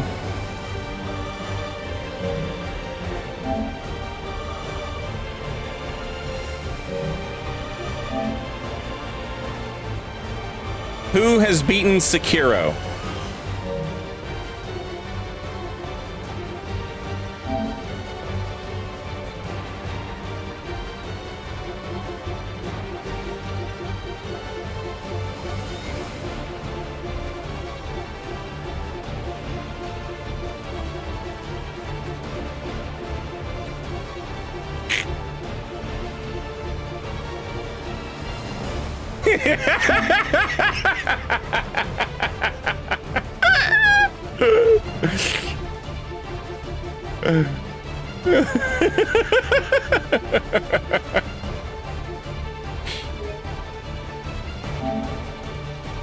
Hey, he beat Genichiro!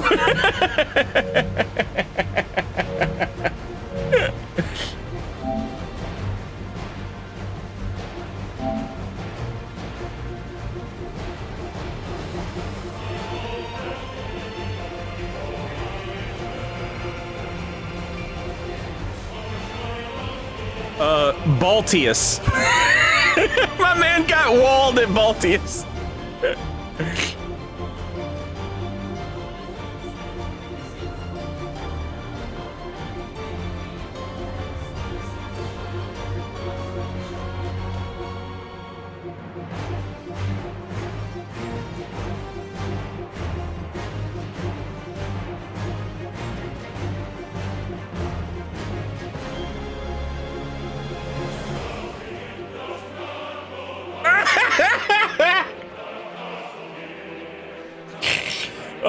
chained ogre.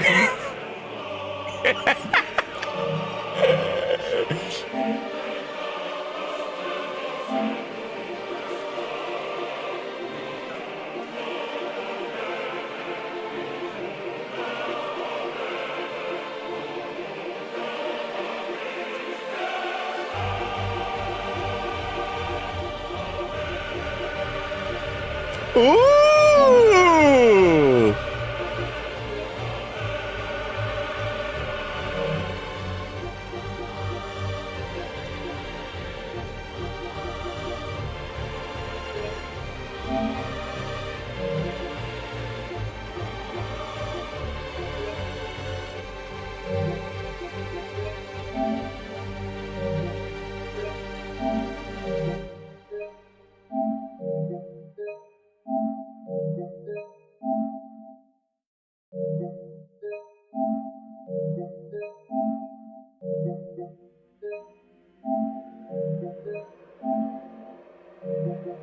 What ending did you pick?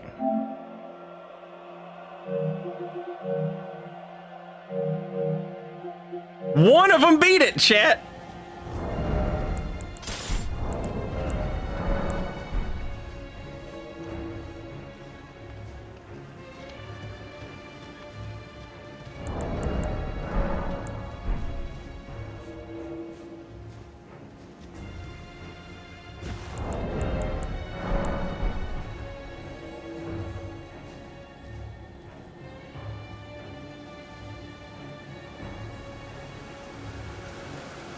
That's a rare Pokemon.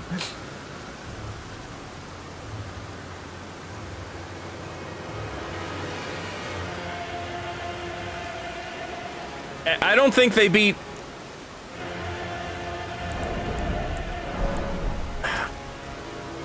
well...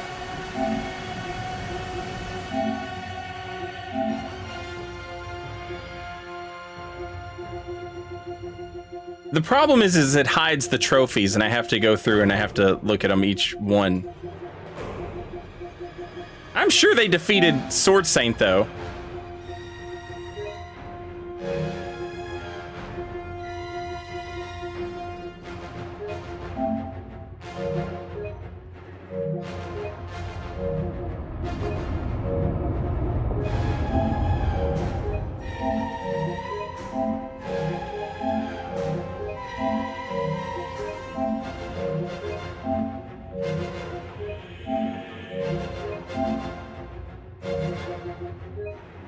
Oh, no, they didn't. You're right. They're at the end of the game, but they haven't beat it yet.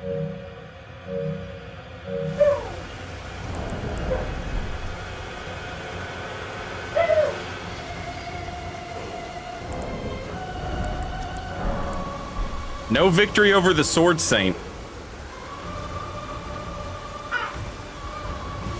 Loba, welcome back, and thank you for 17 months. Very much appreciated.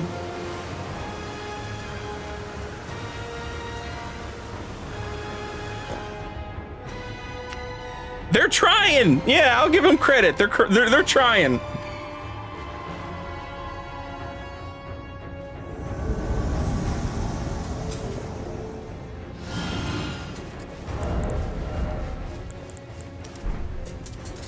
Hey. Hello. I'm gonna try something here.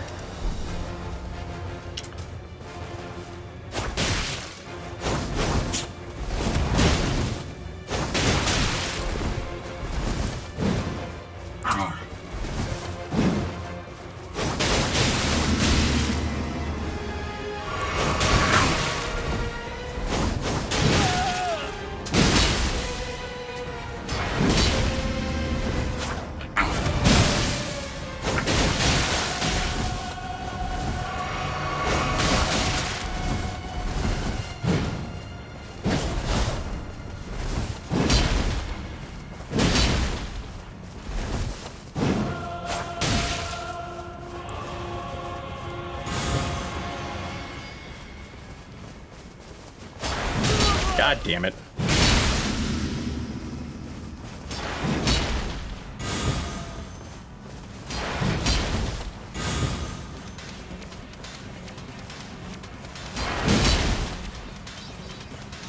He's really latent. Going for the parry against Giant Hunt would be foolish, but I think I'm gonna do it anyway.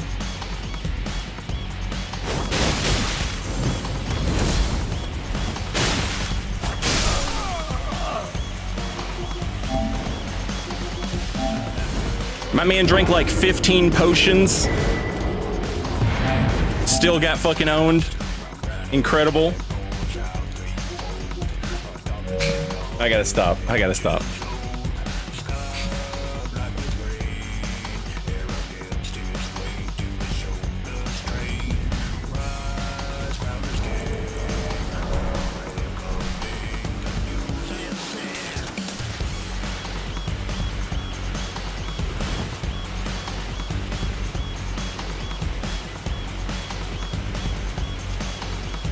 What is the Sekiro test? Basically, anytime I invade somebody and they disconnect in like a gank scenario, I always check and see if they've played Sekiro, how far they've made it in a game where you're not allowed to summon other people to help you.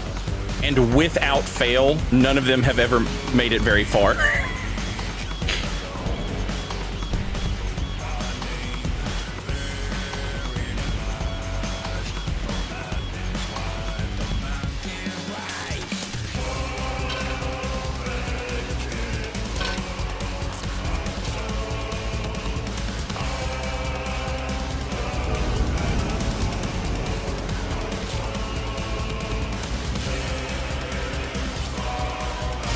Hello.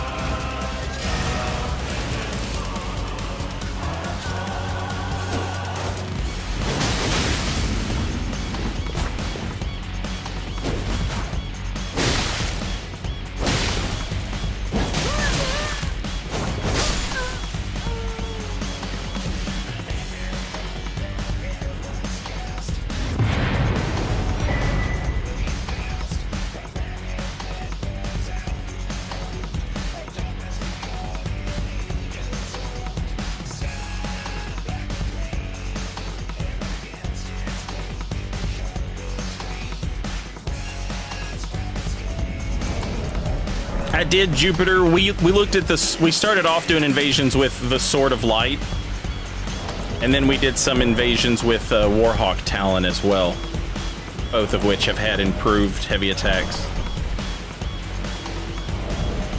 This one is looking pretty good too.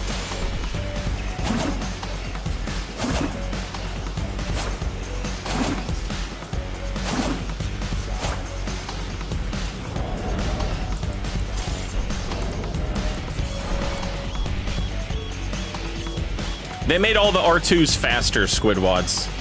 The light greatsword didn't get it, but it didn't need it.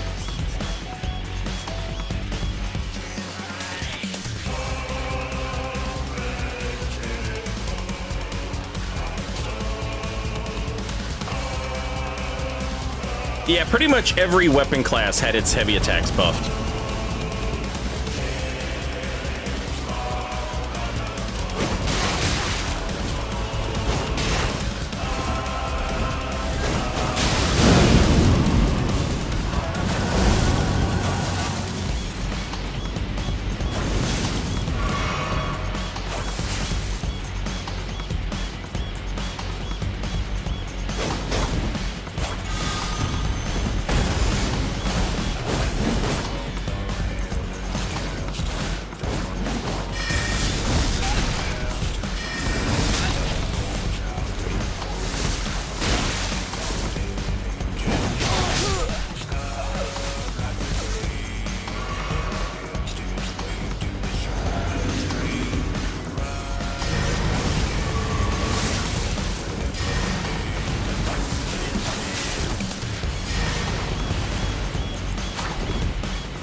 have no idea, Krytus. I think maybe I'm interrupting Eleanor's Ash of War from the previous patch where they buffed the poise damage of light greatswords. But I'll take it.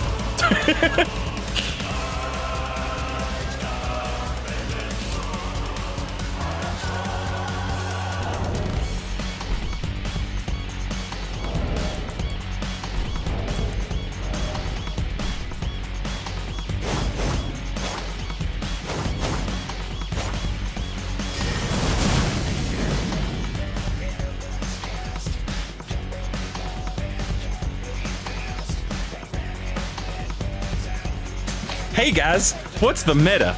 Twin blade power stance jumping attacks? Hey guys, what's the meta? What's the meta? What's the meta?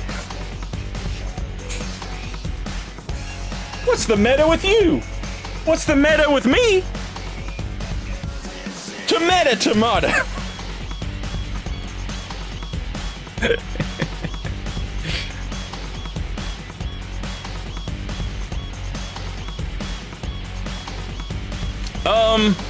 Phlox Canvas Talisman works in PvP as long as you aren't using sacred damage. If you're using sacred damage, then no, Phlox Canvas Talisman doesn't work. If you're using fire damage or any other type of damage, magic, whatever the fuck, yes, it works. It just doesn't work for sacred damage.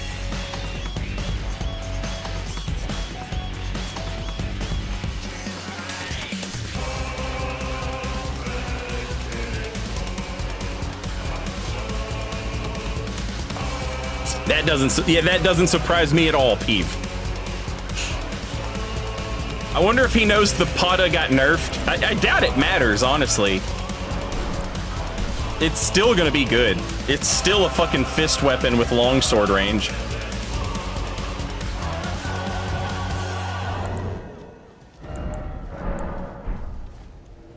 You ever tried Blade of Ansbach, Sword of Night, Ash of War R2? I haven't. I have the Sword of Night on my Madness build.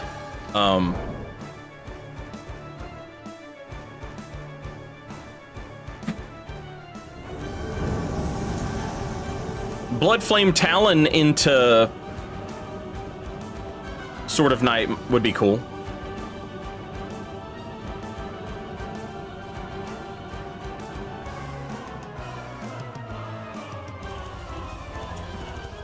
What were they talking about Godfrey's icon in the patch notes? It wasn't working on some DLC spells.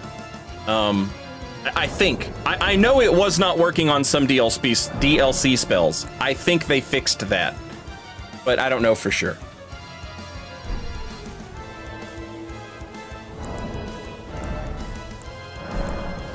Pata got nerfed by 7% from my testing, only in PvP. That's fair.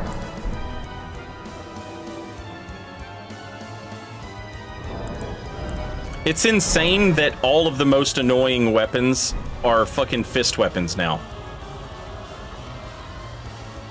Between the fists, the claws, and the fucking kung fu.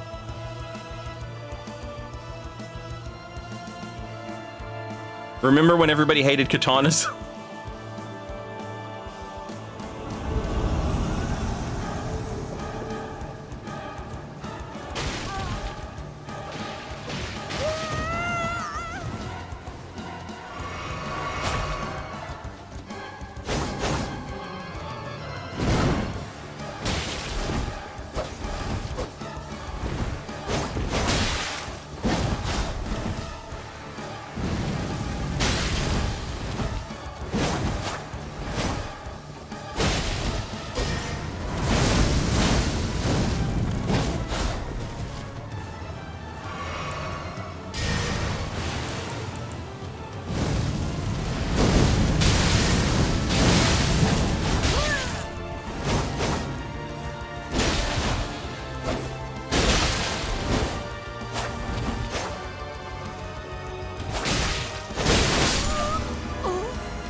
Chat. I need to take a little break. I gotta let the dogs out and get them a treat. And I will be right back. I'm gonna go ahead and play some commercials now and get them out of the way.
Please, buy something.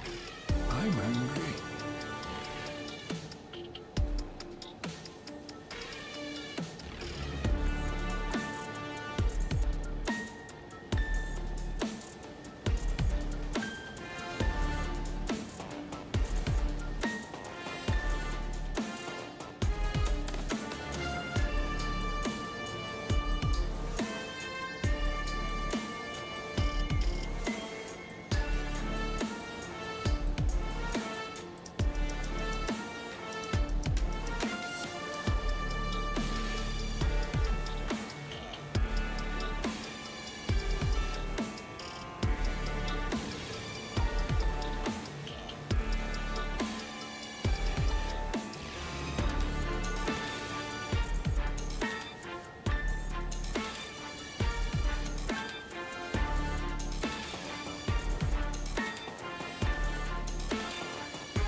Yo, holy shit!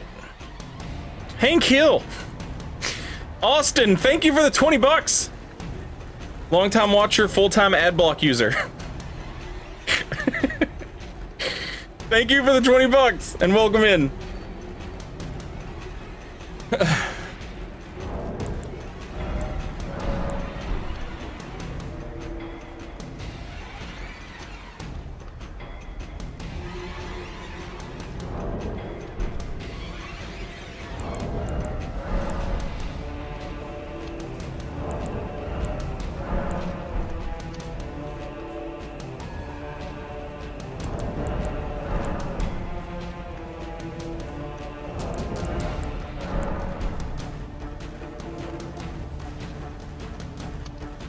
What multiplayer groups do you use?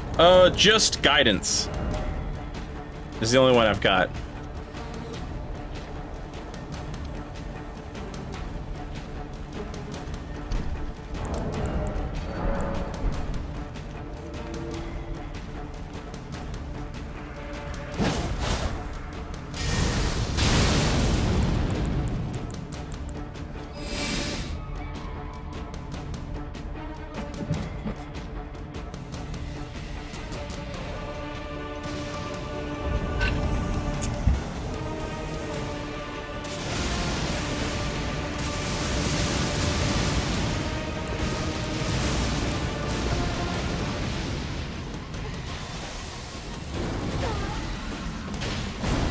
Goodbye, Jessica. Oh, Jessica, when you jumping off that cliff and into my heart, I knew you was dead right from the start. Oh, Jessica.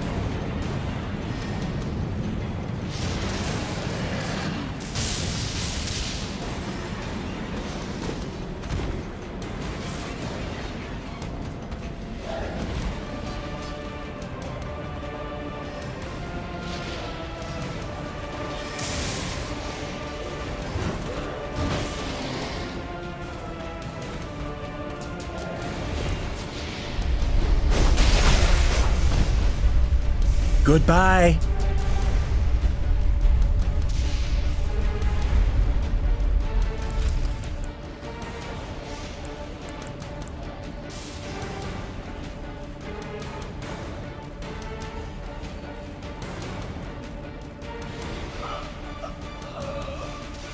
Enjoy your run back.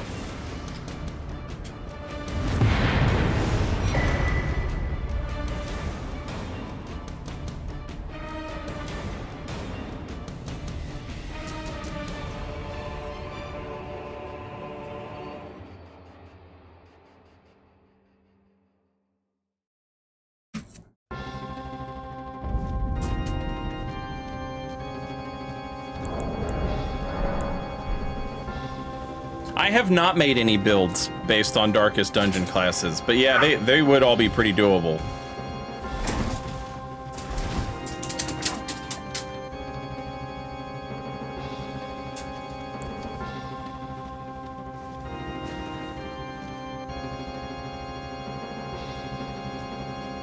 Boom, boom, boom.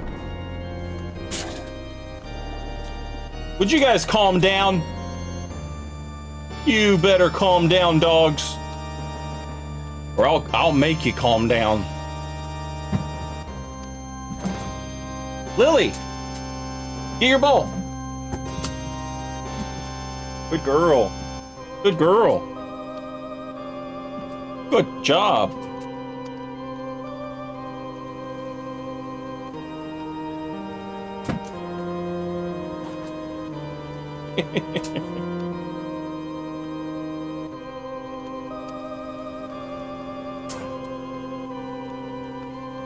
Sit.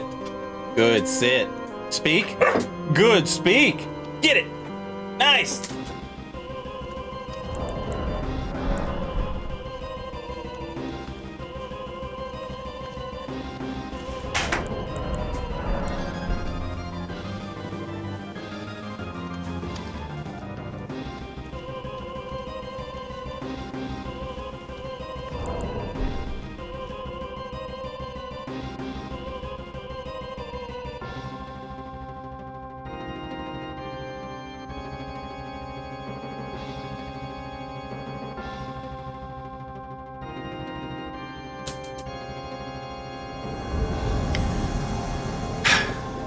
I love how when I get a fucking invasion that's not open world, it's just two guys running and then fucking dying to their running. And then right back into the open world shenanigans.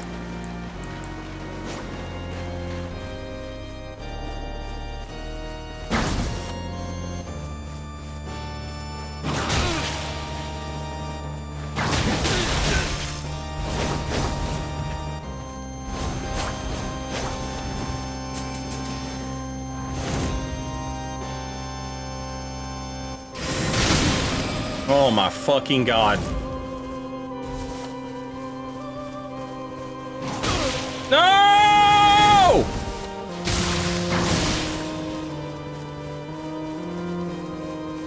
Am I running the wrong way? I am running the wrong way. I'm running back towards the golems.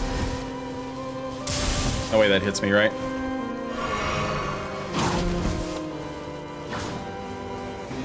Of course. My name Lone Wolf, and I'm friends together. I'm the lone wolf with my friends.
That's a good spell.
I wonder how far they'll go before they realize I'm not there.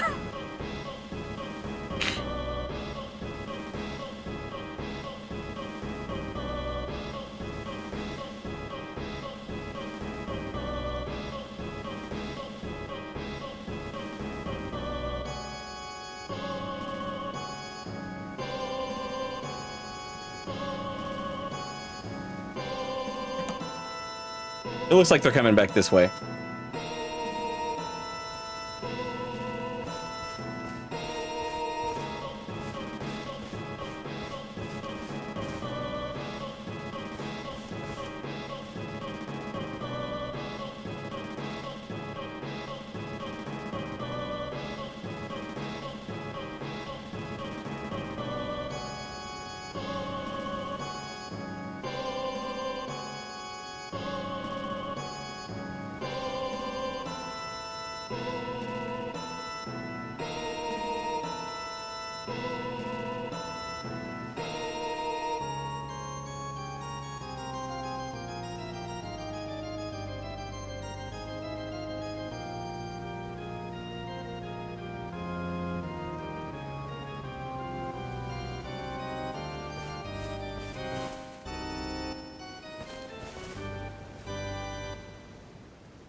Man, it's nice to have competent fucking PvE.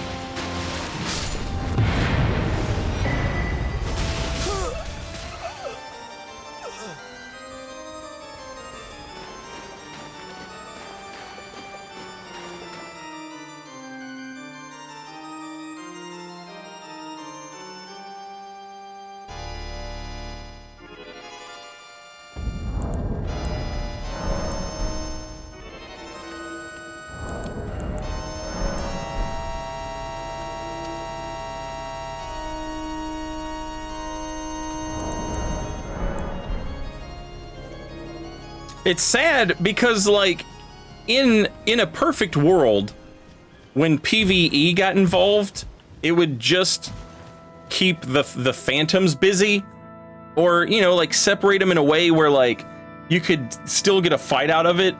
But so often, the moment PvE gets involved at all, it's just, that's game over. Which is kind of a bummer.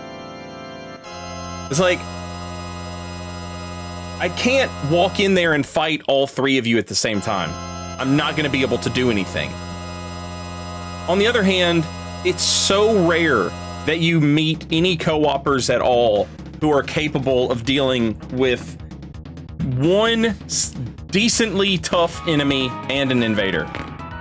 And so all of the invasions are either they're all a blender one way or the other.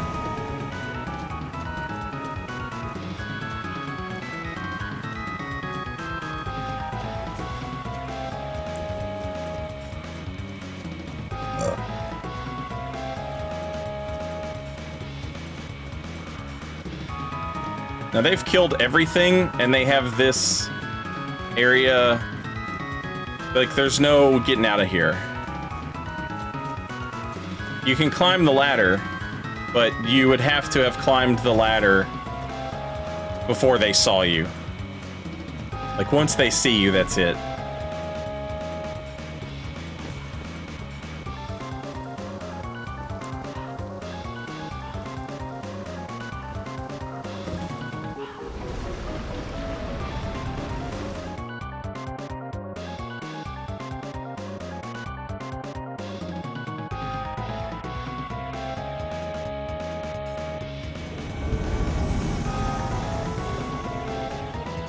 Oh, right.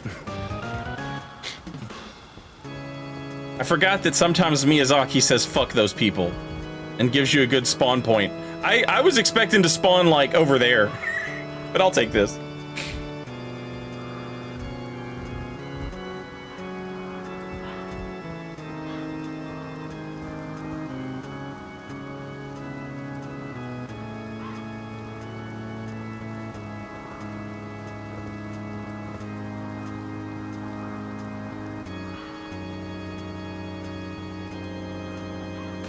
If this was seamless, you'd spawn halfway across the map. Honestly, I'm surprised that didn't. Mount Gelmir spawn points are notoriously fucking garbage. Somebody will be at the goddamn Falling Star Beast, and it'll spawn you by the tree avatar, the ulcerated tree spirit. Somebody will be at the bottom in the middle of this river, and it'll spawn you here. Or it'll spawn you like right by Mount Gelmir, or right by the manor, Volcano Manor.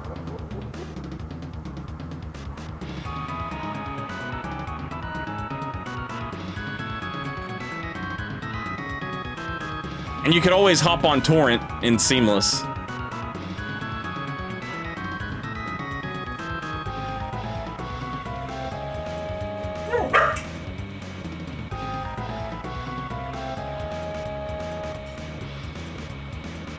That was the quickest.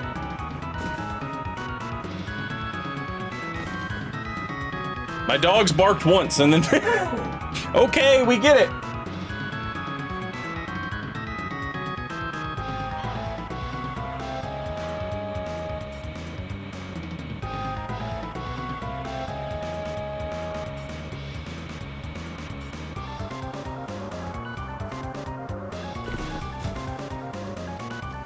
Jessica.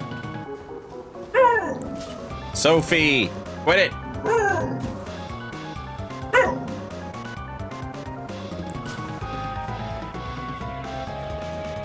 Hello, Jessica.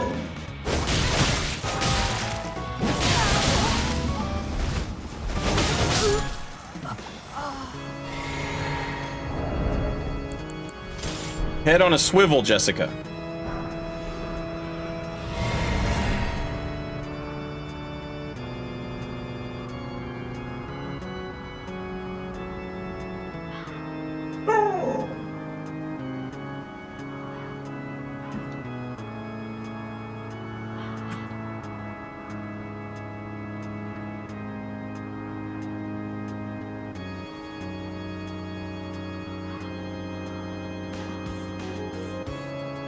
And so we find ourselves at an impasse. It's easily solvable.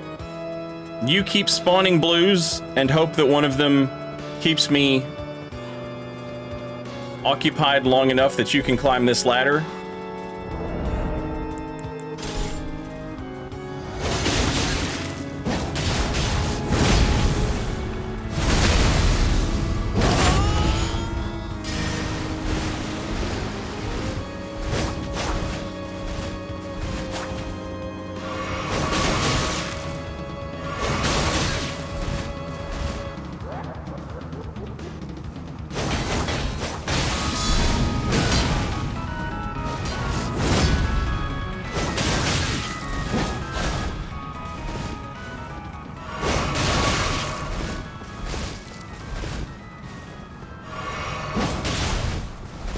That was lame.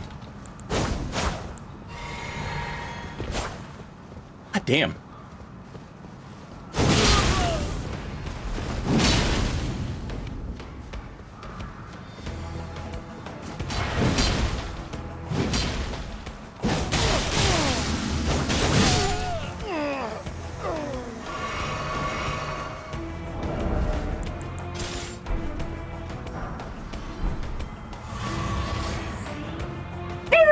Holy fuck, dog! Shut up!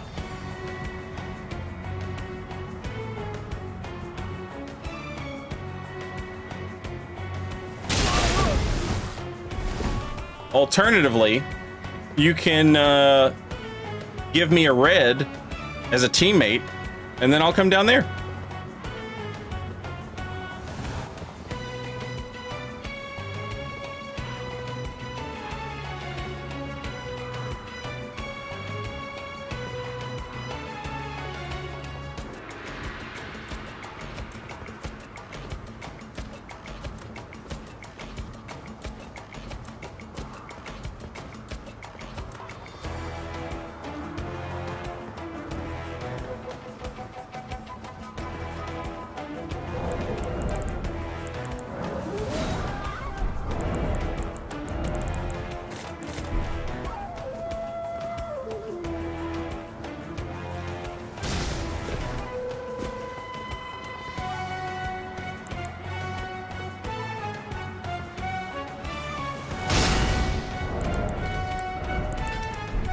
This song now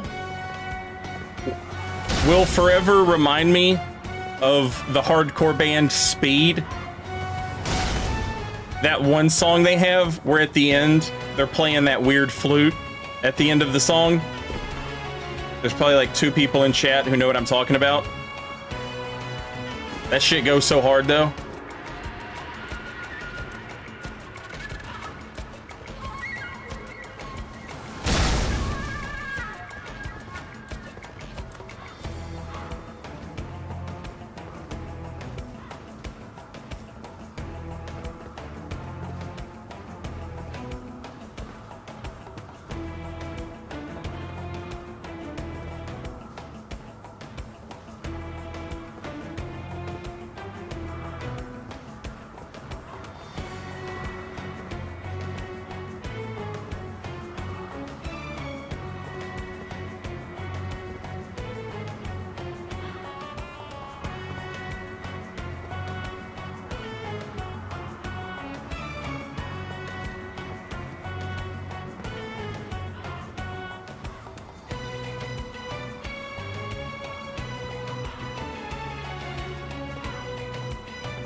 GG.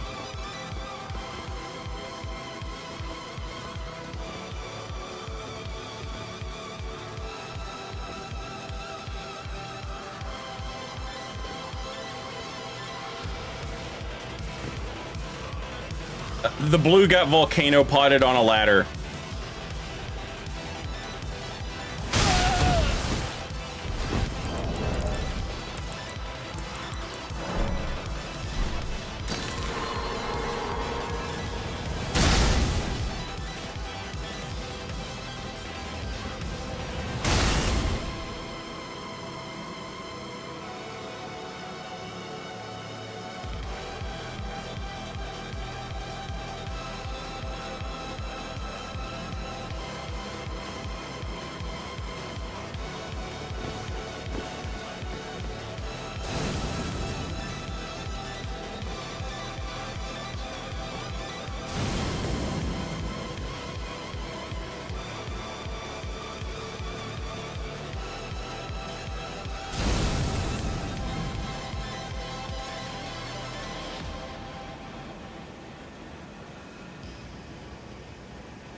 Give me a co-invader. Viper, SRT, QTR, and the other one.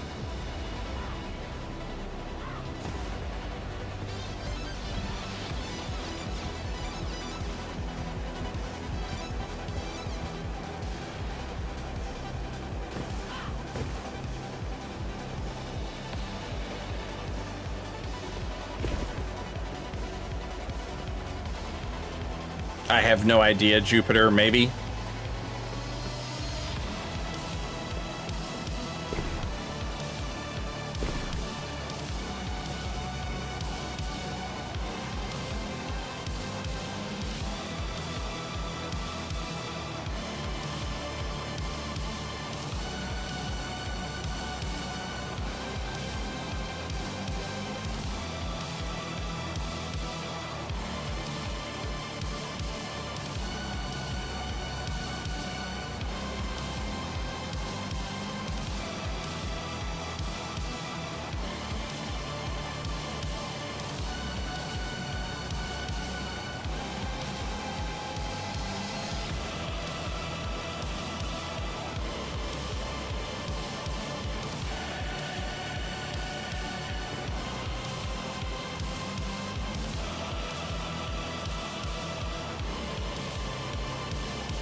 What's going on is I have invaded 2 people who are ganking here at Mount Gelmir.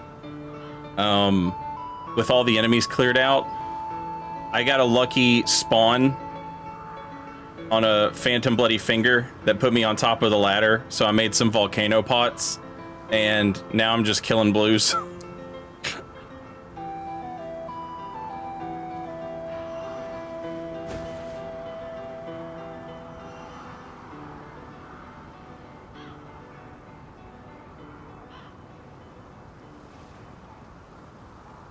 Is there a point where you will stop camping a ladder with volcano pots? Yeah, I mean, if they're not ganking, if I got a co-invader, sure, absolutely. But I recognize these names. These dudes gank all the time.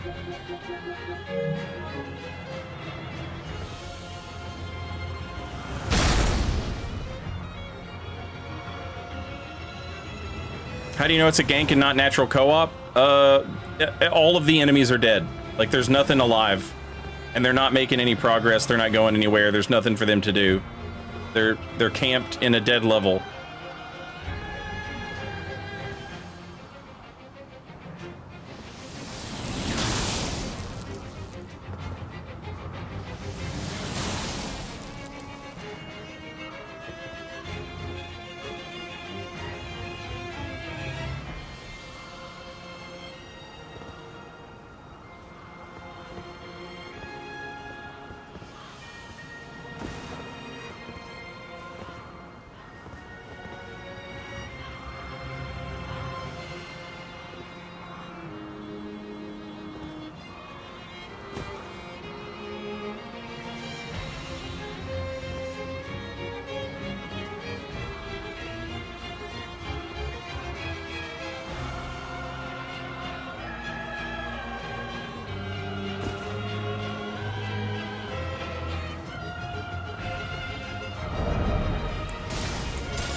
I'm level 200.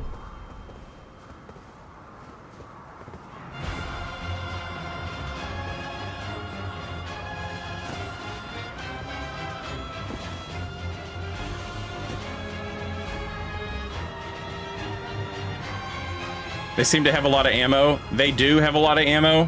The Phantom has been sent home and resummoned once already.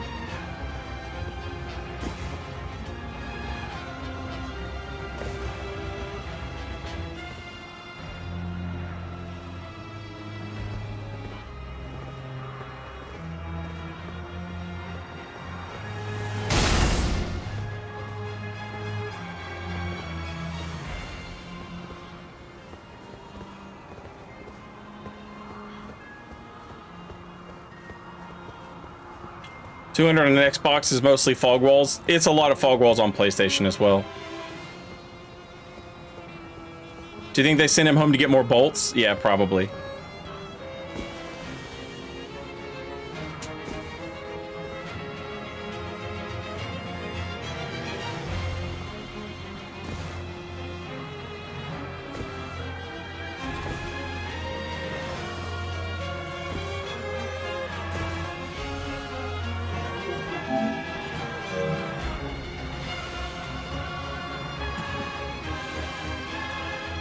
Yeah, they absolutely have the tongue off. Which is what I'm saying, like, turn the tongue back on, let me get a co-invader, and I'll happily come down there.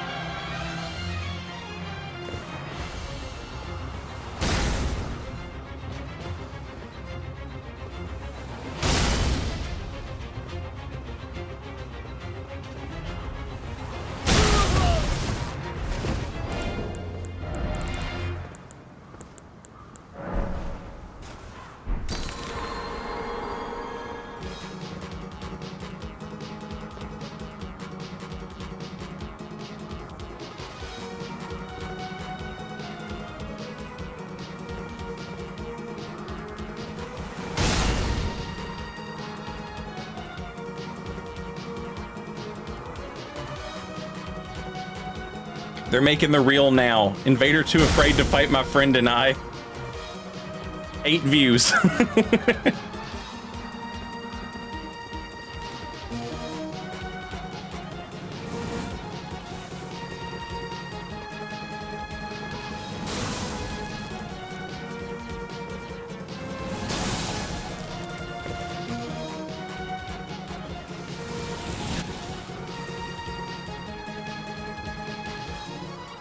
Two of the views are him and his friend.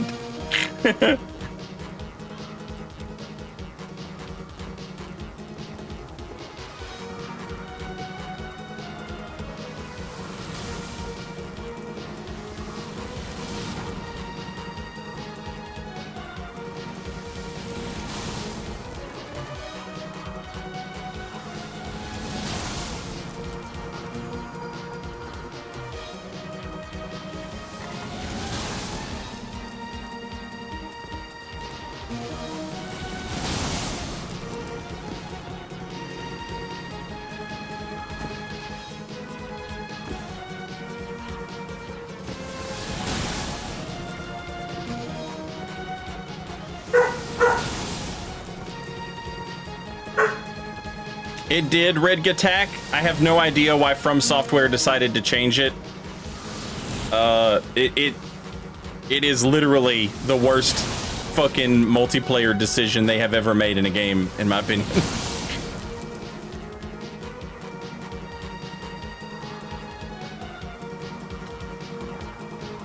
Like, you could let people turn it off at a bonfire or a grace, and like, okay, fine, you know. But you can't turn it off while you still have a phantom, you know, or an invader in your world or whatever. No idea what they were thinking with that.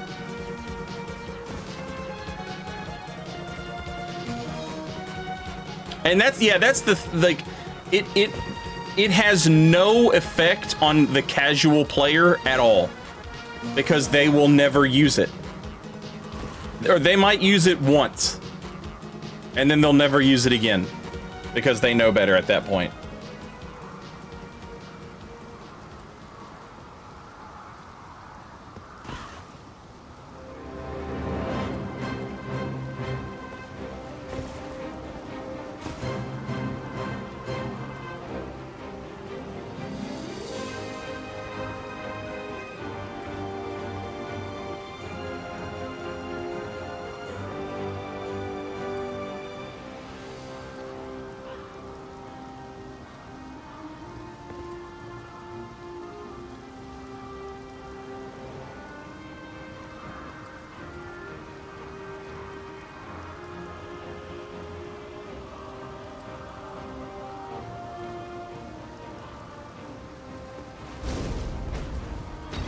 Choked!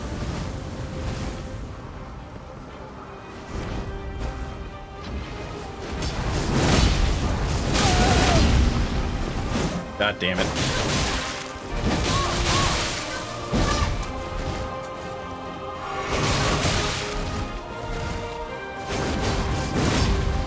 Holy shit! You don't smell the dog shit?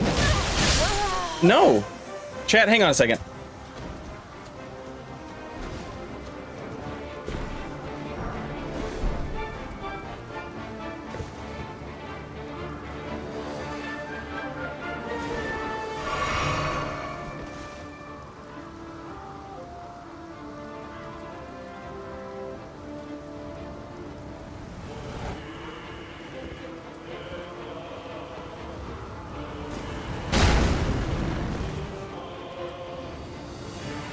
Sorry, chat.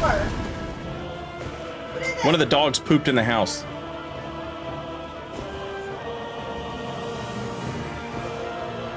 And that's something that you all need to know.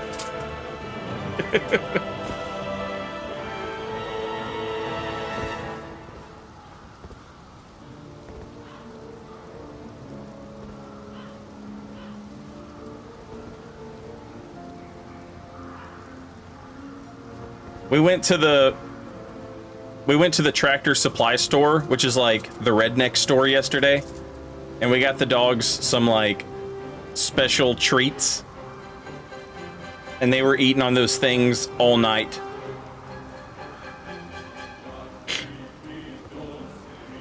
And now one of them has a fucked up stomach because of it.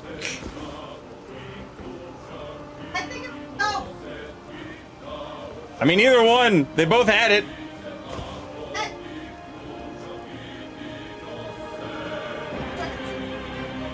I took him out at 5.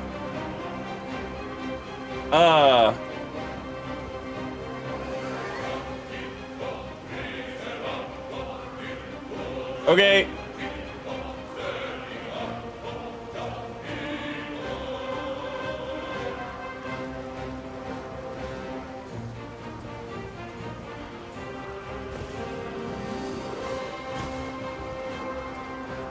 All right, I'm bored.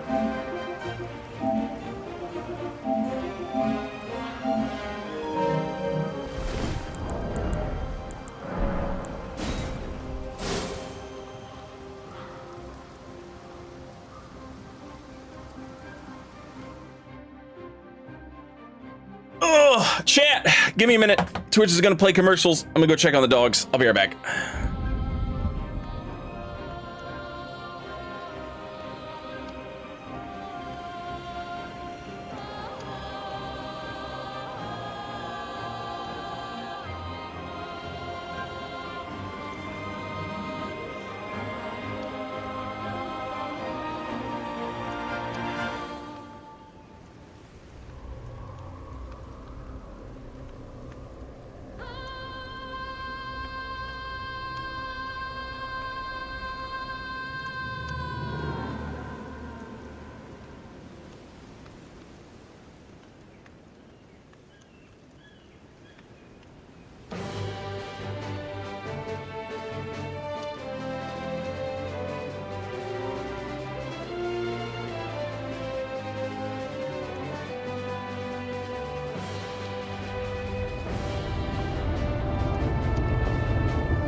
All right, I'm back.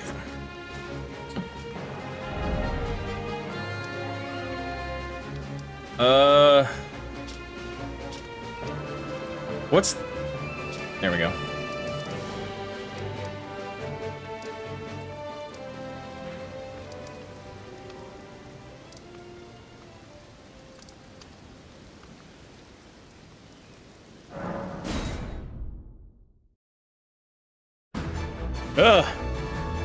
Oh, Gideon, welcome back. Thank you for 64 months. Killzor, welcome back. Thank you for 66 months. And Jaji, welcome back. And thank you for 21 months. Much appreciated. I'm gonna try and get some fucking invasions in the not open world dog shit that I keep fucking getting over and over and over again.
It's pretty good, Soul Pice.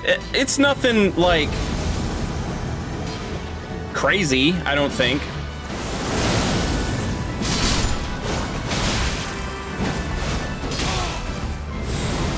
I have no idea how to fight this thing at all.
I don't know how to fight it one-on-one. I've seen it like 3 times in my entire life, and I have no idea how to fight it when it's got friends behind it.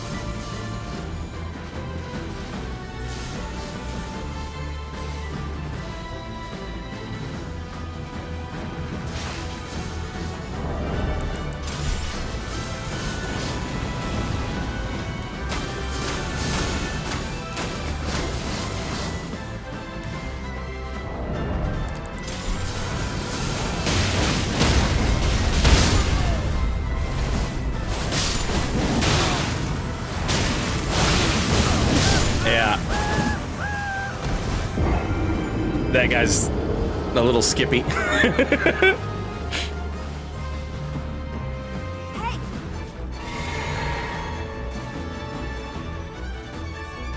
I was curious if we could interrupt that like we were doing before. It felt like that thing used to feel like it had infinite hyper armor, and today we were able to interrupt it reliably. That's obviously not the guy to test that against, though. I'm only getting like half of his animations, so who knows where he's actually at in that.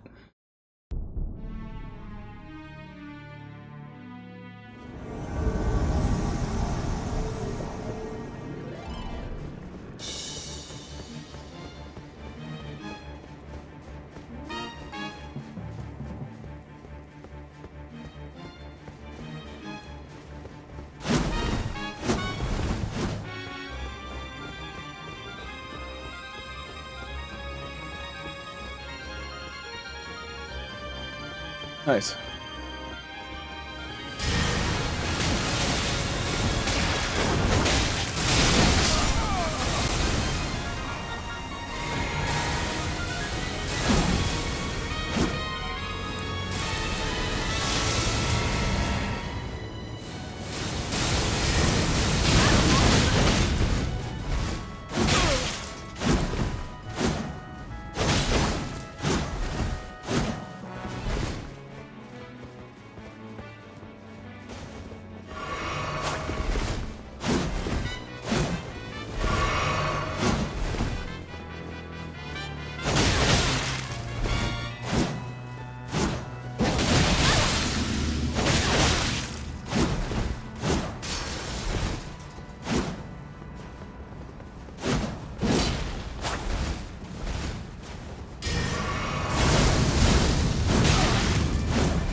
GG.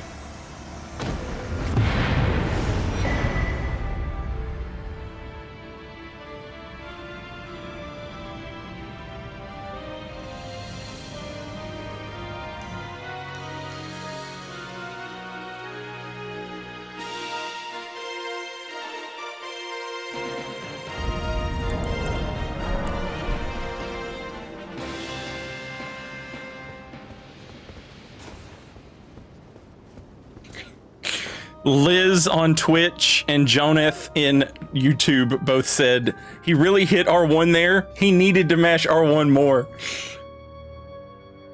When you've got that much hyper armor and that much poise, that's typically a good decision to make, is to press R1.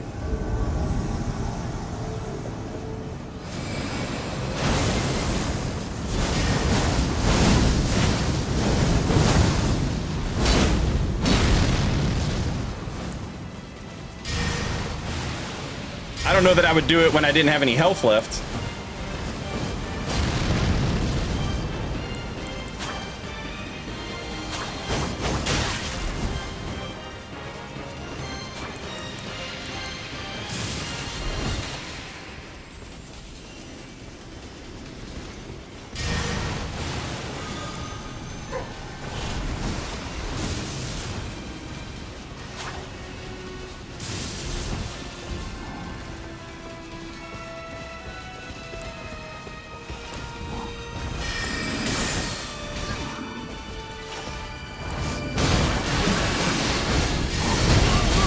God damn it. I hate you, horseman. We're meant to be friends.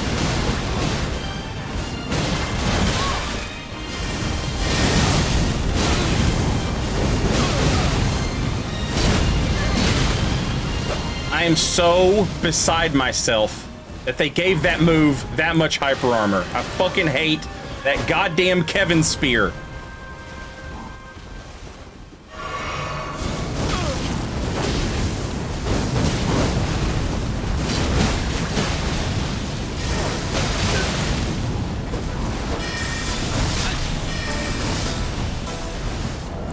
I'm an idiot.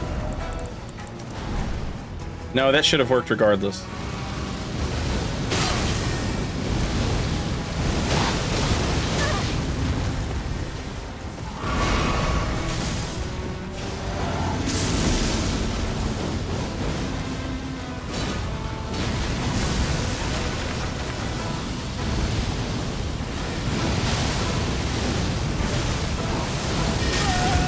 Fuck you! Fuck you!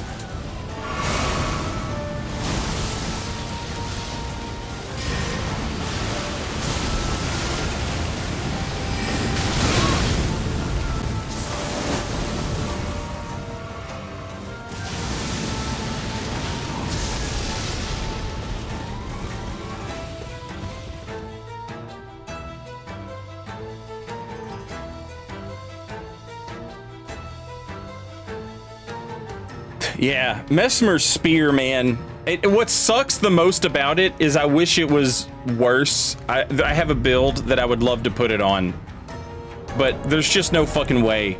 It'd be like running around with fucking rivers of blood, you know?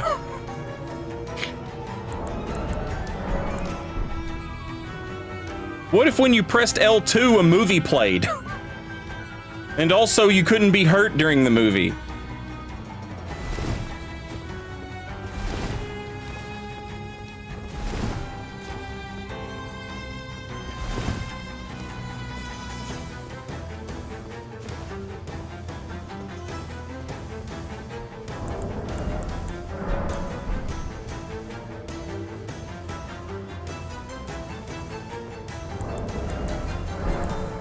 The more I play Monster Hunter, the more I think From Software should get rid of lock-on.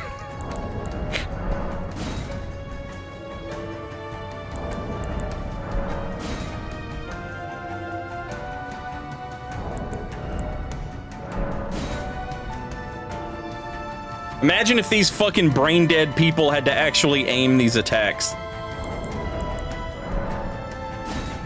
This is a wrong opinion. Maybe, but it's mine.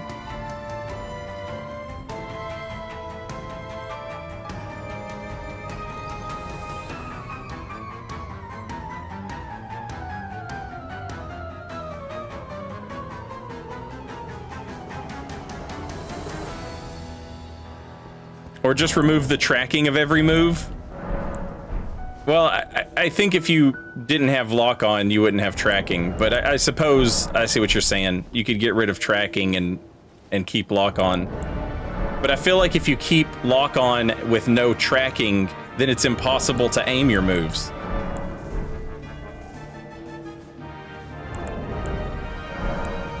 The mage skill floor would instantly be raised to the penthouse. Yeah.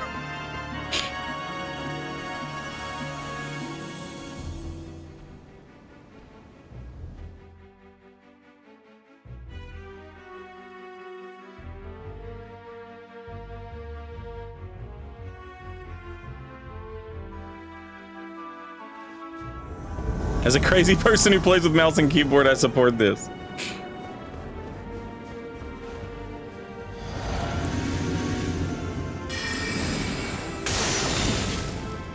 My man is ready.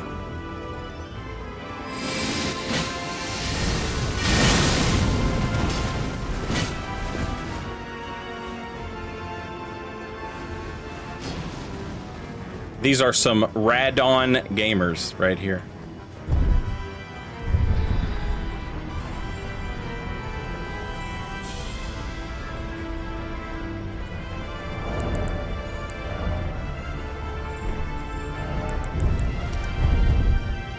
You know what would be fun to test out is if Bloodflame Talon, if I cast Bloodflame Talon with the Hammer Talisman on,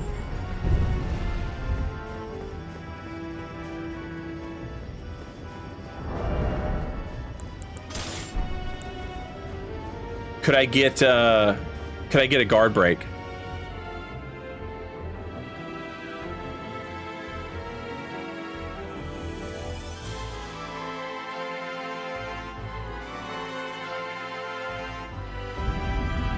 Have you seen that the big katana is 1-to-1 with Monster Hunter longsword animations? I have not seen that, but I definitely felt it after like we've been playing Monster Hunter, and it definitely, like, when I saw the longsword and I was like looking at its moveset, I was like, this is just a great katana from Elden Ring. Now obviously the longsword came first. So the Great Katana is just a longsword in Elden Ring. Not the longsword is a Great Katana in Monster Hunter, which is what I meant to say the first time.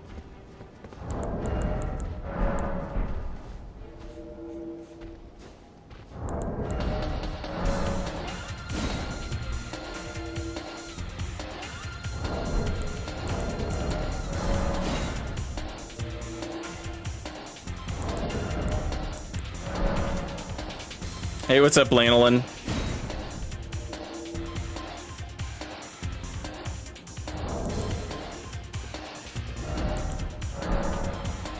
Yeah, it's insane that they nerfed Radon to the point that they did, and those people are still going at him with great shields.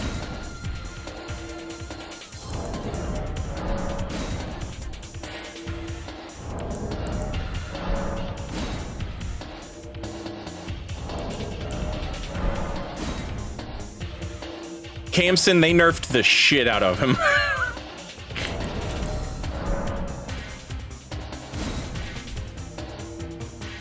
He's slow as fuck. His cross chop is garbage now. He doesn't do any stamina damage to shields if you block. And they buffed shields in this patch as well.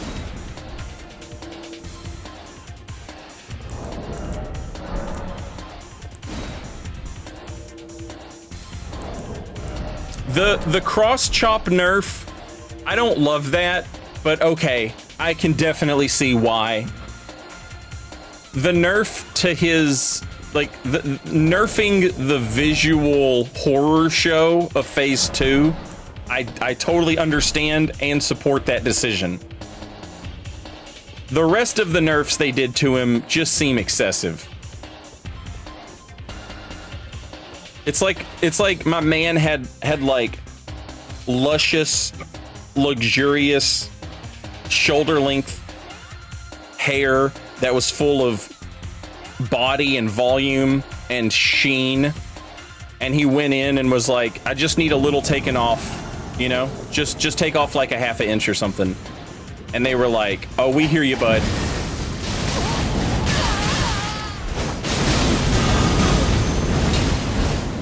And then they gave my man a bob.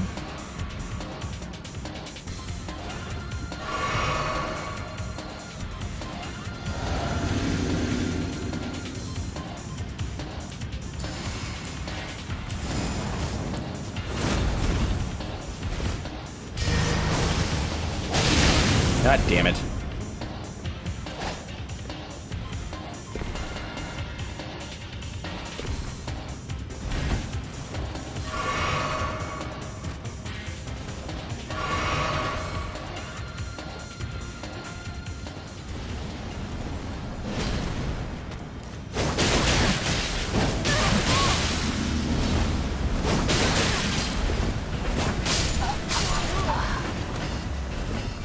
People keep surviving my shit with like one hit point, and it's so annoying.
God fucking damn it.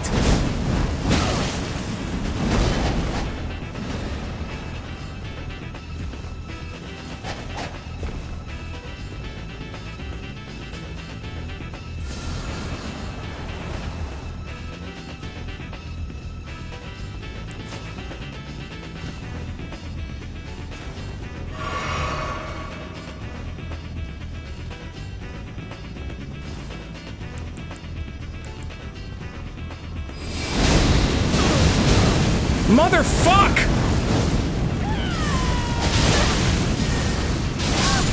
Fuck that slow ass fucking trade! I fucked up like 4 separate times there, 4 separate inputs.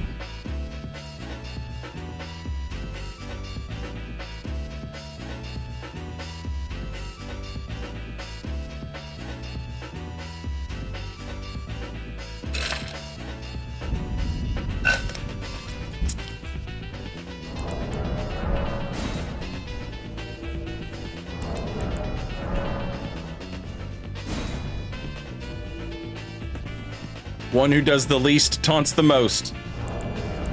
Hey, Peeve. Hey. He took more steps in that invasion than anybody else. And walking is like playing the game.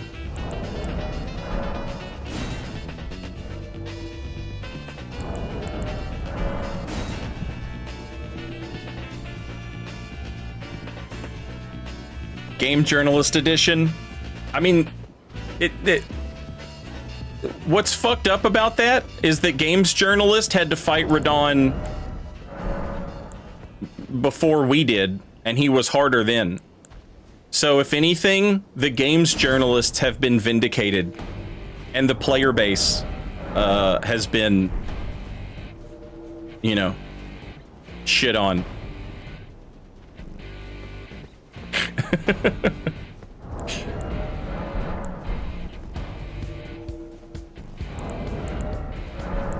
Me and you, we didn't even get to fight Radon unnerfed. The people who got early access to the DLC, their Radon was harder than our Radon. And that includes the Games Journalists. One of the funniest fucking things that I saw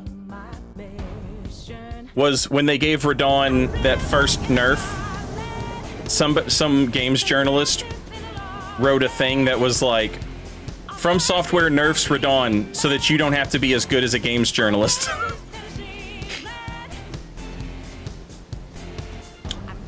Pretty, are you base level? Close to it?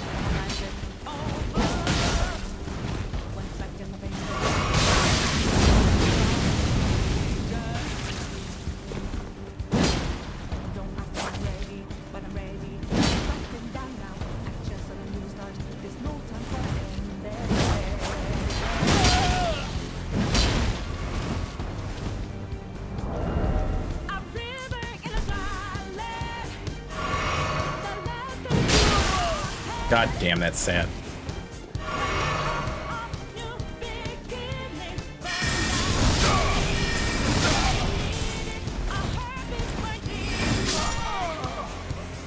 Wrong team, you fucking bitch.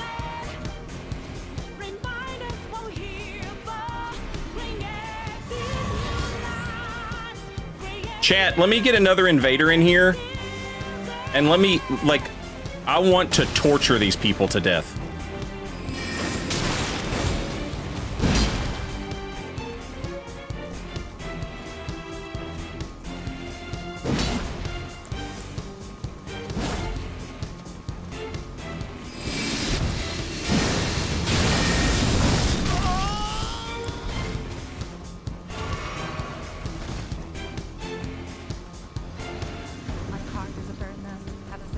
These fucking losers. They think they can fucking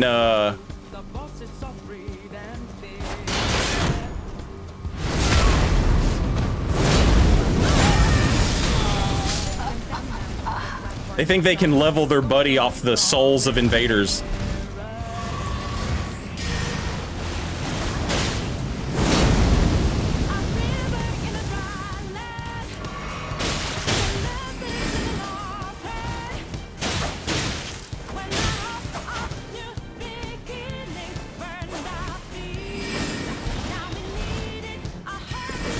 Power level me, Bubba.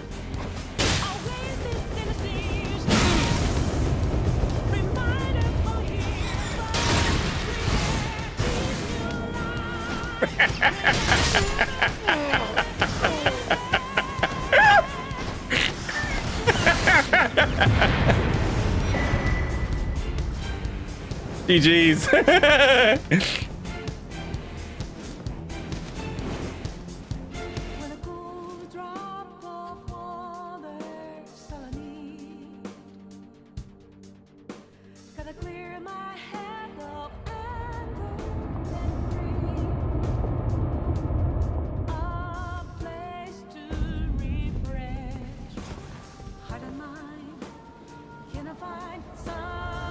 River, I didn't get a chance to finish it because one of my dogs got sick.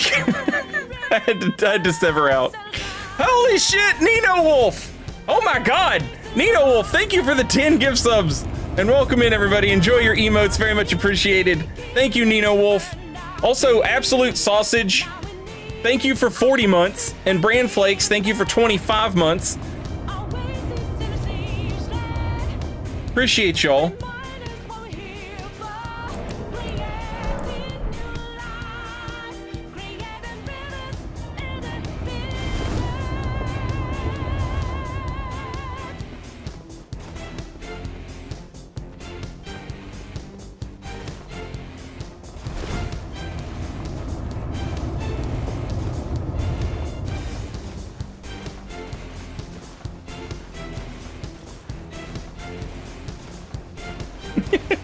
Hey, what's up, Oro?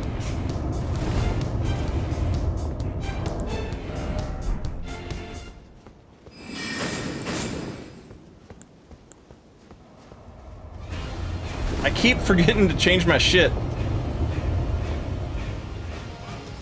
Also, Nino Wolf, thank you for the gift sub to I'm Thinking Sheets. Enjoy your emotes. Welcome in. Nino Wolf, seriously, thank you so much. That's 11.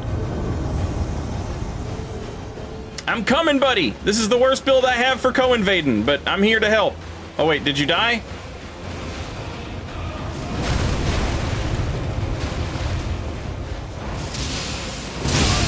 Oh, sad.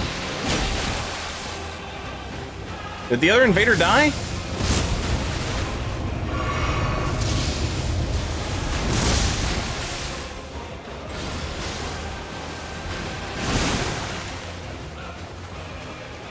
I want to do shenanigans.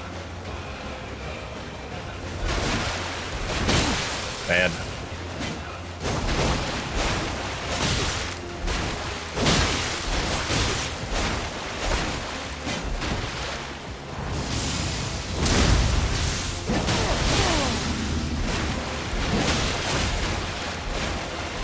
See what I mean? One hit point, they keep surviving.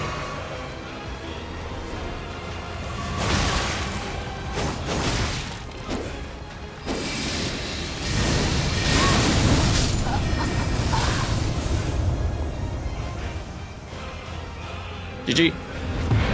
Miyuzu, welcome back. Thank you for 30 months. Very much appreciated.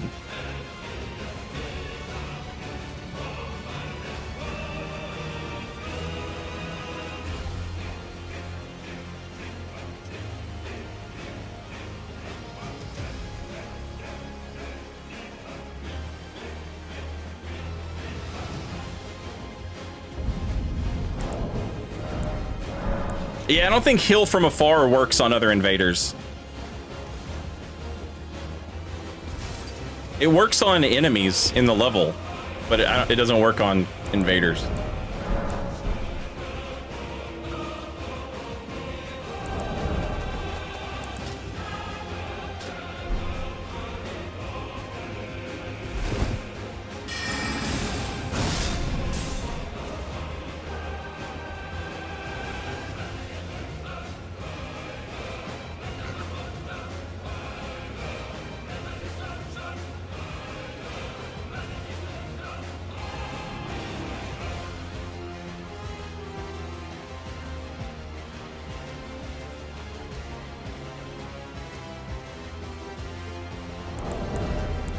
You can always throw a warming stone down for him, though.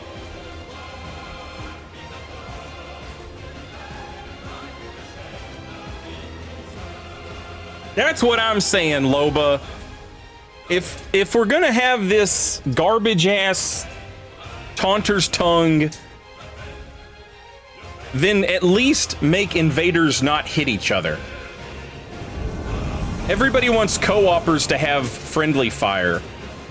And I have always been against that in the case of, like, just general whatever.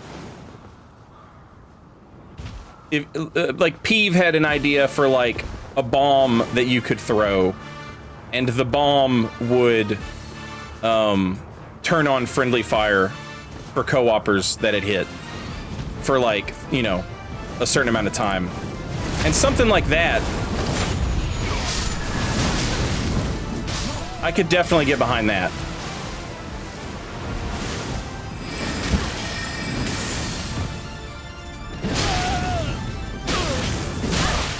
Why on earth? I didn't die, I guess.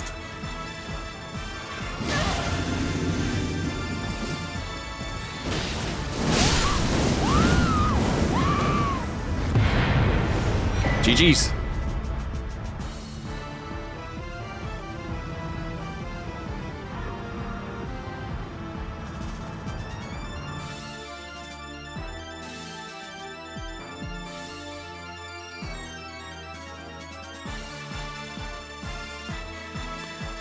Maybe not friendly fire, but cooperators should definitely stun each other. Here's the problem with that. Here's the problem with any co-op, whatever.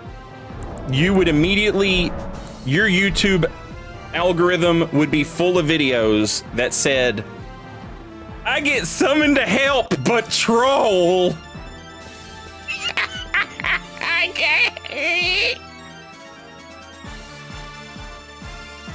And it would be 10 minutes of fucking clown music.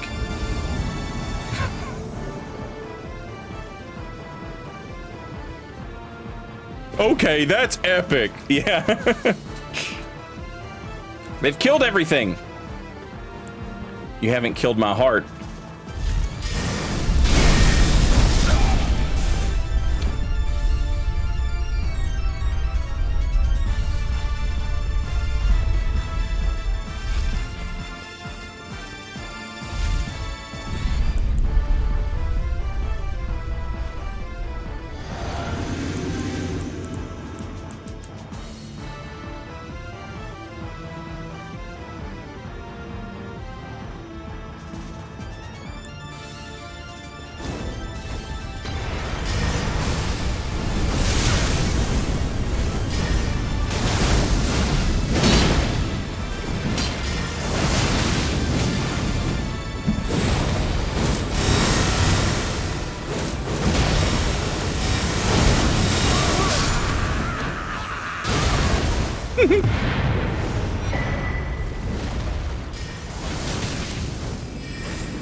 I love when you kill somebody with the fire damage, and then after the fire damage, they pop like a gross fucking blood balloon.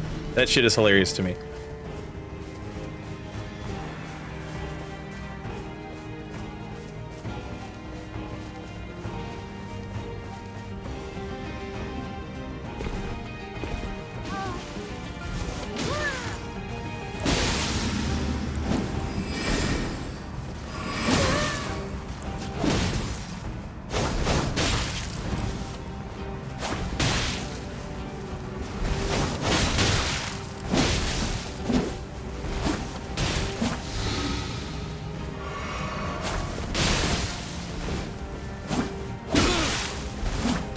Jesus Christ, that dude's fucking latency's insane.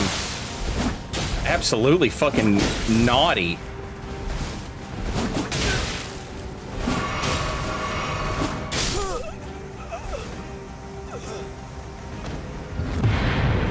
Don't hit me.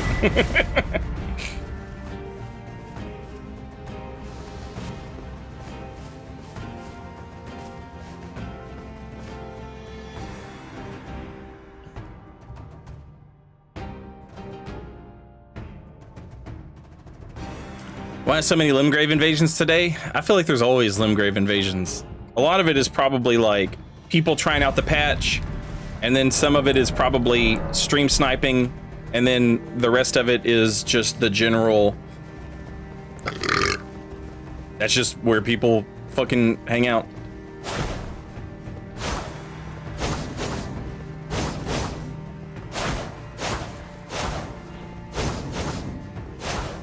You know what build I really want to try out? After the buff to heavy attacks is my poke build.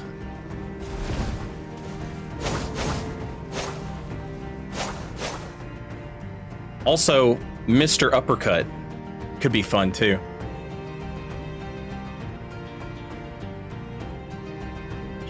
The Risk Breaker build would be cool too, yeah.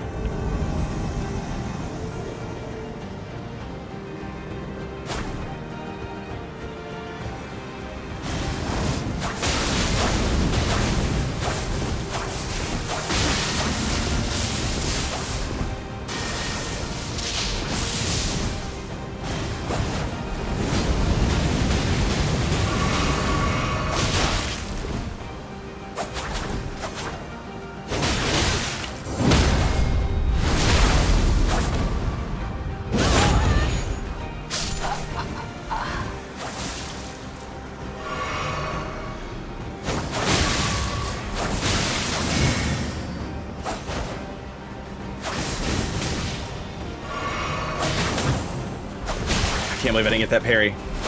Fuck! Ugh.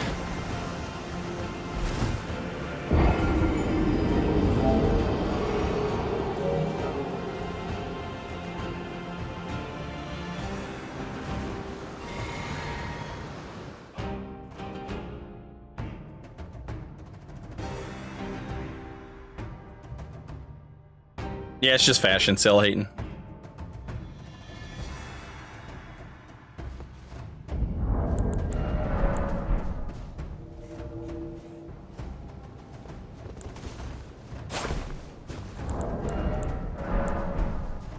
Did you see how they were just fucking sitting there doing nothing? Like they weren't even trying to go into the boss fight. Like they were sitting, they were just sitting there ganking in that garbage fucking arena.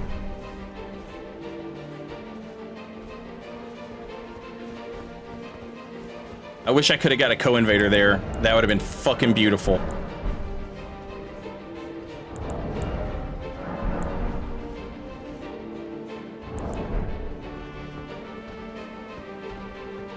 Fuck that dashing. There should be less Saint Riot inspired invaders and more Mr. Kills.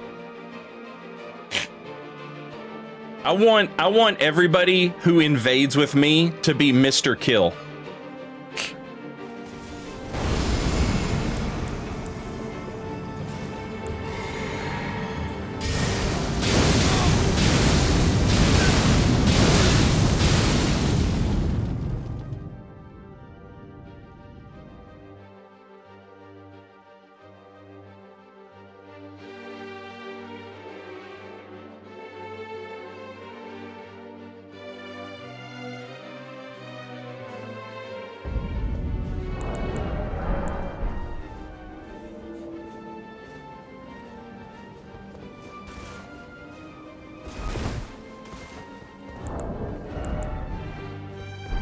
Can we have Mr. Kill lore names? Yeah, that would be funny.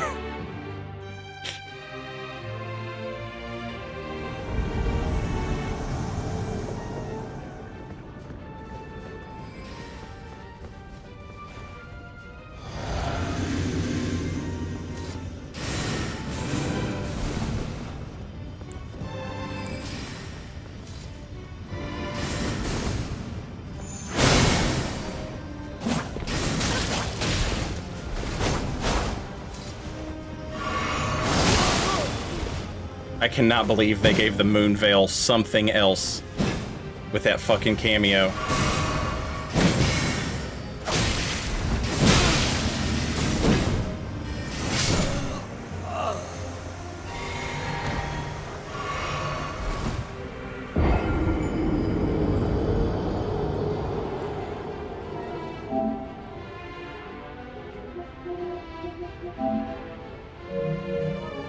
There's either another invader in that world hiding somewhere, or they had a phantom that I didn't see.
Got his ass.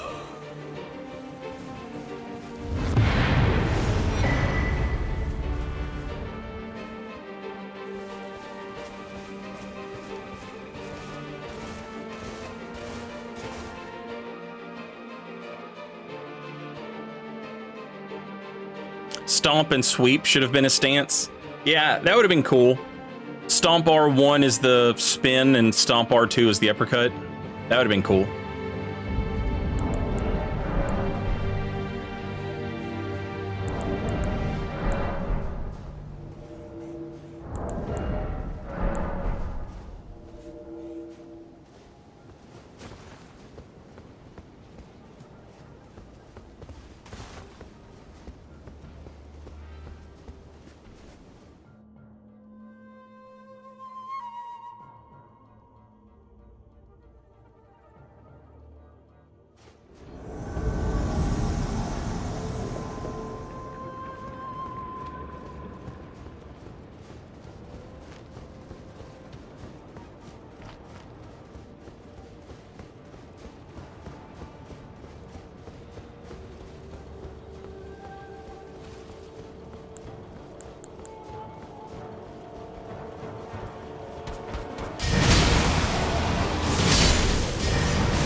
God damn, homie just fucking murdered that dude in like 2 hits.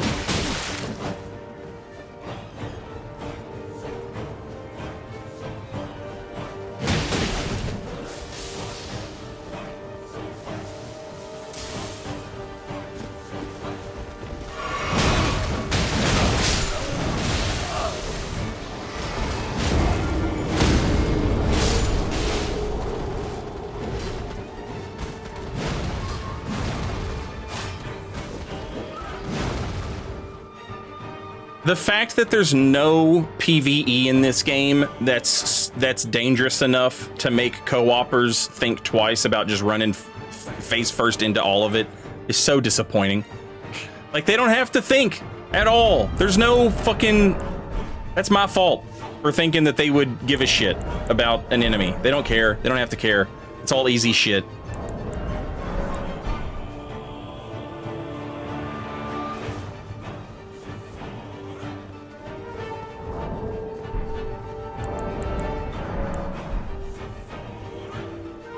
Yeah, that's like you invade in the Abyssal Woods, and they're like, I don't care, and then they die instantly.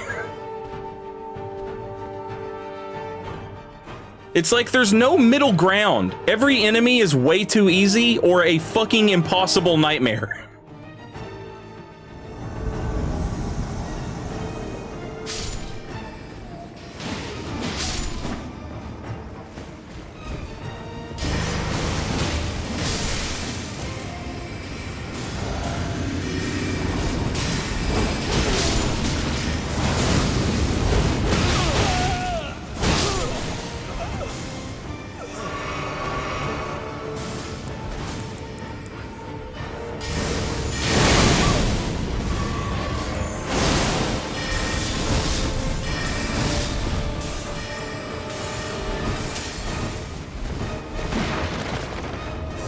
Shit.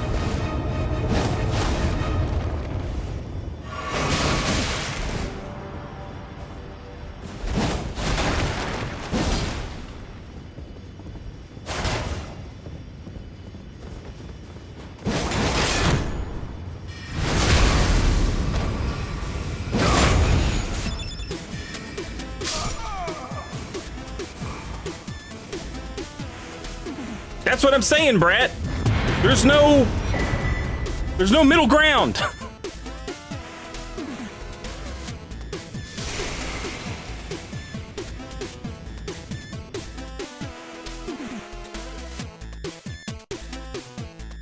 You're either an army of red Kindred of Rot or a madness freak from the Abyssal Woods or this guy up here, you know, the guy with the sword.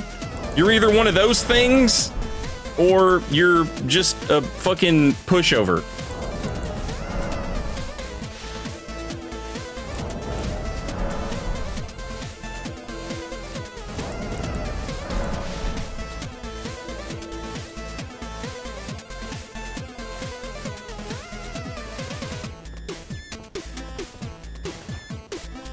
Yeah, like a mid-tier enemy, basically, is what I'm after. And it's like they don't just that doesn't exist.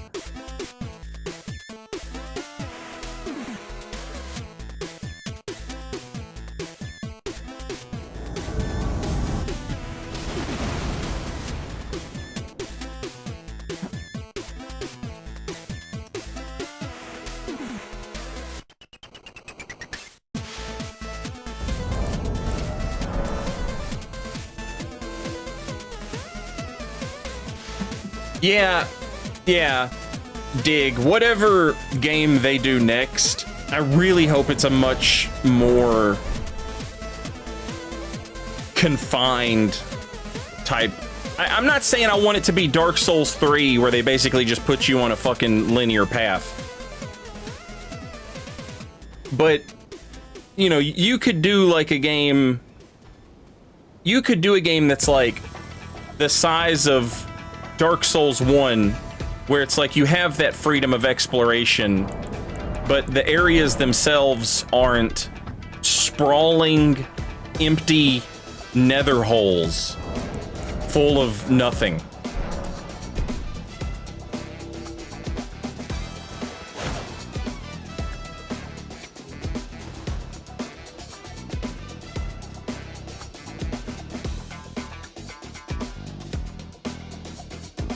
That's the other issue with enemies is that, like, a lot of the enemies that you guys are naming off as like, well, these guys are okay. They hit me.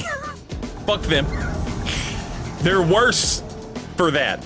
You know what I'm saying? That makes them worse.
God damn it.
No, you can't take teleporters in multiplayer.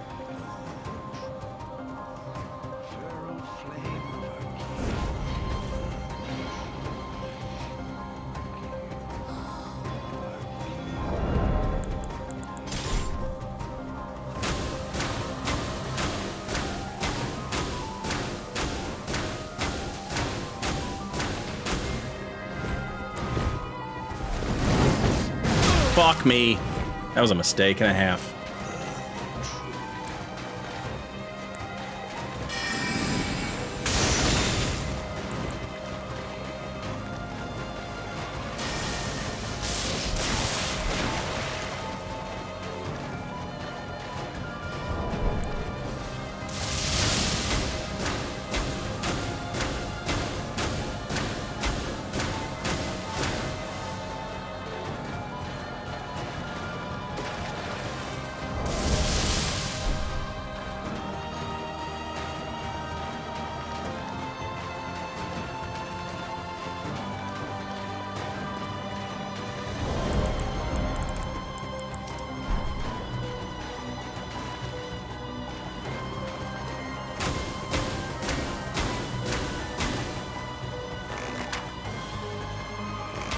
I love when these fucking idiots slow walk at you. Oh yeah, bro, we're terrified. Everybody knows you're the man.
Fuck, fuck, fuck!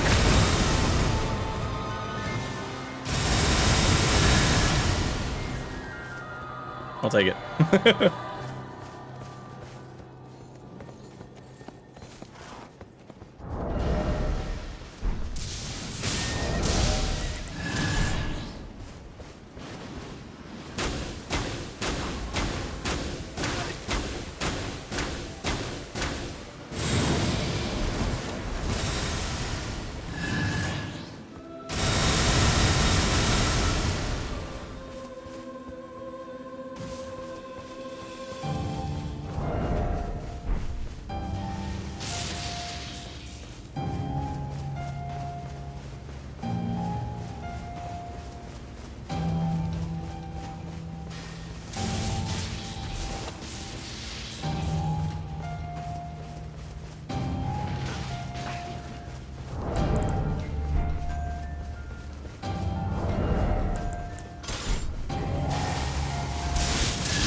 Fuck me! I can't see him! He's not fucking loading! Fuck!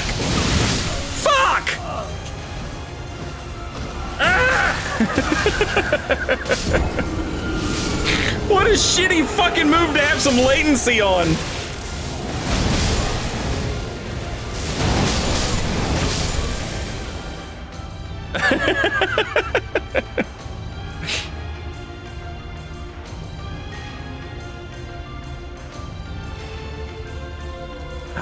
I should have. I was too excited. I needed to be calmer to dodge that. I could have still dodged that. It would just. I needed to wait and not panic.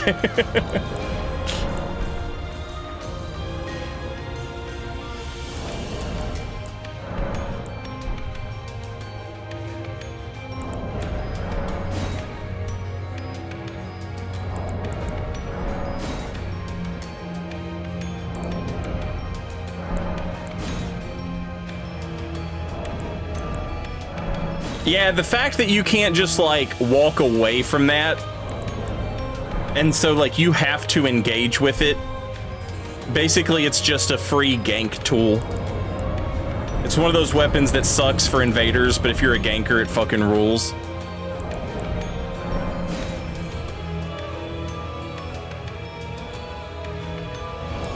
Maybe Skitter.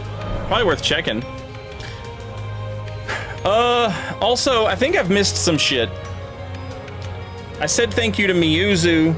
Phoenix by the Fire asked, who is John Sekiro? Ask John Sekiro.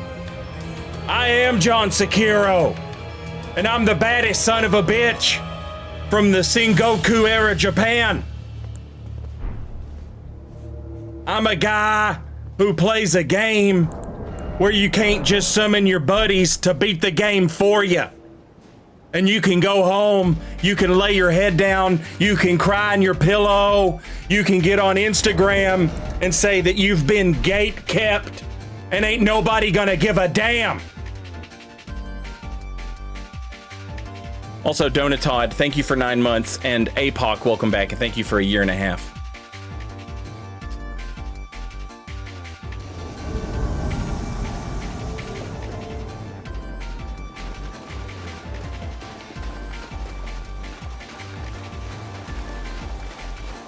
Look, chat, that's Peeve.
Peeve said I'd never.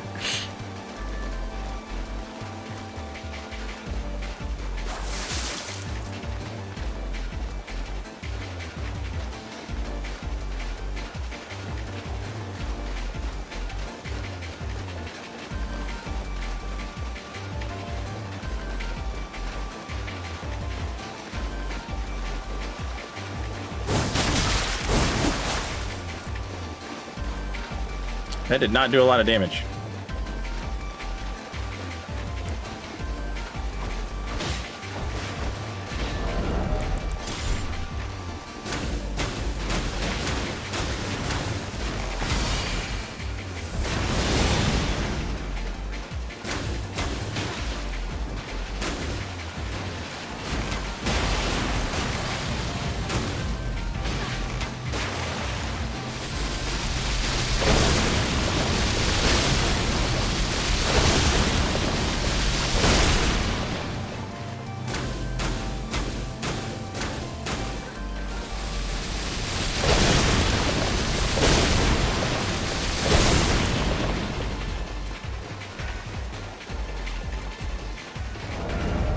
Shoot the goo, lobster, shoot the goo.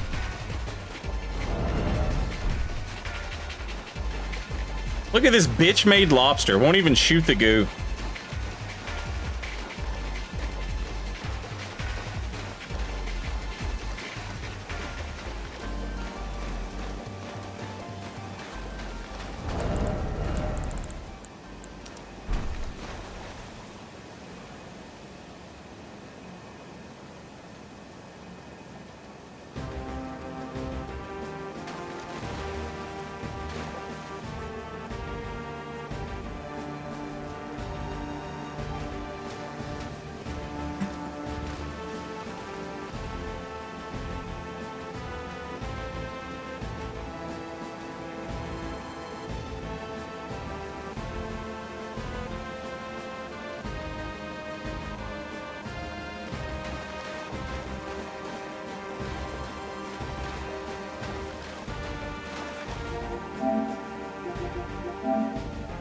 Anime monster.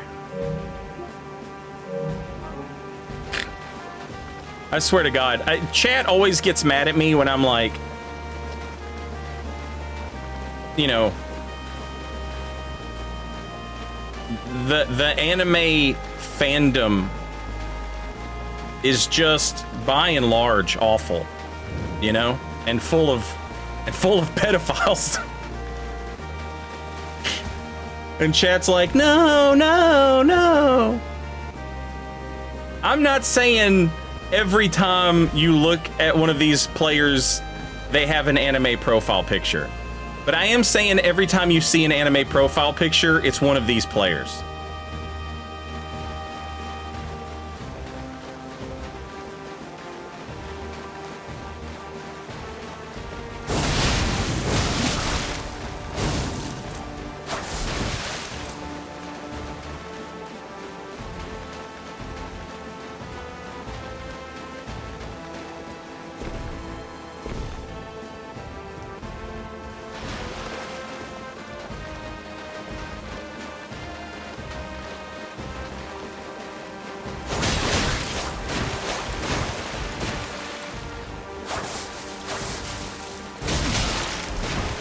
That dude has some fucking real deal. Like that's not an anime enjoyer. That dude's from Japan. To be hidden from that far away.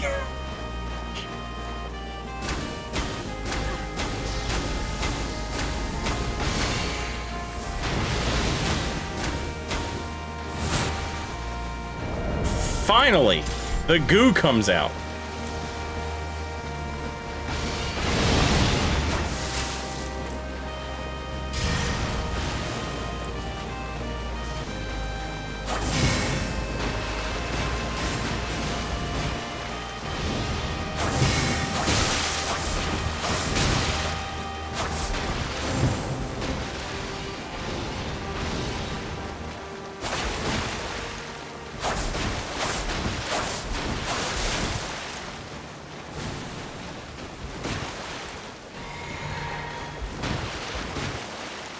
It is absolutely insane how seriously you have to take a weapon that's this stupid.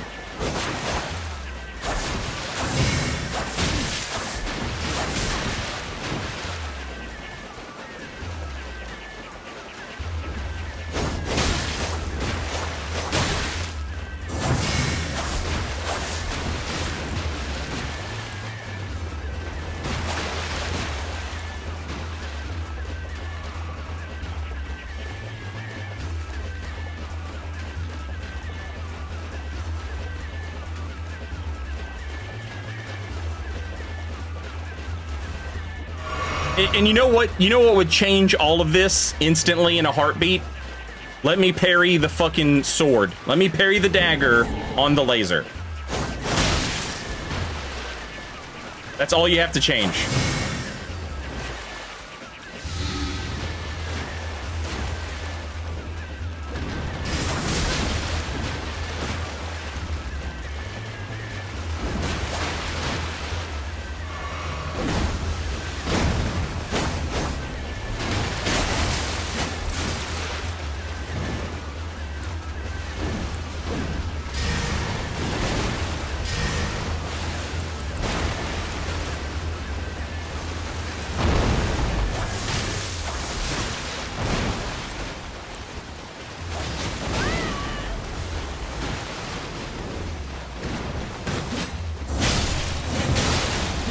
don't know why I'm trying to parry that motherfucker.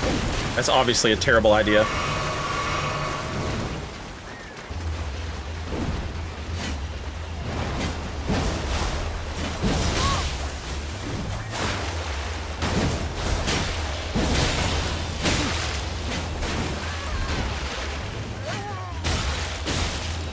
Absolutely insane. Absolutely insane.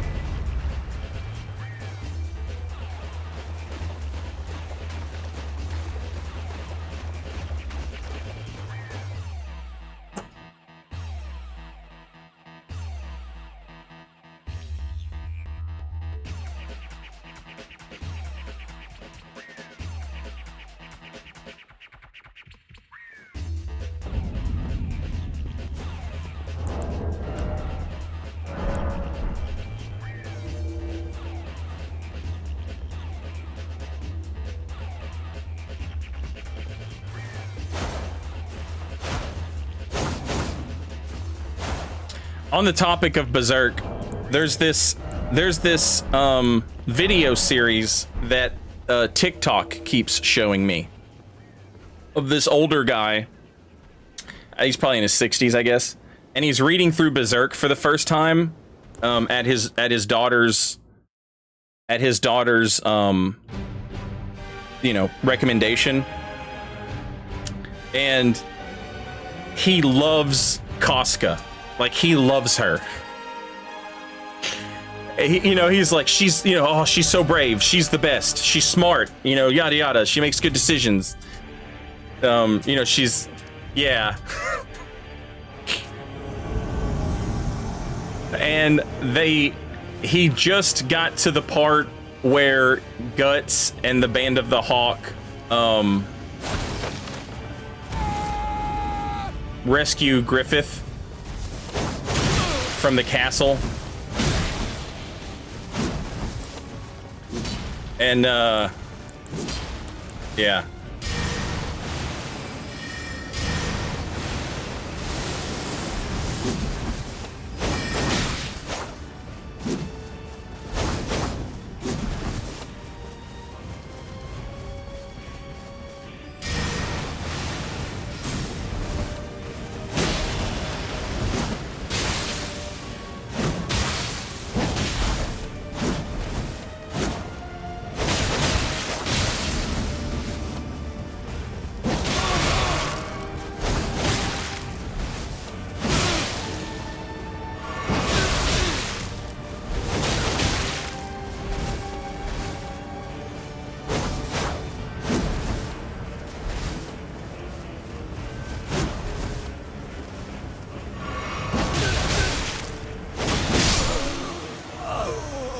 Chugging on that Estus and losing. Sucking on that Estus and, I'm sorry, that flask and losing. Wow.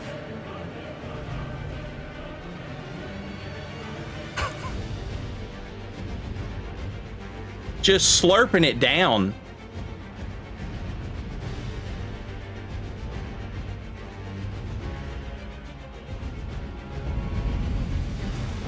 Call that flask to mouth.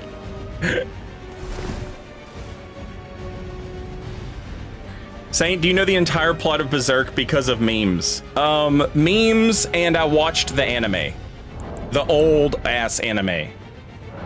And I was like, God damn, this rules. And then it got to the eclipse and I was like, this is fucking, I'm done. I don't care if it ends here.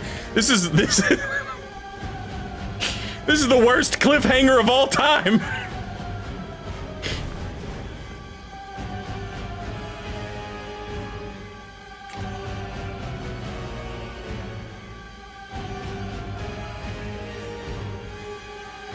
Yeah, the art is incredible, but there's, I just...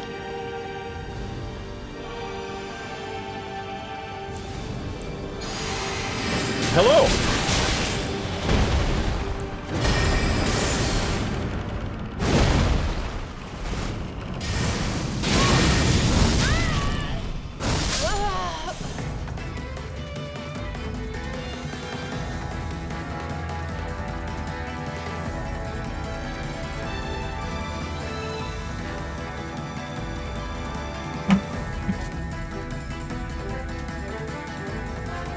You gotta pay the tax, baby. You gotta pay the tax.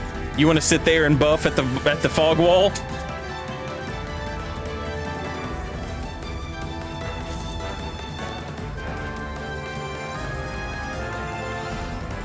Anyway, no, like I'm serious. I was so down with Berserk. I've watched very little anime. I've watched Cowboy Bebop, Dragon Ball Z,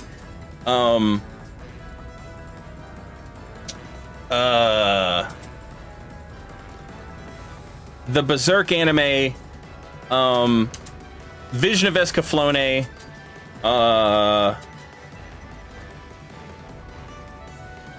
fuck.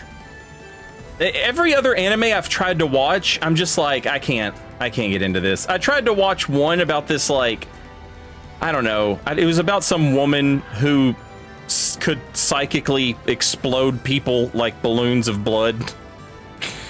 It was just like, it's all so over the top, gory.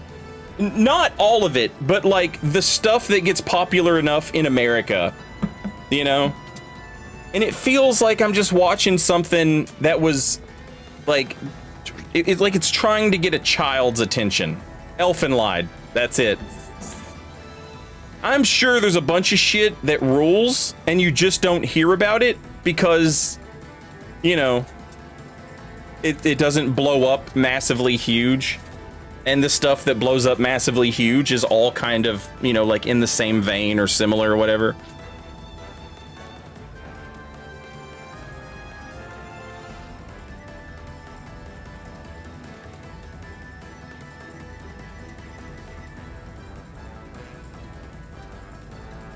What you need is a proper recommendation from proper weebs. I say you should openly ask all of chat about this.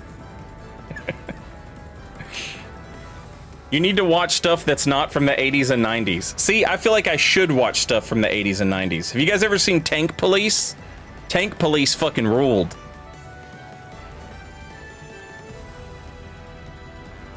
I watched,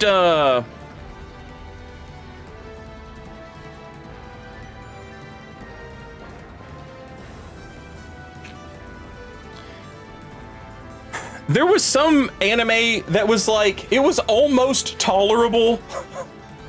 My buddies used to watch it on D&D days when we were like waiting for people to show up, or if somebody was like having like downtime or we were taking a break or something.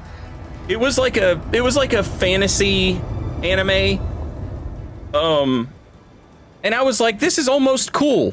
The main character though was like, the whole fucking plot was like, the main character was this sorceress, and it was like, if she's on her period, she can't cast magic. And I was just like, what? Like, what the fuck? Why does it have to be this way? You know?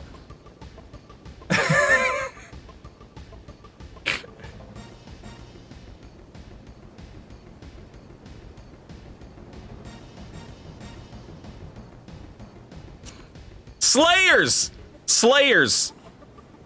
Chat knows. See? Chat, I'm not making it up. It's real. And I was like, this is cool. And then I was just like, why does it have to do this shit, man? Why can it not just be fucking normal?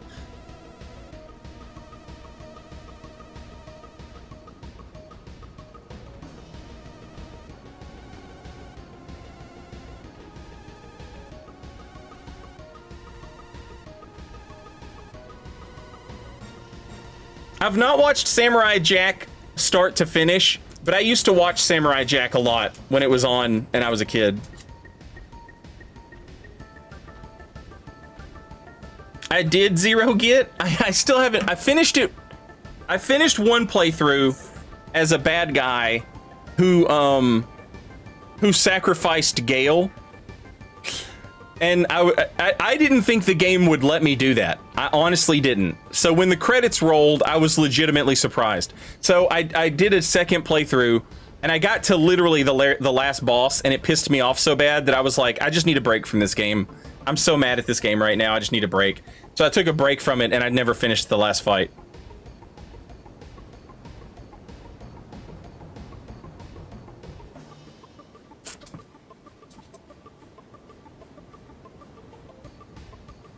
Do you guys remember Shin Chan? I loved Shin Chan.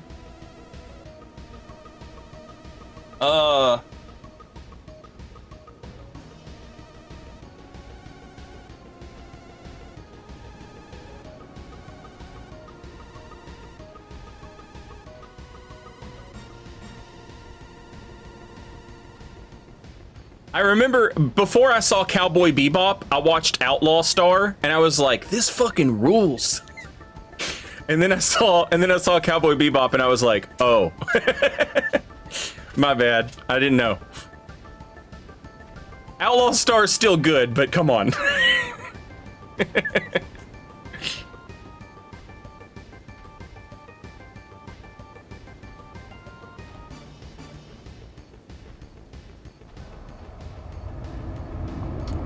Chris, welcome back, and thank you for 4 months. Very much appreciated. All I remember about Tank Police is that there was a painting of a naked guy. I don't remember that. I totally forgot what Tank Police was. I thought I had dreamed it. I thought it came to me in a vision, and then I was listening to Sophie and Sin's podcast, Sinclair Lore, and they did an episode on Tank Police. And I was like, oh my god, it's real! Other people have seen it!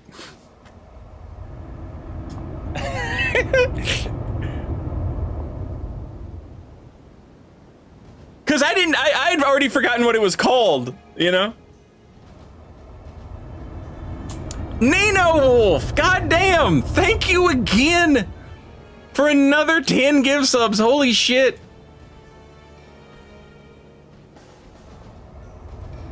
Seriously, thank you. Welcome in, everybody, and enjoy your emotes. And your no commercials. Brought to you this month by Nino Wolf 94. Have you seen the martial arts anime where everyone wears masks and the world is referred to as the Fold? I forgot the name of it, but it's so cool. Wish it was a video game. I have no idea what that is.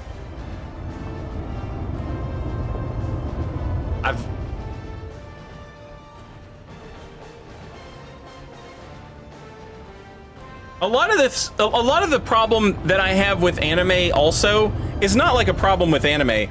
It's just like, that's not where my attention was at the moment. Like, during that period of time, I was just into other stuff. Mostly comic books, and like, not just like superhero comic books, but like comic books in general, you know? A lot of that Vertigo imprint, you know, like all that shit. I loved all of it, and I was just so like up its ass. I still read comic book stuff, like cape stuff, superhero shit, but I was so like into, you know, fucking the League of Extraordinary Gentlemen, and you know, the Invisibles, and Shade, the Changing Man, and shit, Sweet Tooth, Scalped. The Walking Dead was in that period of time. I wasn't huge into The Walking Dead, but my comic book buddies were. And so they would have the issues, and like, you know, we would just pass our books back and forth. And so I read a shit ton of The Walking Dead. But it was never really like my thing. I thought it was really cool that it was, you know, Kentucky guys, and we were from Kentucky, and it was like, yeah, Kentucky guys making it.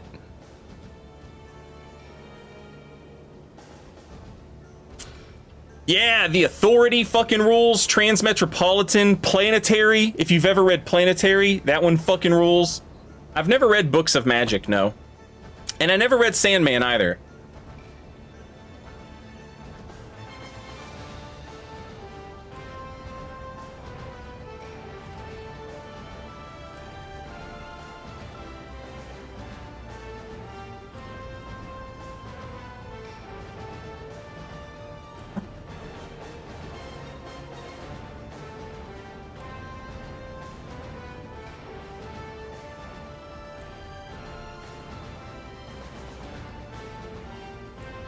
But yeah, so I was real heavy into that shit, I guess, during that time where everybody was into anime, you know? And that was also around the same time I really started and I was already like a big music nerd, and I was like a fucking underground music snob, you know? And on top of that, I was like, I was getting into movies and shit, and it just felt like you know, but all my friends watched anime and shit, and so like I would see it, and I would just always be like,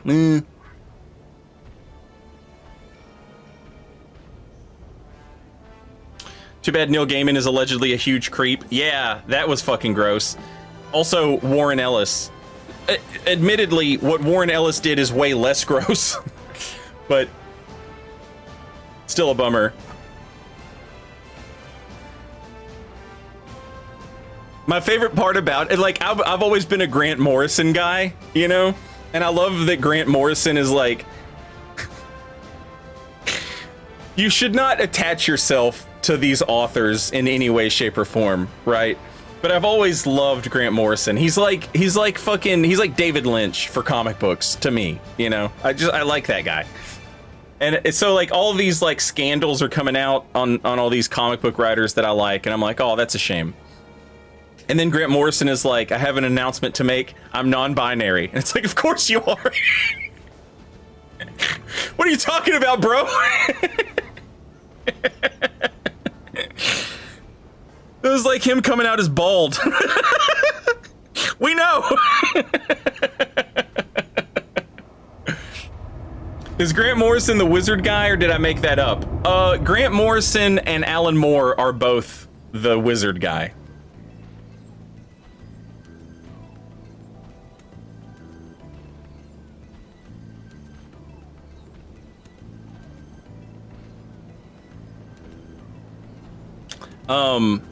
Alan Moore has the crazy beard, and he worships some wizard snake.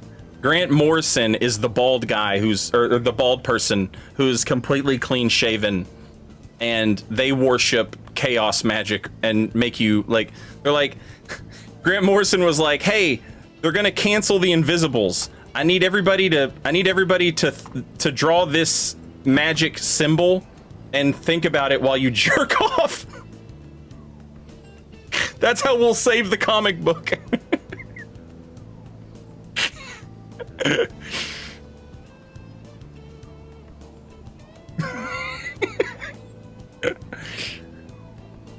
Grant Morrison's a fucking lunatic. Did it work? I mean, the comic book didn't get canceled. Did the magic symbol do it? I don't know. You like this? I love Grant Morrison.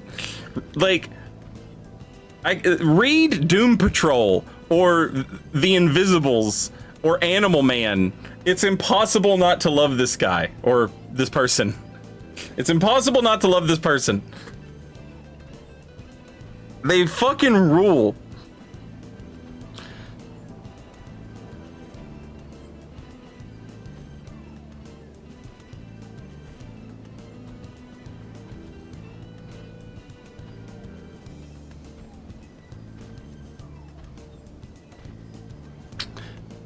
Zerathil, when I first moved to Nashville, there's a bookstore down here called McKay's, and it's a used bookstore, and they have, like, everybody brings their books there. Like, if you get assigned a book in college and you buy it, they take it to McKay's and they sell it. And so McKay's has, like, every fucking book for cheap as shit, especially when it comes to books like A Picture of Dorian Gray, where there's like 1,000 people buy it, you know, for some class or something.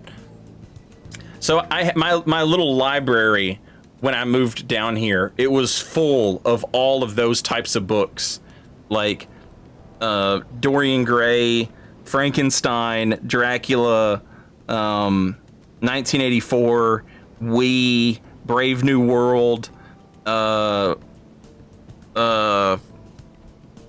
Farm, Moby Dick, you know, all of those books, you know, like, the books you would get assigned to read, and then you read. And so, like, I read all of those books one year, and I was like, I'm sitting here and I'm reading them as an adult instead of as a kid who has to read them. I'm reading them as an adult who wants to read them. And, like, I was like, man, these are all great.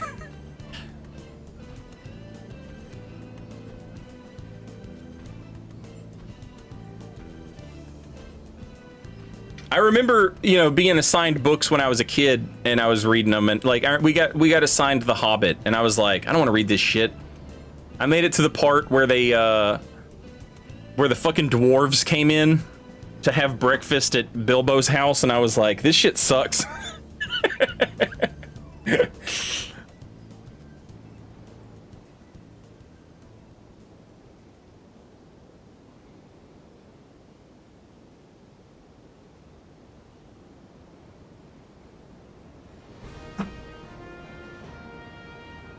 Also, at that time, I was like, you know, I was a teenager. I was like, I need brain chemicals, and I need them now. And so instead of reading The Hobbit, I was reading like Dragonlance. I read like 18 goddamn Dragonlance novels over the course of like 2 summers and 1 school year.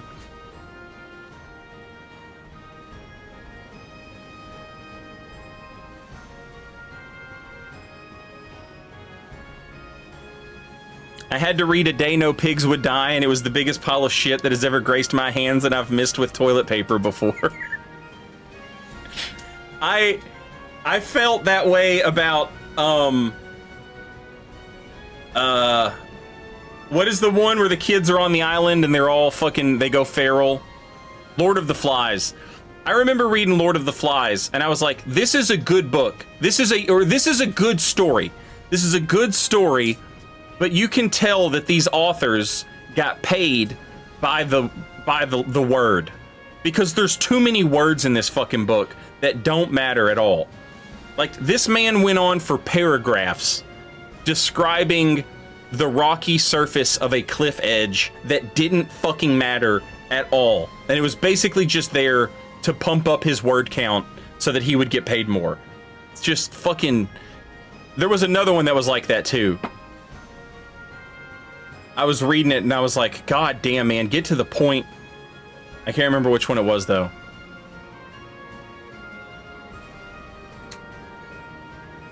Oh, also The Jungle. That was another one that I got as an adult. And I was like, man, no, The Jungle was recommended to me by my vegan friend. My straight edge vegan friend was like, hey, what's up, dog? You need to watch this movie right here about how they make beef. And I was like, look, I know it's going to be absolutely disgusting. It is gross. I agree with you. I wish Slaughterhouse, whatever, was more humane.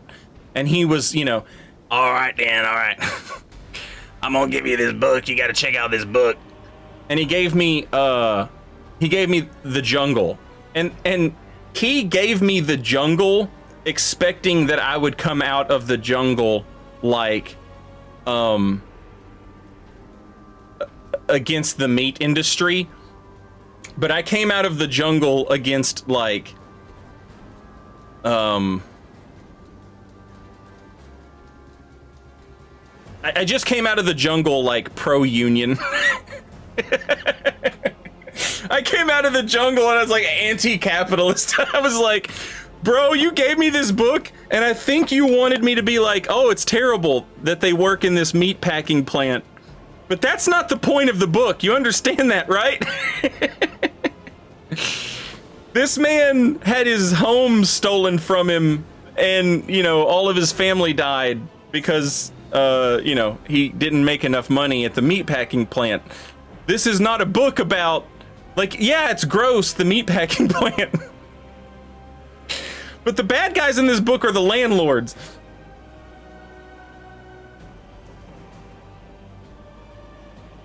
But that's a good book.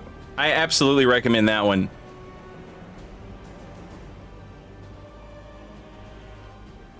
That sounds like every straight edge vegan. Hell yeah. He was a good guy. he got in the band that he was in before he and I were in a band together. Their van crashed and it fucked his head up, and so he was a little like spaced out or whatever. But you know, he was a good dude.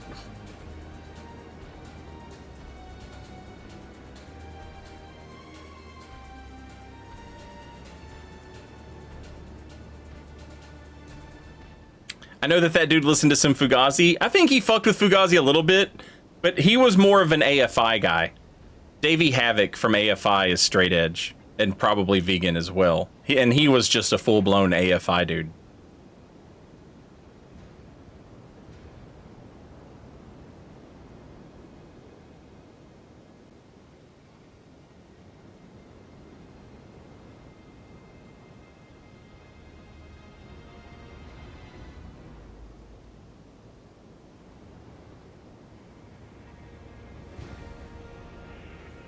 Yeah, he was into like the old AFI stuff before they blew up and got hugely popular, but he still liked the hugely popular stuff. When they got hugely popular, I was like, I don't get this at all. This man is just going, ah! And everybody is loving it. And they had that one song where there was a music video and it had like this insanely violent circle pit, but the song was like, I love you, I love you, I love you, I love you. Oh! And I was like, what are we doing? And so I was like, my girlfriend at the time was a huge AFI fan. She was also pre-famous AFI fan who also loved their famous stuff. And she was like, no, it's really good. You don't understand. And she gave me all their old CDs and I listened to them and I was like, this sounds like the exact same shit, but the music's faster. I love you, I love you, I love you, I love you. Oh!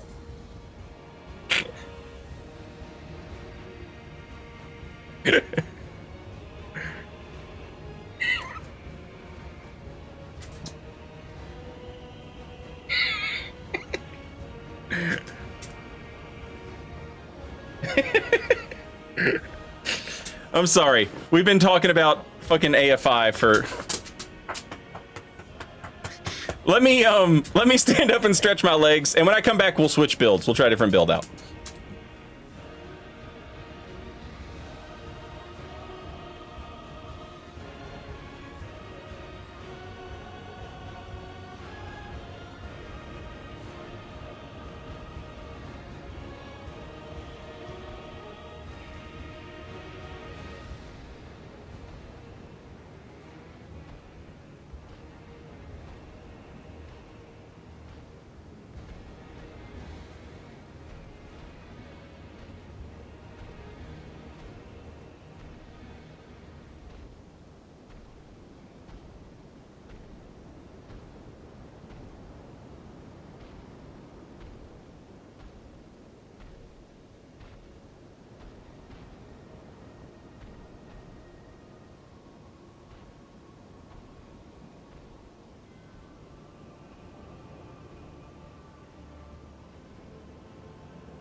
All right, I'm back.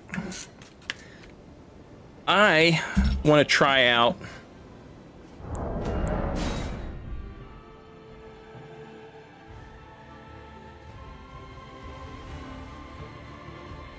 I think I want to try out my Pokey Guy build. Now that R2s are faster,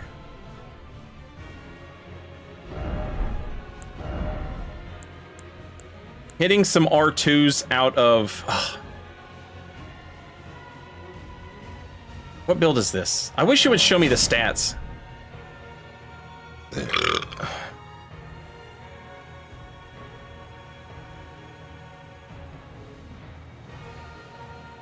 Oh yeah, I was thinking about that AFI story. Wow, chat. Wow. I was thinking about the AFI story.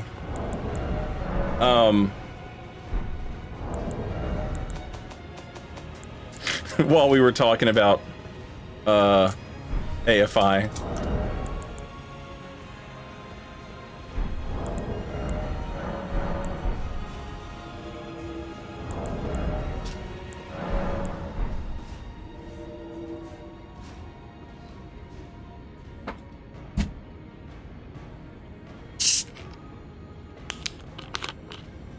Also, cheers, chat. For anyone who doesn't know, I really like the Misfits, a punk band from like the 80s. And I have a Misfits tattoo. And I was at the bar one night, and this guy comes up to me, and he was like, "Hey man, do you like the Misfits?" And I was like, "Yeah." And now a lot of people who like the Misfits also really like AFI, and people that like AFI really like the Misfits. I am not one of those people. I do not like AFI.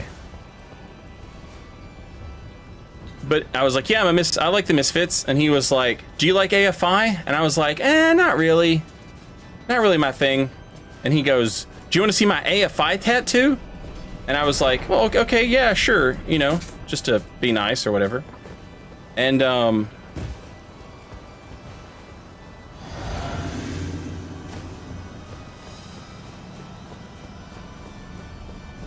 the guy unbuckles his belt. And so at this point, I'm kind of looking at him like, whee! I'm kind of looking at him like, why do you have to take, you know? And he can sense my hesitation. And he goes, trust me, you want to see it. And then he starts to unbuckle and unzip his pants, and now I'm like, we are in the middle of like a bar, by the way. Like, it's full of people. And he can see that I am visibly like worried about where this is going to go. And he goes, trust me, you want to see it. And then he's pulling his pants down and he's turning around, and he goes, you're gonna love it, you want to see it. And then he shows me his ass cheek.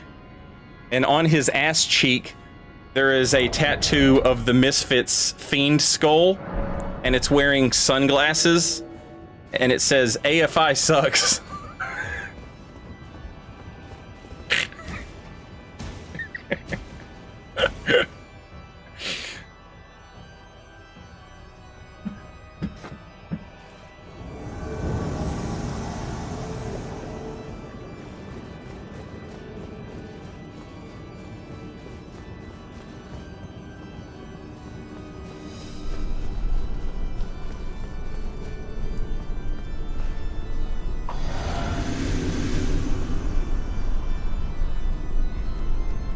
That guy has waited for that moment. Yeah.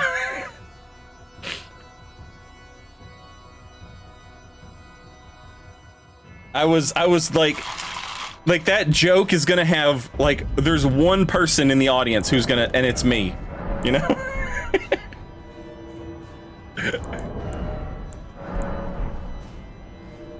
Anyway, then we laughed and we had a good chuckle.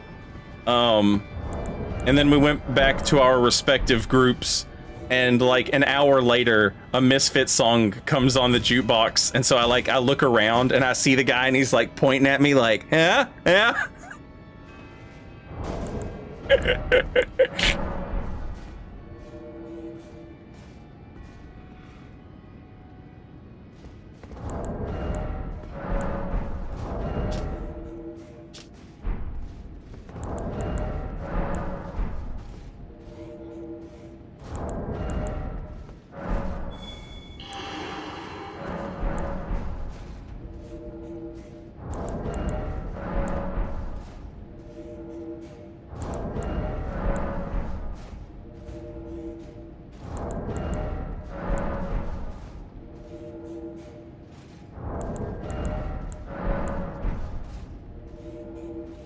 Oh my god, I can't find fucking shit.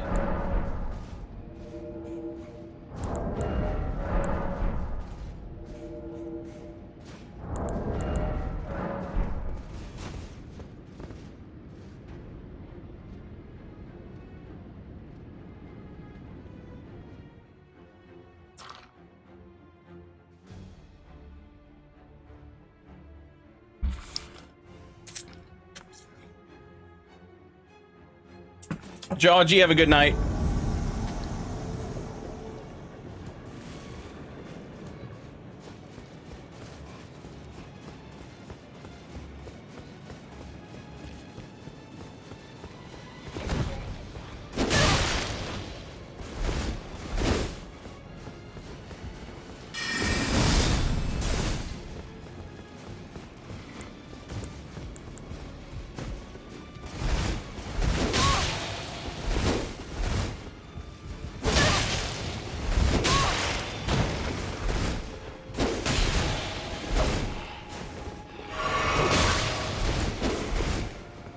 Man, they weren't kidding about the run part.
That is insane that gets to hit twice.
Just uncharged R2s are faster, Brat.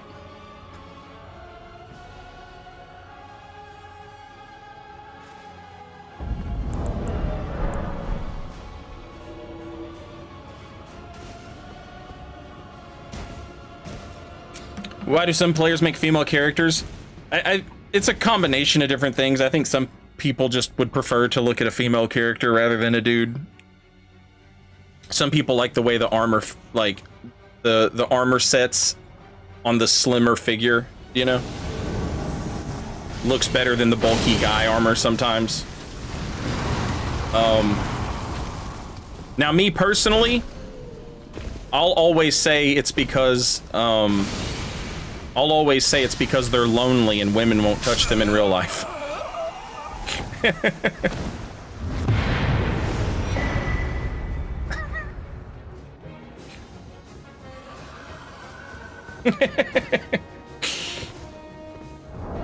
This is a female character.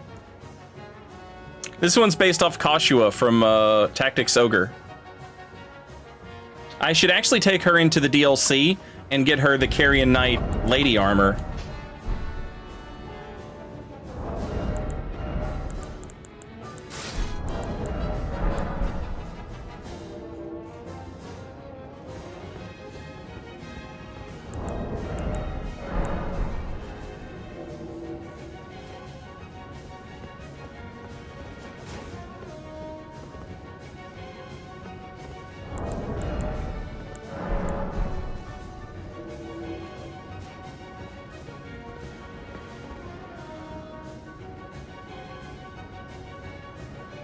My wife plays a female character, pretty weird. I don't think, see, that's, to me, that's like, you know, like when a guy plays a guy character, it's like, you know, like the guys that try and make their character look like them.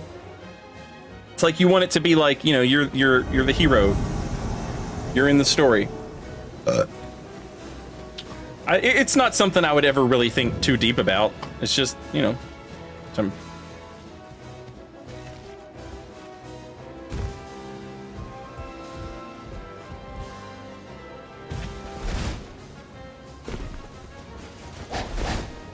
Oh, Lord.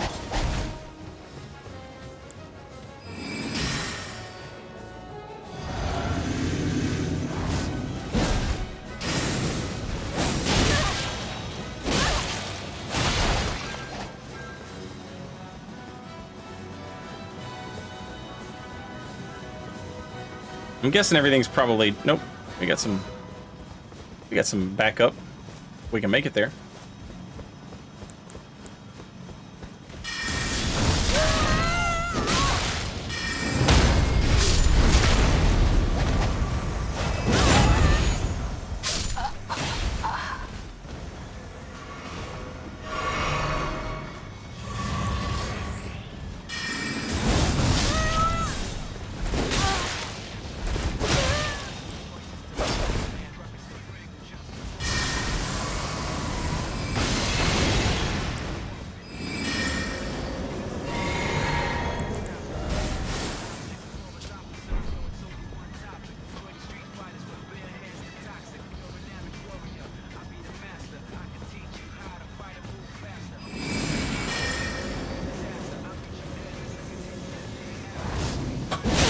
God damn it.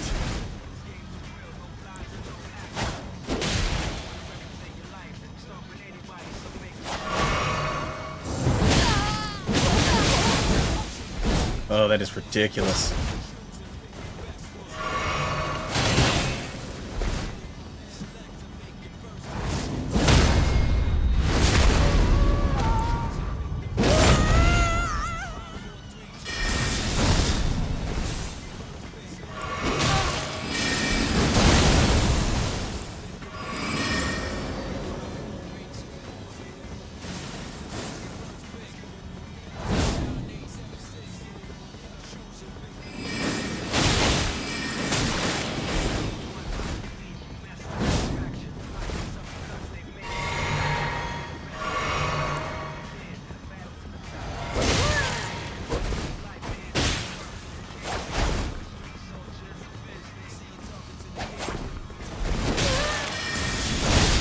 Sad.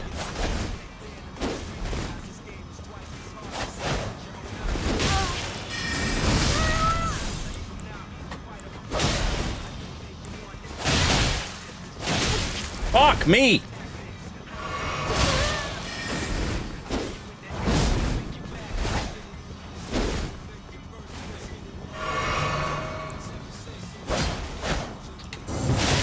What? What? Stairs are where mechanics go to die, chat.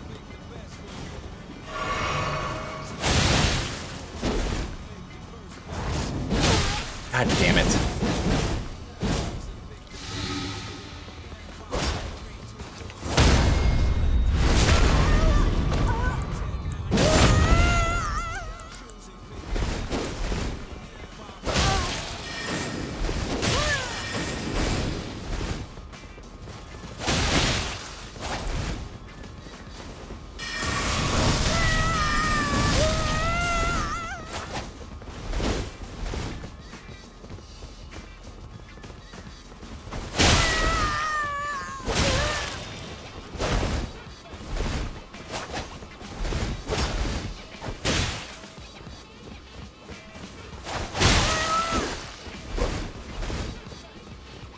Can't believe I was robbed of that. GG's.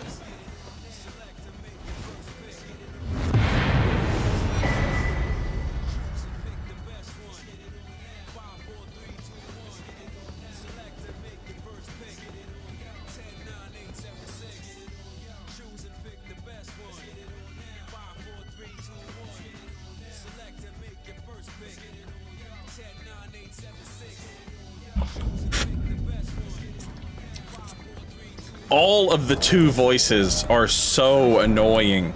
I hate all of them. The pain screams go on. Like, they're funny when somebody dies to fire, but it sucks so bad to take a simple tiny hit and your character goes, "Ah!"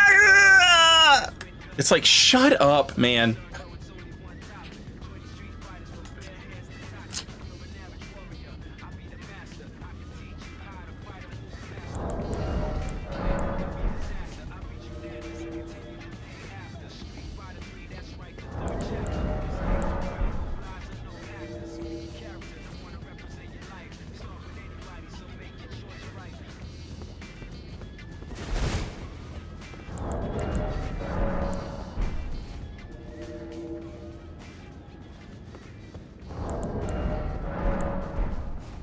Dark Souls 1, Awu. Oh!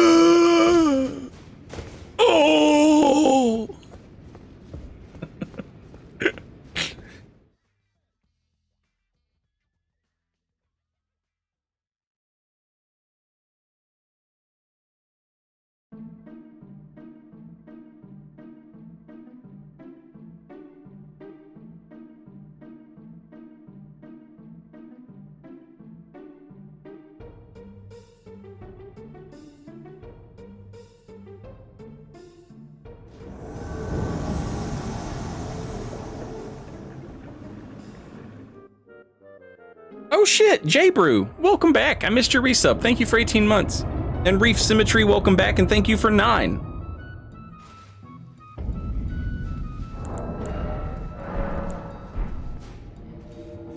I haven't Valgloth outside of like when I invade with somebody from chat and I see their fashion. I'll say something about it. And sometimes I make fashion choices that chat doesn't like. And I understand why they don't like them, but I stand by them. Like, a lot of people don't like my Ramza cosplay, but like, that's exactly what he looks like.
died too early to combo, right?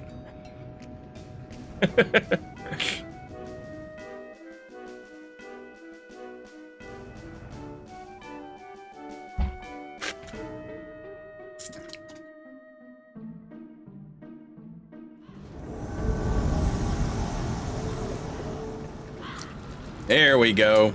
Here's a shitty Mount Gelmir spawn point. Are they in the river below? Or are they at the boss above? Who knows?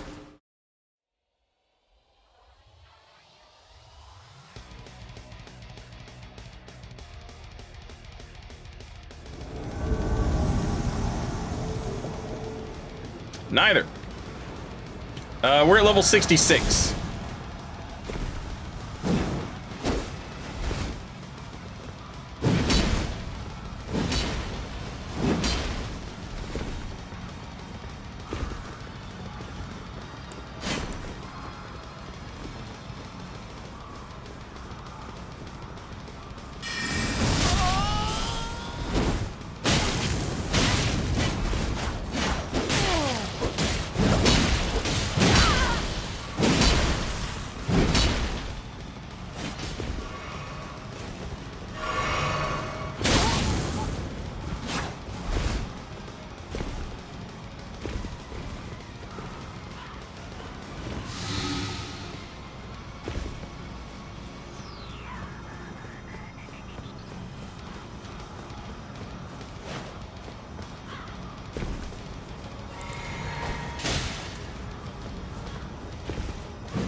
Motherfuck.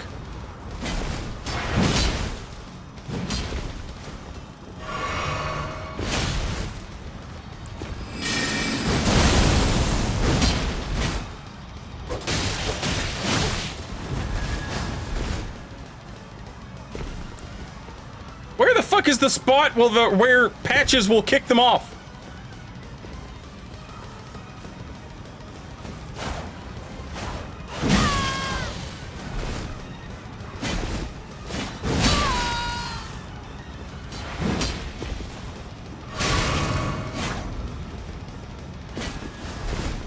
He did already?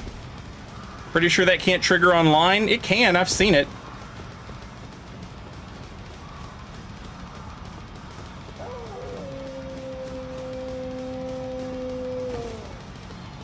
He's still sitting there in the bushes. I don't think he did.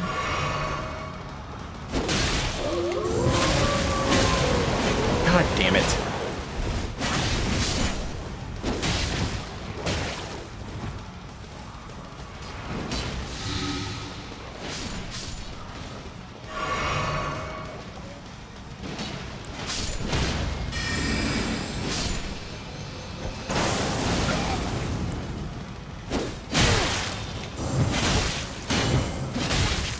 It's insane that that man's latency immediately, or lag or whatever, kicked in at the exact moment where I could have got a parry. That's absurd. He never, no latency before that. Ugh!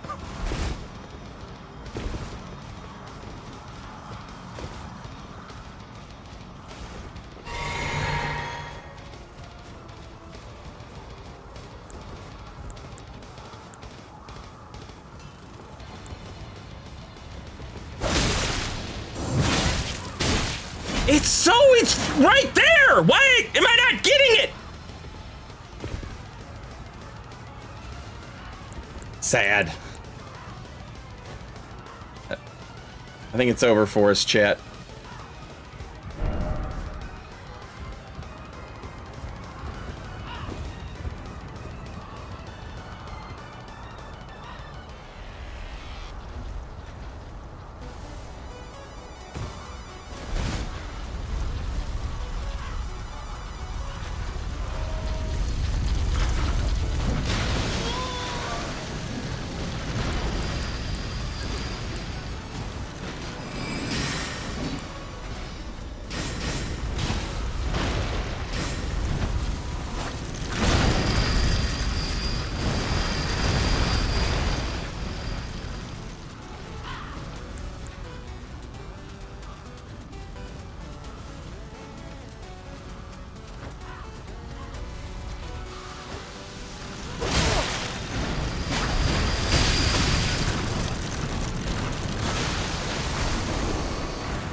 Let's go!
I wonder why sometimes they just let you kill them. In that case, I think it was, you can never tell if they're trying to disconnect and they were just too slow.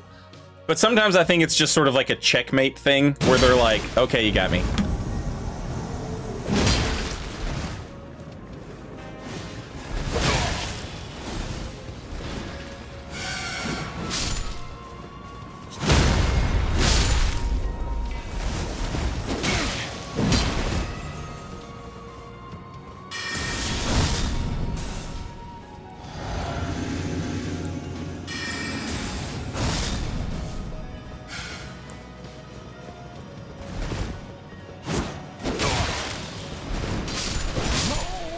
You ain't my daddy.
GG's.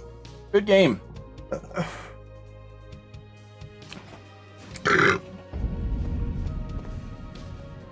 What about carrying greatsword into an uncharged O Flame? I know it works the other way around. You can do O Flame into carrying greatsword. I don't know about the other way around though. Did the soapstone go up in price? It did. Yeah, to match inflation, Jupiter.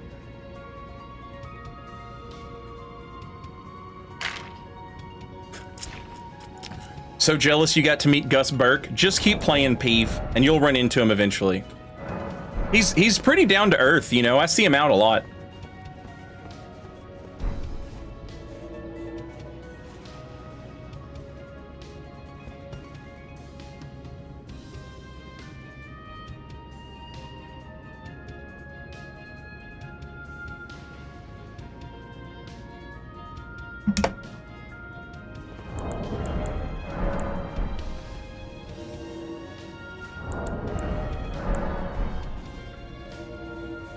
Try Square Off. I hate Square Off. I don't hate Square Off, but like, I'll be goddamned if I'm gonna play with Square Off after 5 years of playing with Square Off in Dark Souls 3.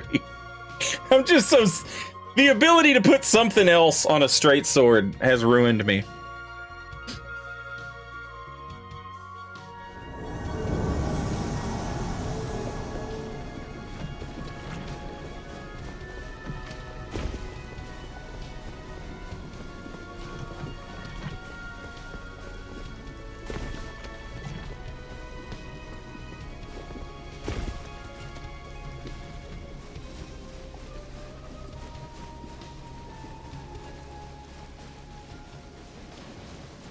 The crazy thing about Square Off in Dark Souls 3, one of the things that made it absolutely incredible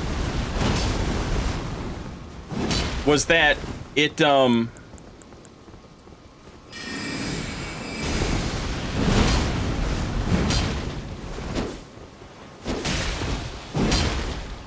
it had hyper armor. And then on top of having hyper armor, it also had damage reduction.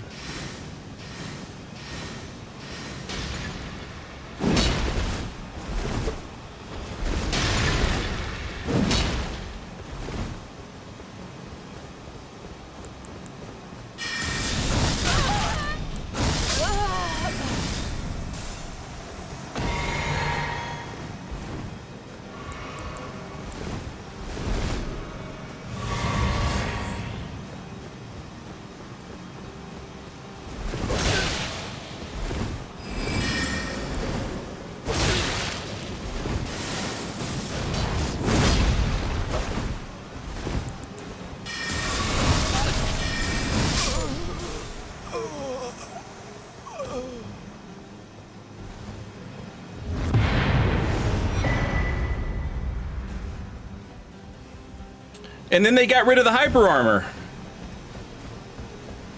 Square off R2 is how I learned. Everybody used square off R1 to break people's guards, which you should have. It was good at that. But I used square off R2 to trade with halberds in Dark Souls 3. And that shit was so sick. The fact that you could trade into a halberd with a pierce attack that did counter damage, that had hyper armor to get through, and gave you bonus defense, you know, to win the trade. That shit was so sick.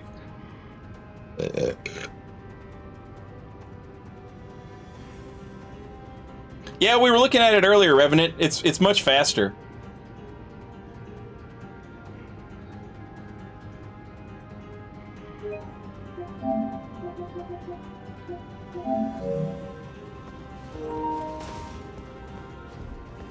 Square off remains god tier PvE. Yeah, absolutely. Like 2 square offs will fucking posture break pretty much anything.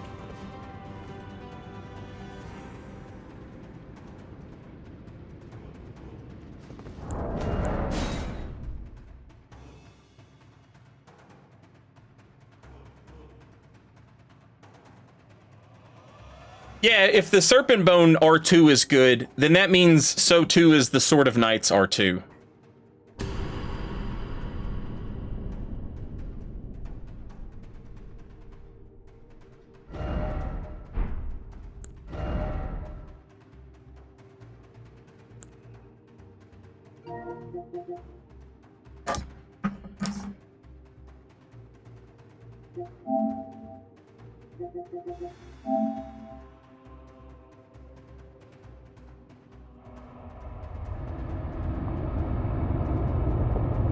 Vegetable God, welcome back and thank you for 3 months. I am. I hope you're having a good evening as well.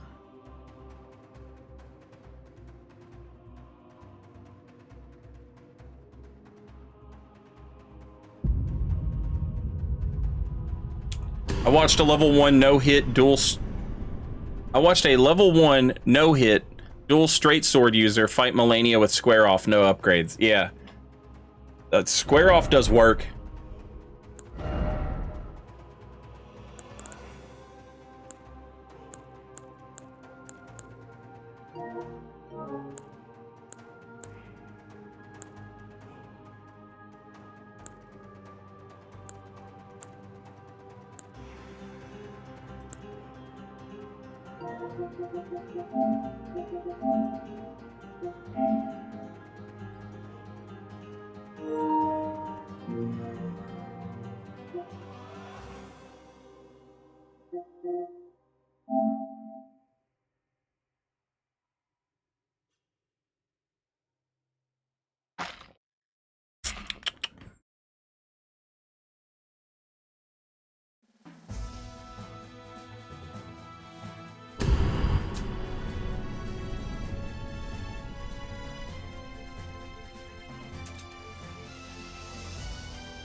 This is my Pokken build. And I'm excited to see what my Pokken build can do.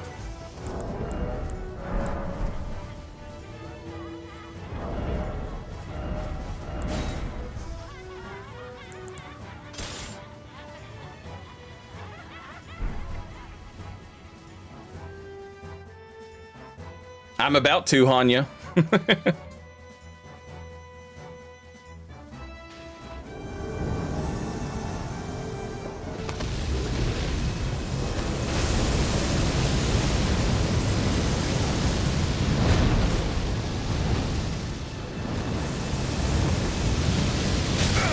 Jesus.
Is Furious Blade of Onsbach better? It is better, but it's still not, like, fantastic or nothing.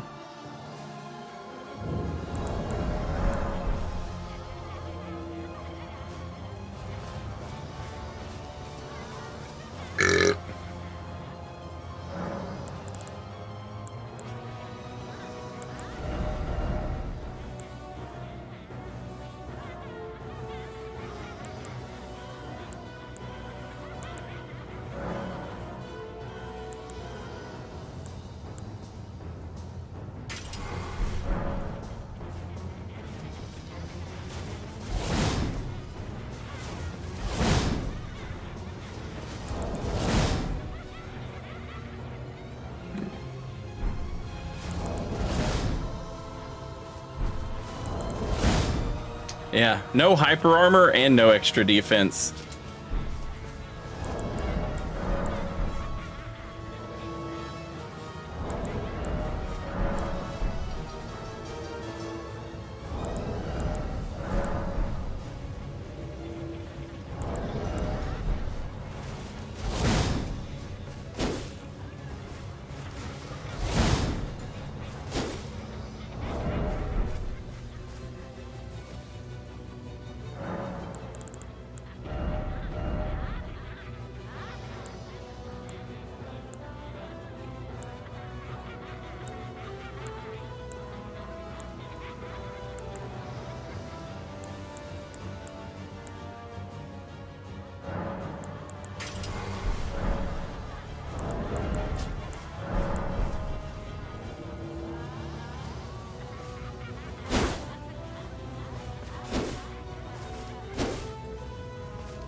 Alluvial, I'm definitely liking the heavy attacks being faster. That shit rules. That's right up my alley.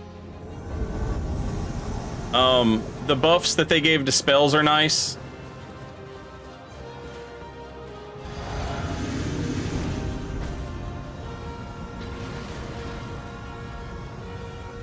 The nerf to the backhand blades, that's good. The nerf to headshots on that spammy throwable shit, that's good.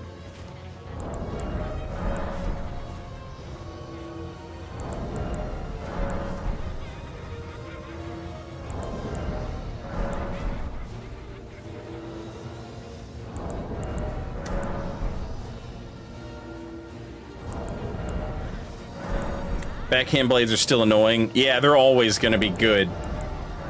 They've nerfed them like 3 times, and they're still fine. which speaks to how absolutely busted they were. Shield buff is insane, Terra, but I don't, I'm fine with it. The nerf to the Potas isn't enough. It'll never be enough.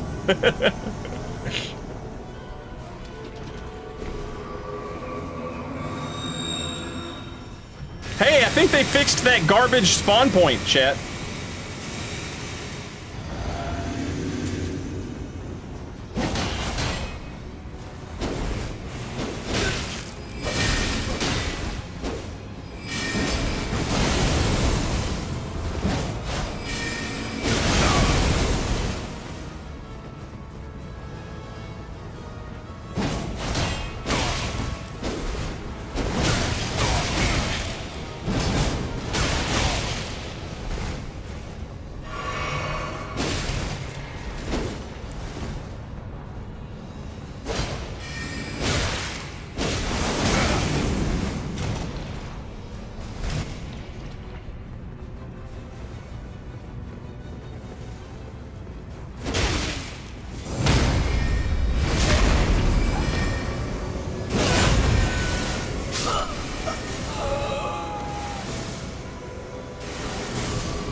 God damn, you have to actually wait a second before you do that.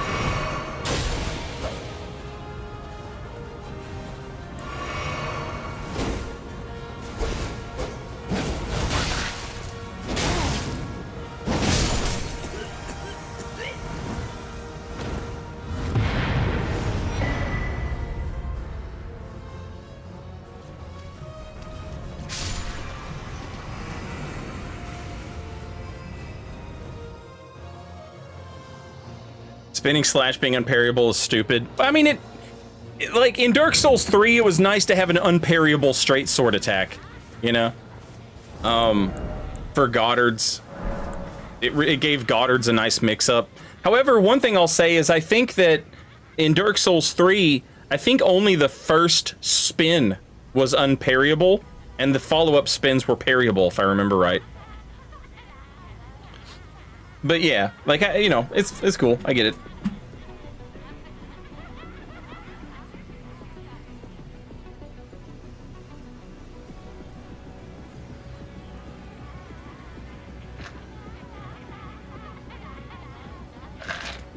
Sword dance is parryable, every part of it. The first attack and the last attack. And probably the second one too, but I don't know how the fuck you would ever parry the second part.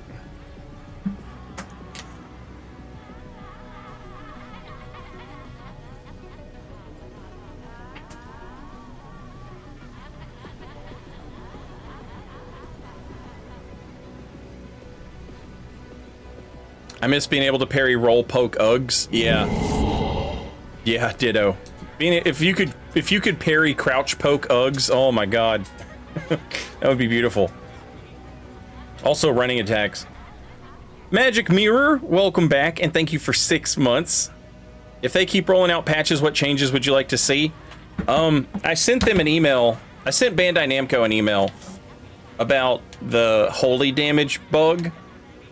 And I sent them like a little video package with all of the relevant information, and they tested it, and they confirmed that it is fucked up.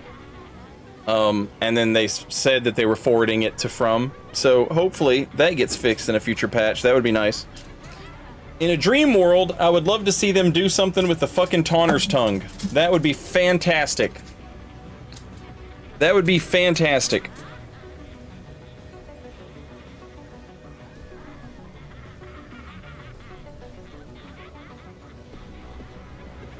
Chat, give me just a minute. I gotta go downstairs and feed the dogs, and I'm gonna throw a pizza in the oven, and I will be right back.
All right, sorry about the wait. I threw a pizza in the oven. I am starving, chat. I've been eating healthy all week, except for yesterday. Yesterday I had some pesto gnocchi.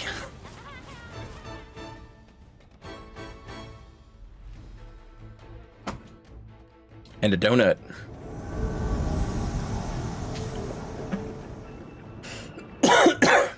I've been eating salads every other day because I found like mixed salad bags on sale at the store, and they actually were pretty good, so I was happy I bought them. They're just like little pre-mixed, it's just like a Caesar salad thing. It's got like Caesar dressing and some Parmesan cheese and some croutons, and you just mix it all together with the lettuce. And I've been making like a chicken breast, and it's been good. But now, goddammit, I want pizza.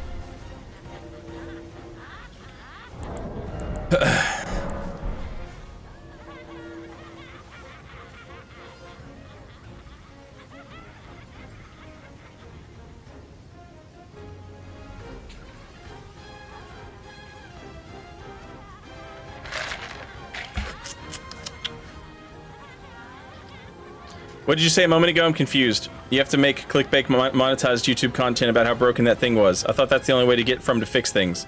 Yeah. I was like, it's crazy.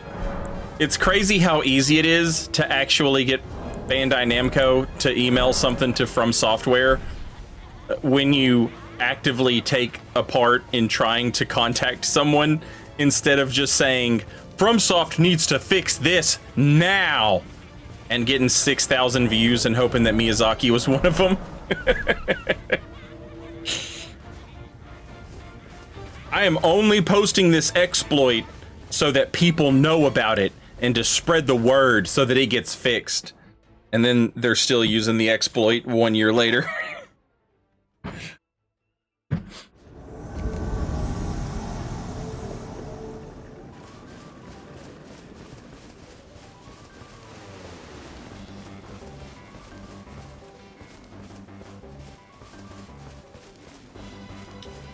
Believe it or not, Lanolin.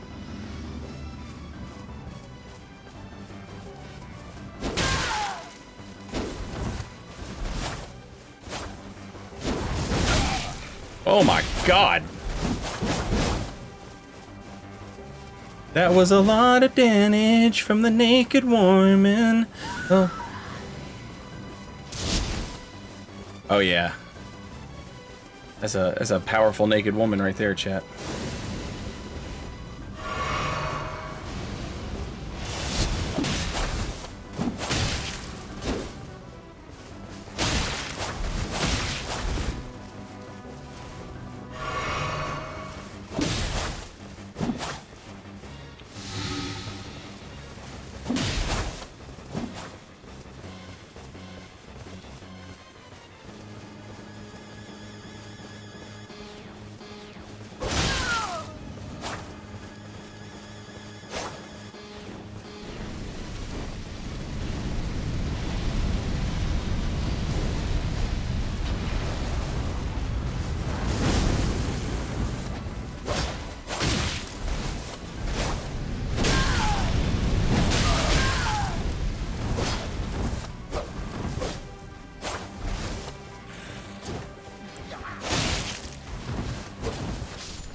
Oh, the other guy!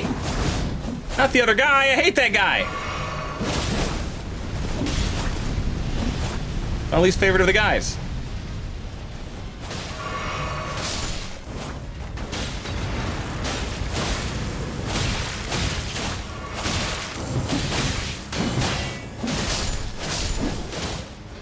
Why on fuck is it so hard to parry these fucking people today?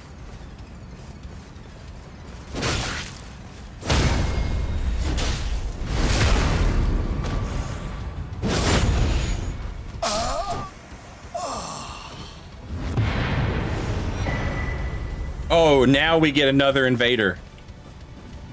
Don't need one. Never had one. No pukesters helping me to the left. No pukesters to the right.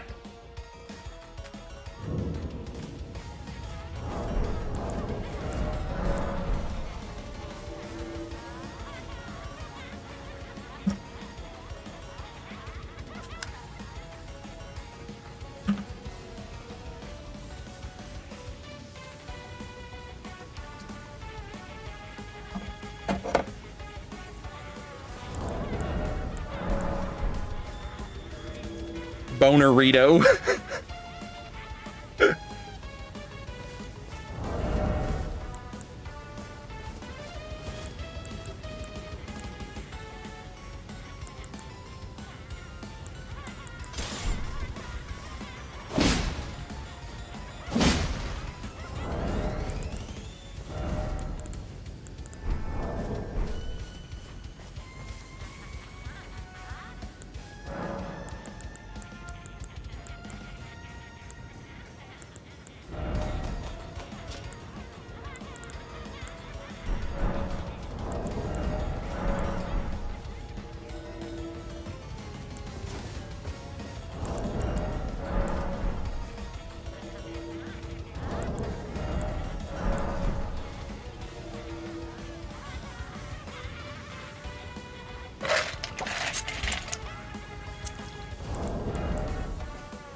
Do you use dipping sauce for home pizza? Sometimes I'll use like ranch and hot sauce. Sometimes just hot sauce.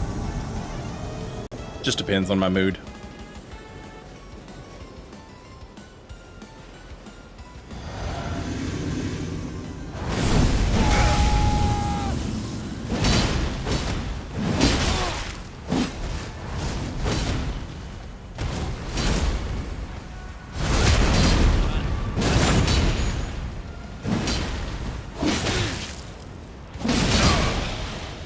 How did that not hit?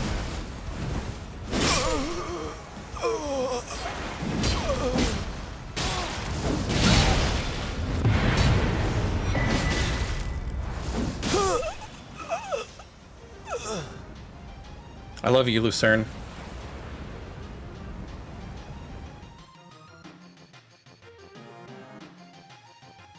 I was gonna try and make garlic sauce, but botulism. But botulism is why you didn't try? Or garlic sauce but with botulism? Do you just want garlic butter? Because that's easy. You just need some garlic and some butter. There should be zero chance of botulism for that. Go buy a clove of garlic, keep it in the fridge, take out a clove, skin it, mash it, chop it, dice it, add it to butter that's been like, just, you know, throw some butter in the microwave, add, and then boom, there you go, garlic butter. Alternatively, you could just use garlic powder if you wanted. That's one of the few occasions where garlic powder would work.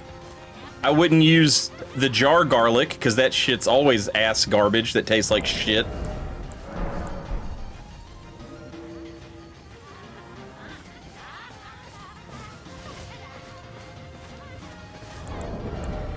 I guess if you store it wrong. Oh, yeah, well, don't store it. Use it. You can make it like one, you know, one clove of garlic is a shit ton. And that's all you're going to need for like a whole pizza, probably. Unless you really like it or you have guests or something. And then you use two, but no big deal. Throw away whatever you don't use. But don't make a lot. No big deal.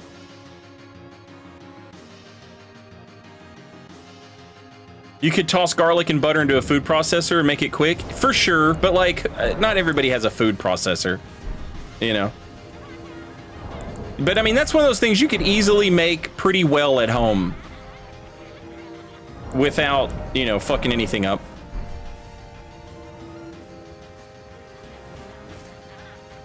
Yeah, garlic powder, butter, and a fork. You could absolutely get away with that.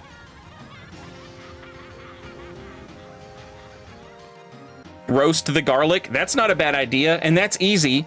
Just get a small skillet and and you know, over like a medium heat, just put the entire clove of garlic on there before you chop it.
Damn fucking cuck blue pieces of shit.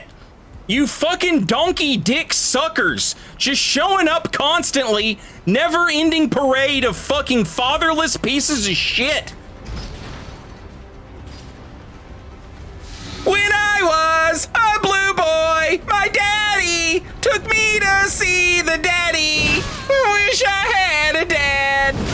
He said, Daddy, boy, will you be the stepmom I was promised? The one who touched the dink.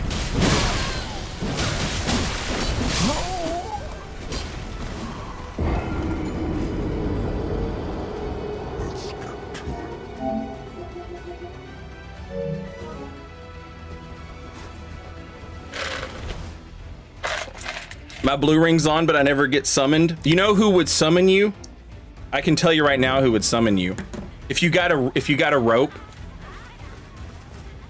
and you threw it up over a balcony or like some sort of support beam and you tied it into the most lovely bow,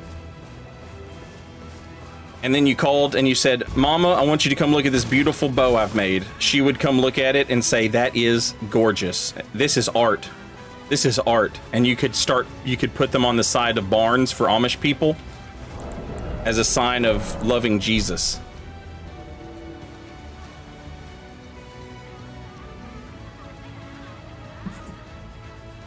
They're gonna ban you? For what? Talking about how you should make fucking barn art? It's not my fault you people immediately hear rope and are like, I wish I was dead. I wish that was me. Oh, I wish I was Ian Curtis. That's it. You guys aren't gonna know who Ian Curtis is. That's on me.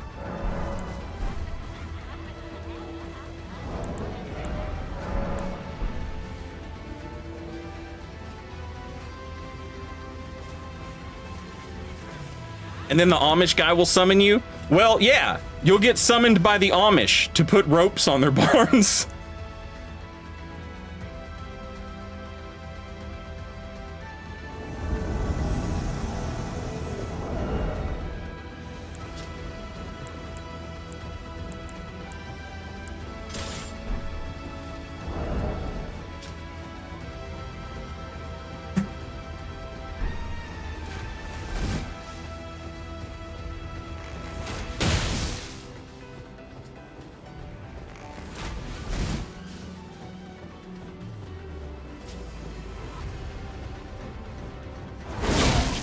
Damn.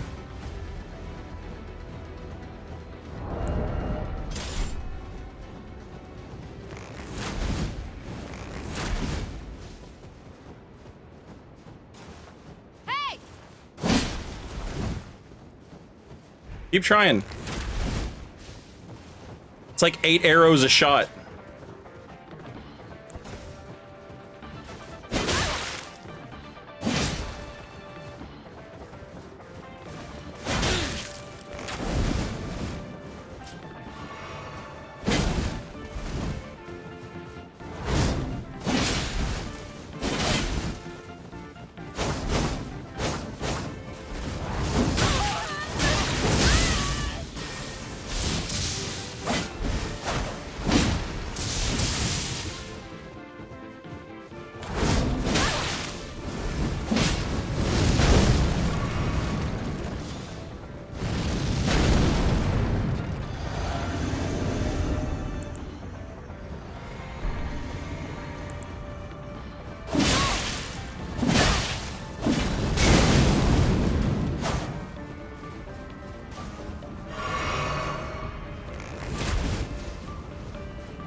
That was a mistake.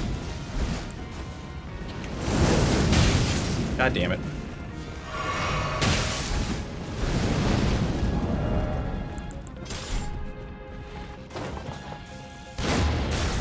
Oh, fuck off! That was a fucking hit and you all know it. You fucking loser. You idiot piece of shit.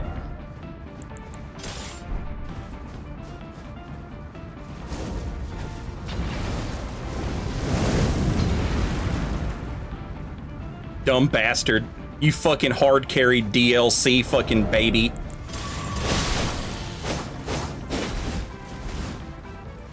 Go, $40 gadgets! Oh!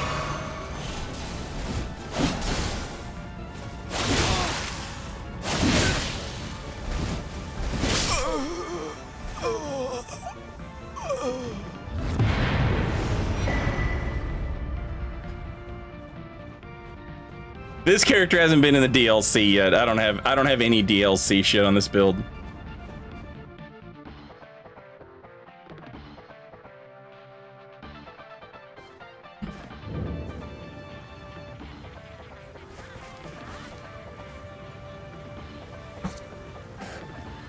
Chat, give me just one moment. I'm gonna go get my pizza out the oven. I'll be right back.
All right, I'm back. Thank you for waiting, chat. I appreciate you.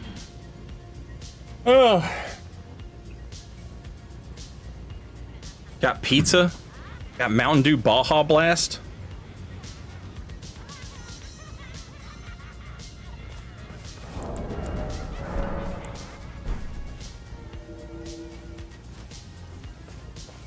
Truly, I am blessed.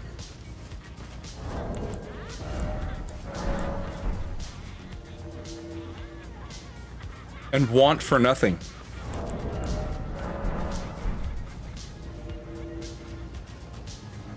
Baja Blast.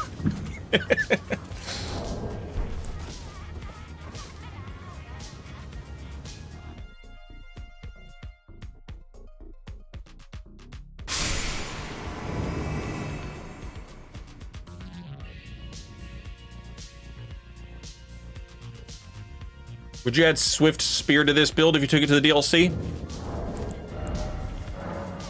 I would probably add Swift Spear to my my other build, the one that does double hit R2s.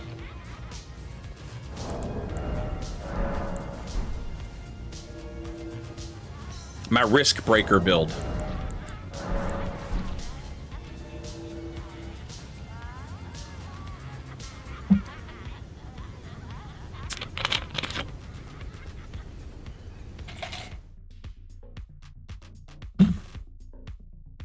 Cheers, chat.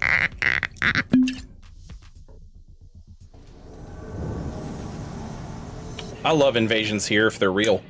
Most of the time they're not real, though.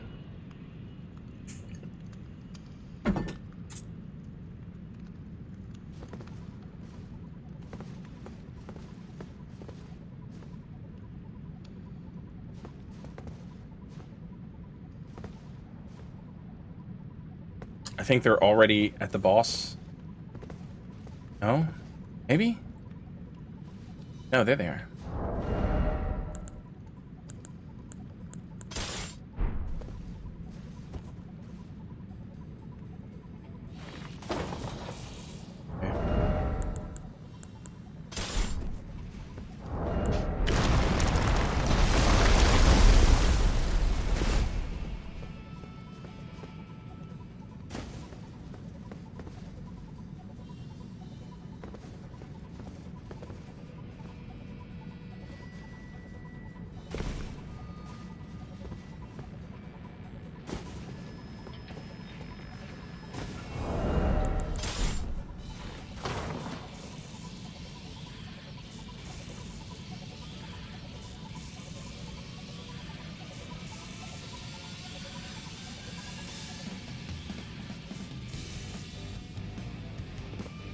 Where did that phantom go?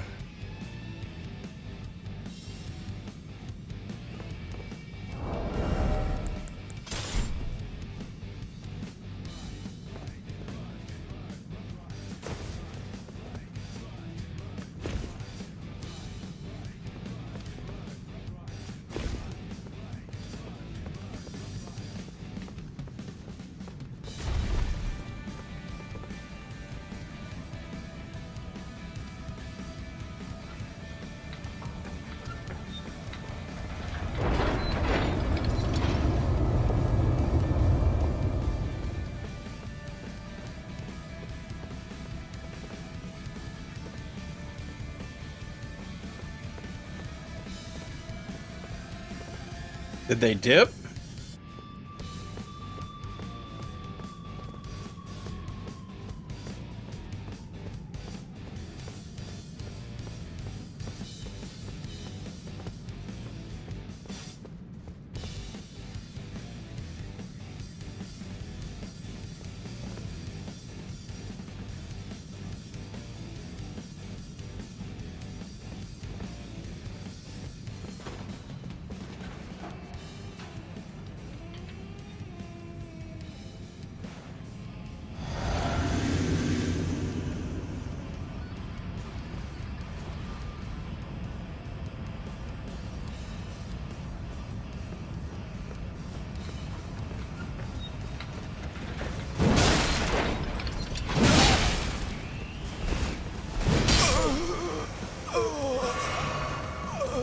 He sent you down here alone?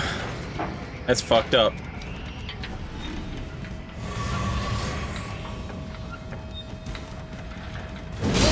Bye. Better luck next time.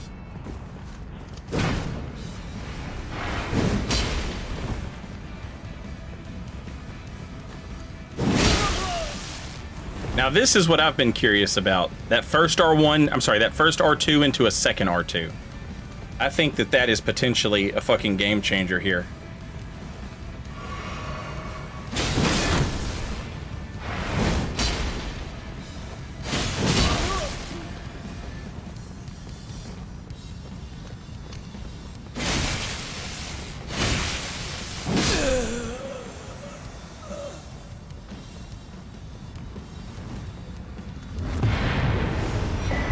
That first R2 into a fully charged second, I think could be pretty fucking sick. It works more often than you would ever think it does. And that was before the patch.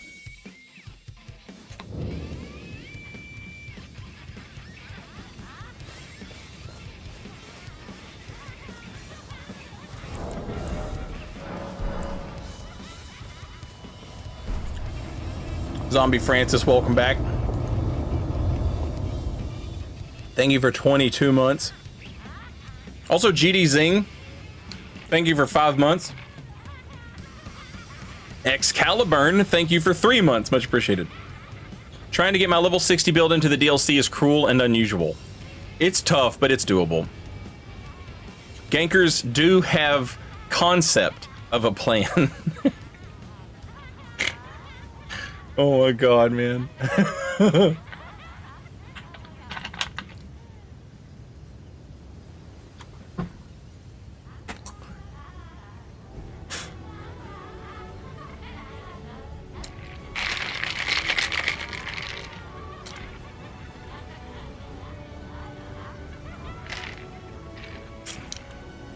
Yo, Carrion Knight!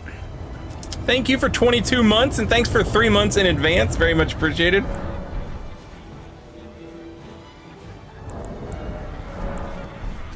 I mean, look, dang it, JM. Sometimes I go into invasions and I don't have a full thought out plan, but I do have the concept of a plan. Okay? But, you know, that's a little less, that's less, that's not high stakes.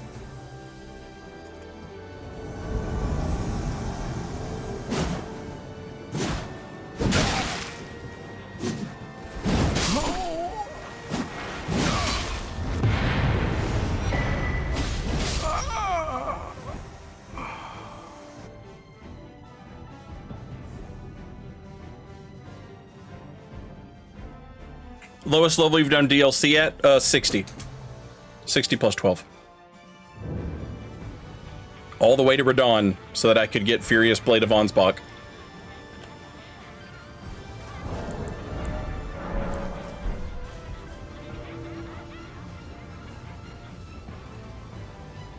Did the new patch mostly affect PvE or PvP? PvP. Your heavy attacks are going to be faster in PvE and PvP.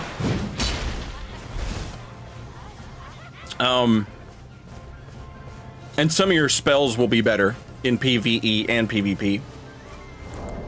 But a lot of the changes were focused around PvP. You know, now that I say that, that's honestly kind of not true. It is kind of split down the middle. The only thing that's PvP only is they nerfed the PvP damage of the backhand blades and the headshot ability of the Claws of Night. I would still say it mostly leans towards a PvP. Mostly PvP, but it did have some effect on PvE for sure. The Radon nerf, obviously, that's huge. And that's PvE.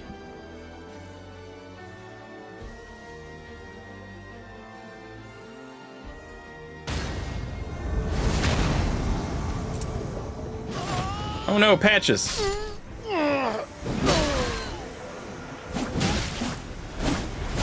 I wonder if that's that guy who makes Patches content.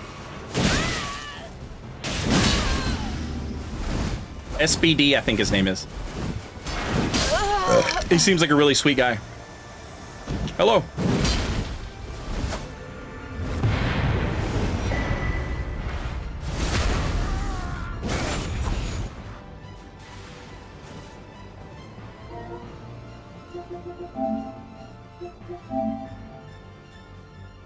It was him! I know that guy. I see that guy on TikTok.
You kids and your TikToks, back in my day, if we wanted to see some crazy shit, you'd break into a local golf course and commit mild arson. One of my buddies, when I worked at the jail, one of my buddies got fired because his buddy did that. And he paid his bail, you know? He arranged for his bail to get paid. And they found out about it, and they were like, you can't be bailing people out of jail and work at the jail. And he's like, he's my friend, of course I'm gonna bail him out, you know? And so they fired him. That guy that I'm talking about that they fired, he was a kid, man. He was like 18, like fresh out of school. And he was so fucking sweet, and he was so good at his job. And when they fired him, it really felt like God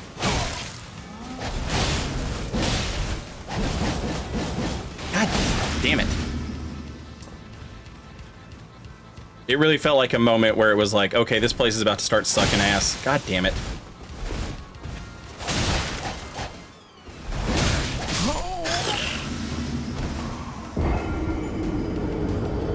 That's those same two fucking idiot gankers from before.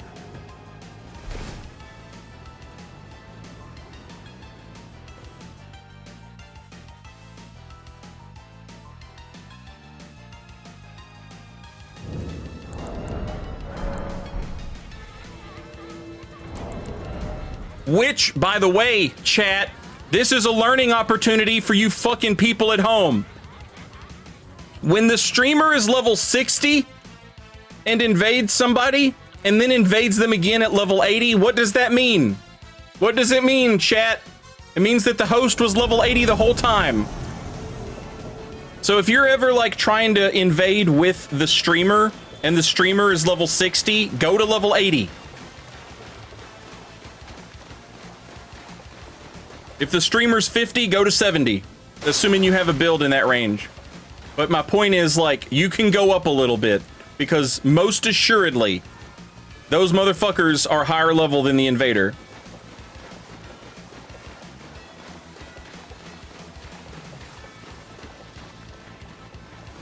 Now, in this instance, obviously, they're probably around 80, and that's probably where they are. Shut up.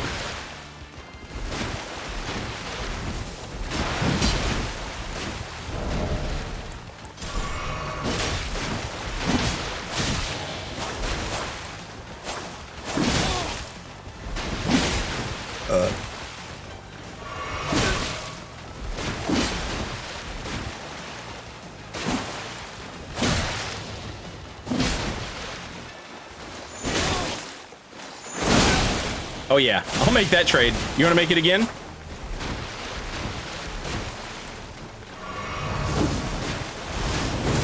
God damn it, spinning slash, please.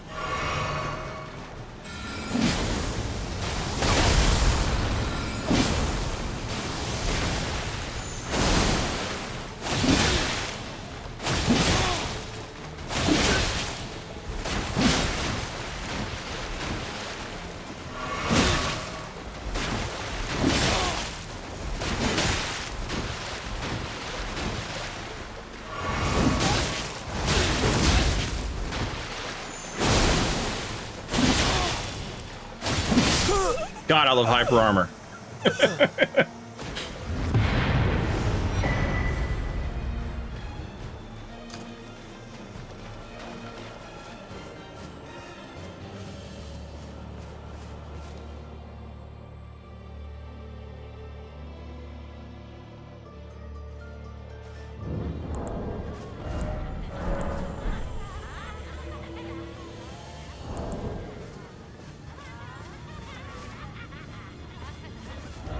Hey, hell yeah, Frank. Happy to hear it. Hope you're having fun with it, too.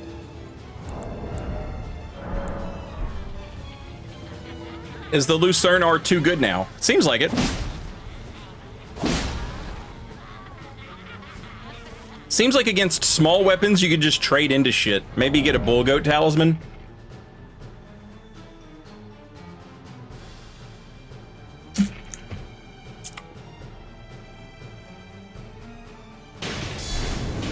I'm level 81, Bringer of Doomed.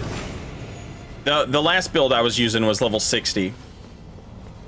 And I invaded a guy, and now I just invaded him on my level 80, which tells us that guy was level 80 the whole time.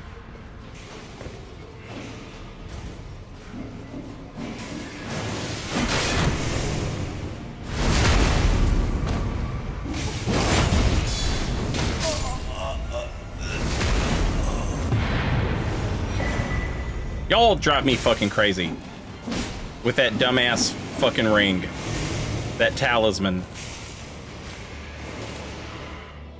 Hey, Cowbubba, I'm gonna look golden like you do. Yeah, and we'll trink 'em. We'll trink 'em like that. You're not tricking any of us. You're just making us kill the wrong one accidentally.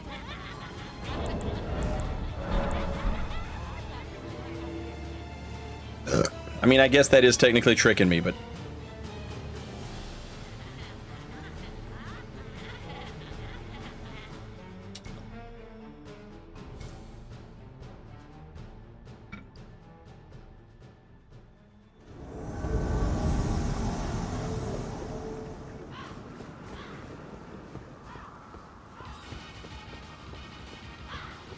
Slugbutt got disconnected again. God damn it, man.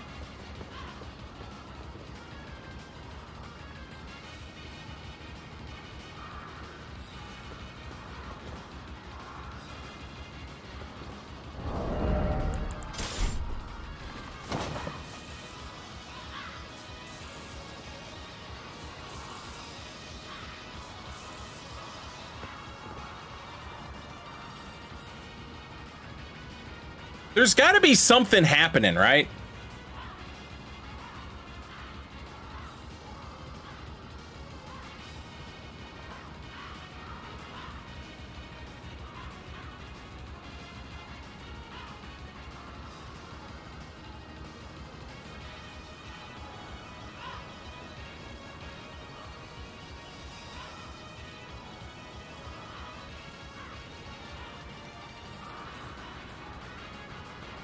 What is the command to get, what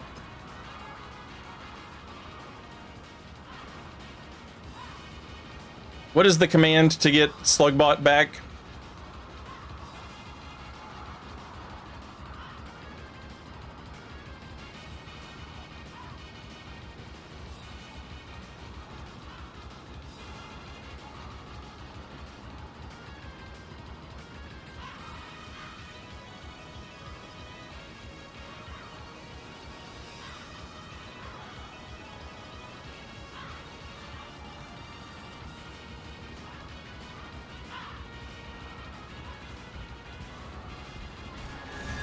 Oh, shit! Alright, GG.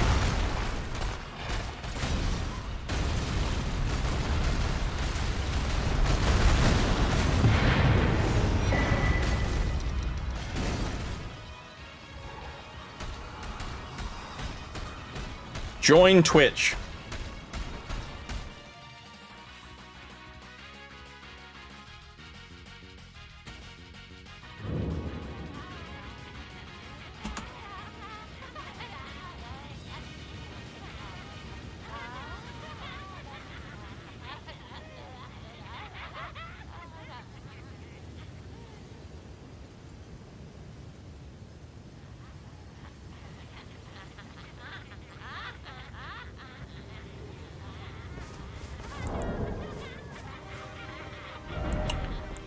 bro. You play Elden Ring forever.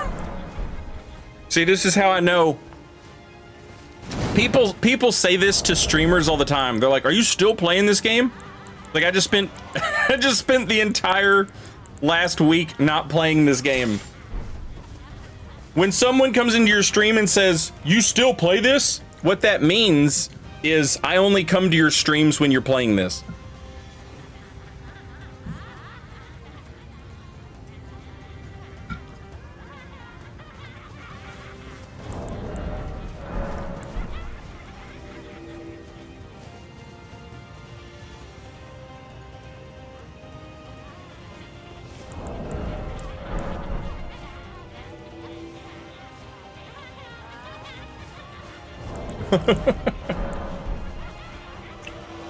This is my first time watching your streams. Then what in the hell do you know?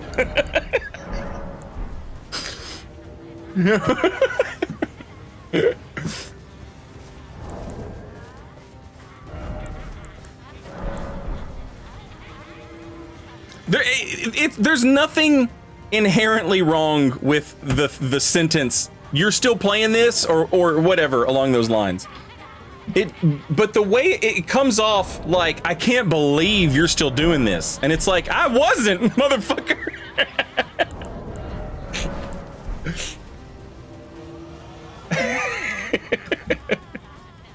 Where's on Twitch chat? Colt Draken is the absolute king of that, by the way. That motherfucker will not show up on my streams unless I'm playing Elden Ring. And when I'm playing Elden Ring, he's always like, "Damn, bro, you're still playing this?" I am today.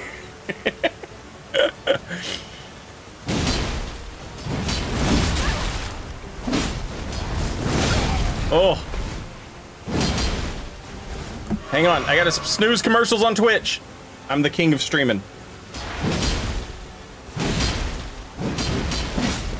Damn.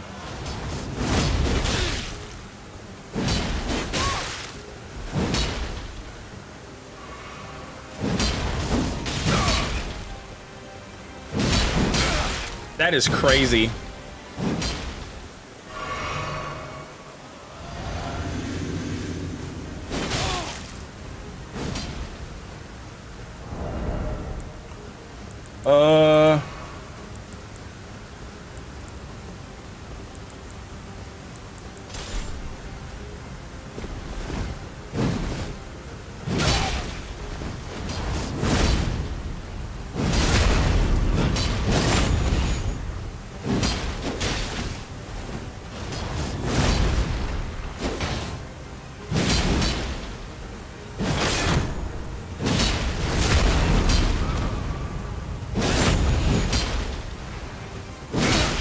Oh. Robbed and saved.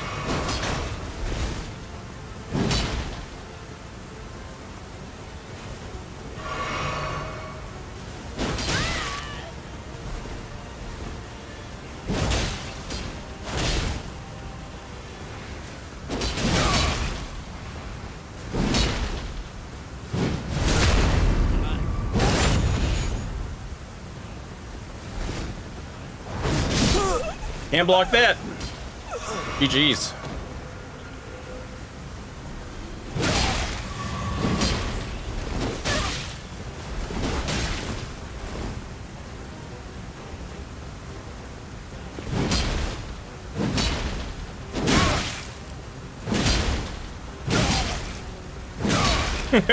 I need that fucking talisman, baby.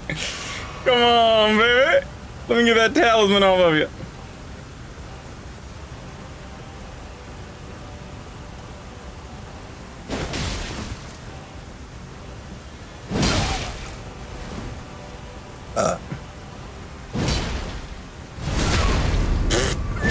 Come on, bro. 661 hit points at level 80. That is not enough hit points at level 80. That's not enough hit points at level 40.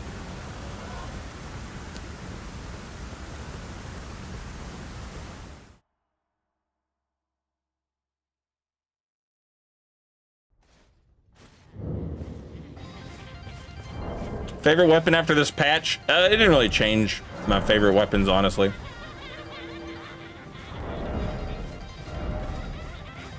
I'm always going to be straight sword, great sword, colossal sword, and choppy glaive. Like, that's always going to be my shit.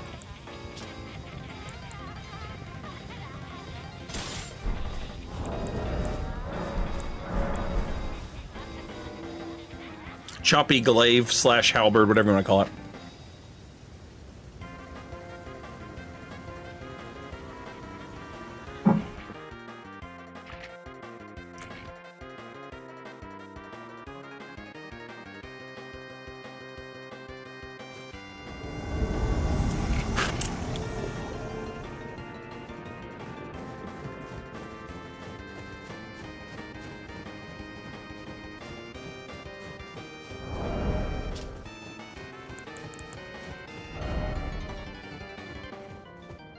Bun-up, bun-up, bun-up, bun-up.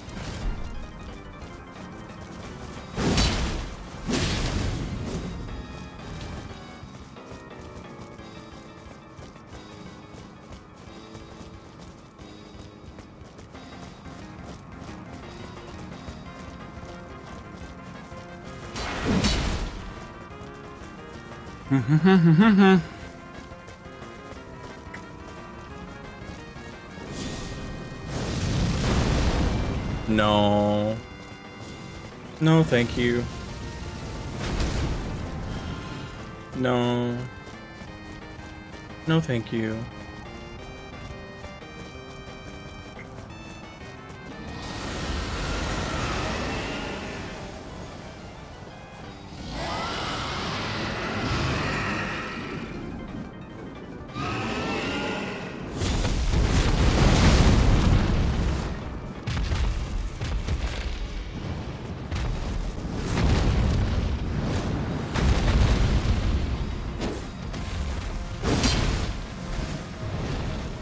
I keep forgetting there's gonna be commercials. Gotta snooze them.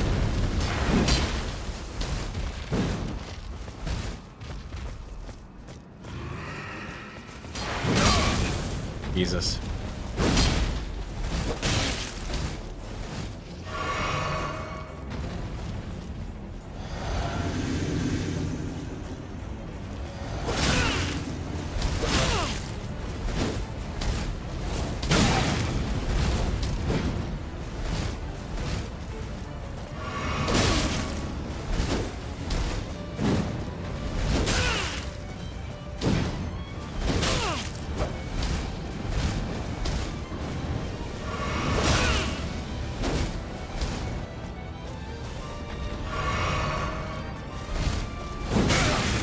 Oh, what?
Jesus Christ.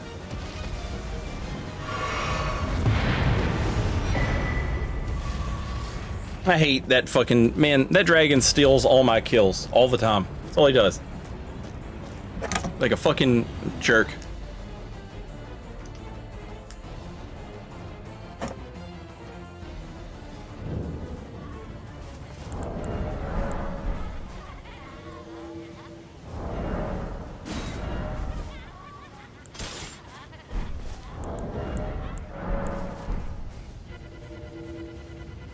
Oh, right, commercials. Honestly, I should just finish the stream, honestly. Let me snooze these commercials one last time. All right, this is the last time I can snooze them. So after this, they have to play. Hopefully we get a short, sweet, good one.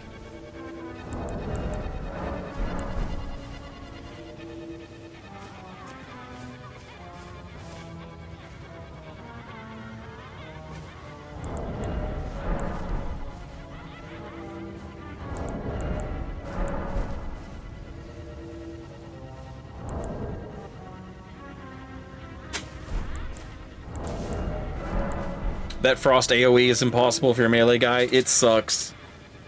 It sucks ass. I found out a trick to it recently. The trick is to run under him, which is like, if you're like me and you try and fight the dragons at their face, that's counterintuitive, but it works. It works on something else too. But basically, like, you run under it and through it. Oh, it works on the ancient dragons as well. And it also works for Midra's dive bomb flying headbutt attack, where he blows the whole fucking world up.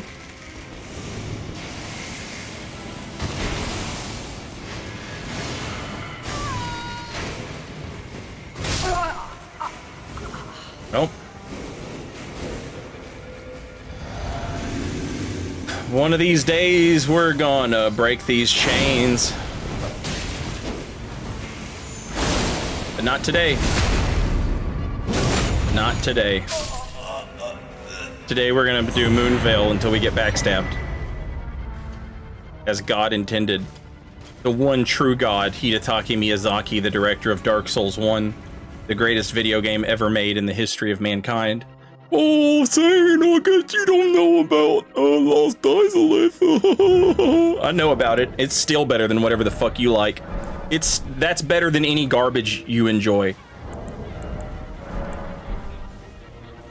And I'm sick of pretending like it's not.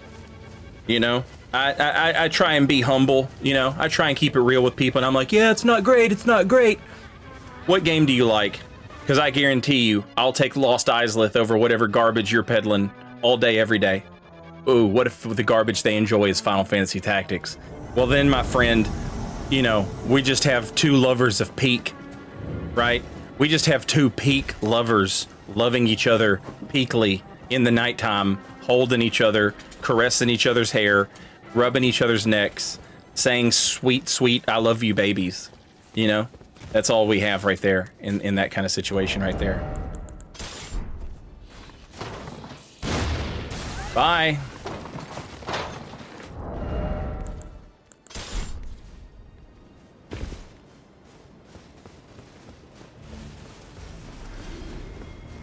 Goodbye. Kill yourself.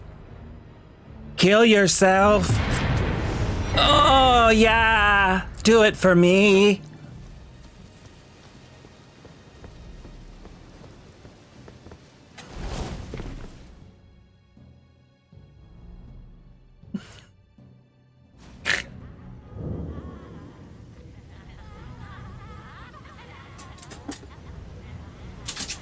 Which Resident Evil games do you like? I love Resident Evil 1 and I like 3 and I like Code Veronica, but my favorite is 2. And then right after 2 is 4. And those are not... That's a pretty common opinion to have, I think.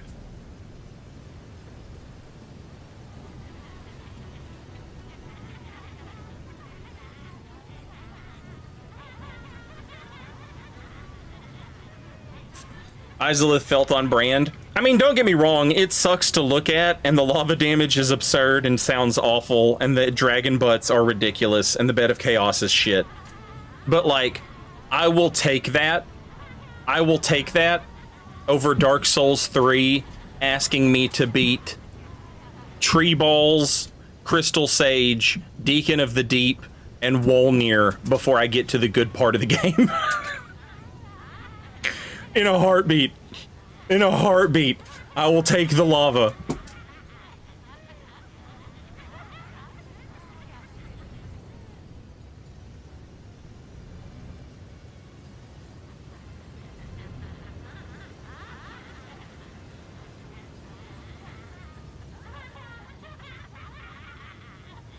OG 2 or Remake 2. I love both.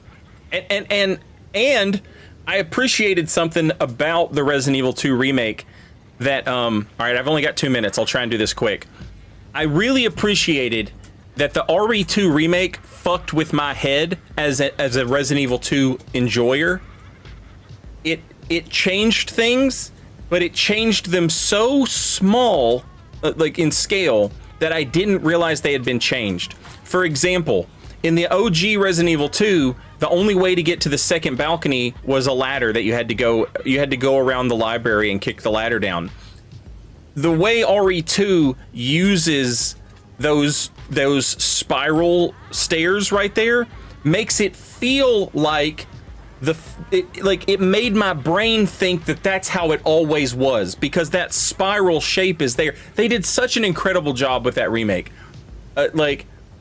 I played the remake and I loved it, and it made me go back and replay the original, and I still love it too. It's just such a fucking good game. It has the perfect atmosphere. I love everything about Resident Evil 2. It's so perfect. I love it. I love it. I love both, the remake and the original. I love them both.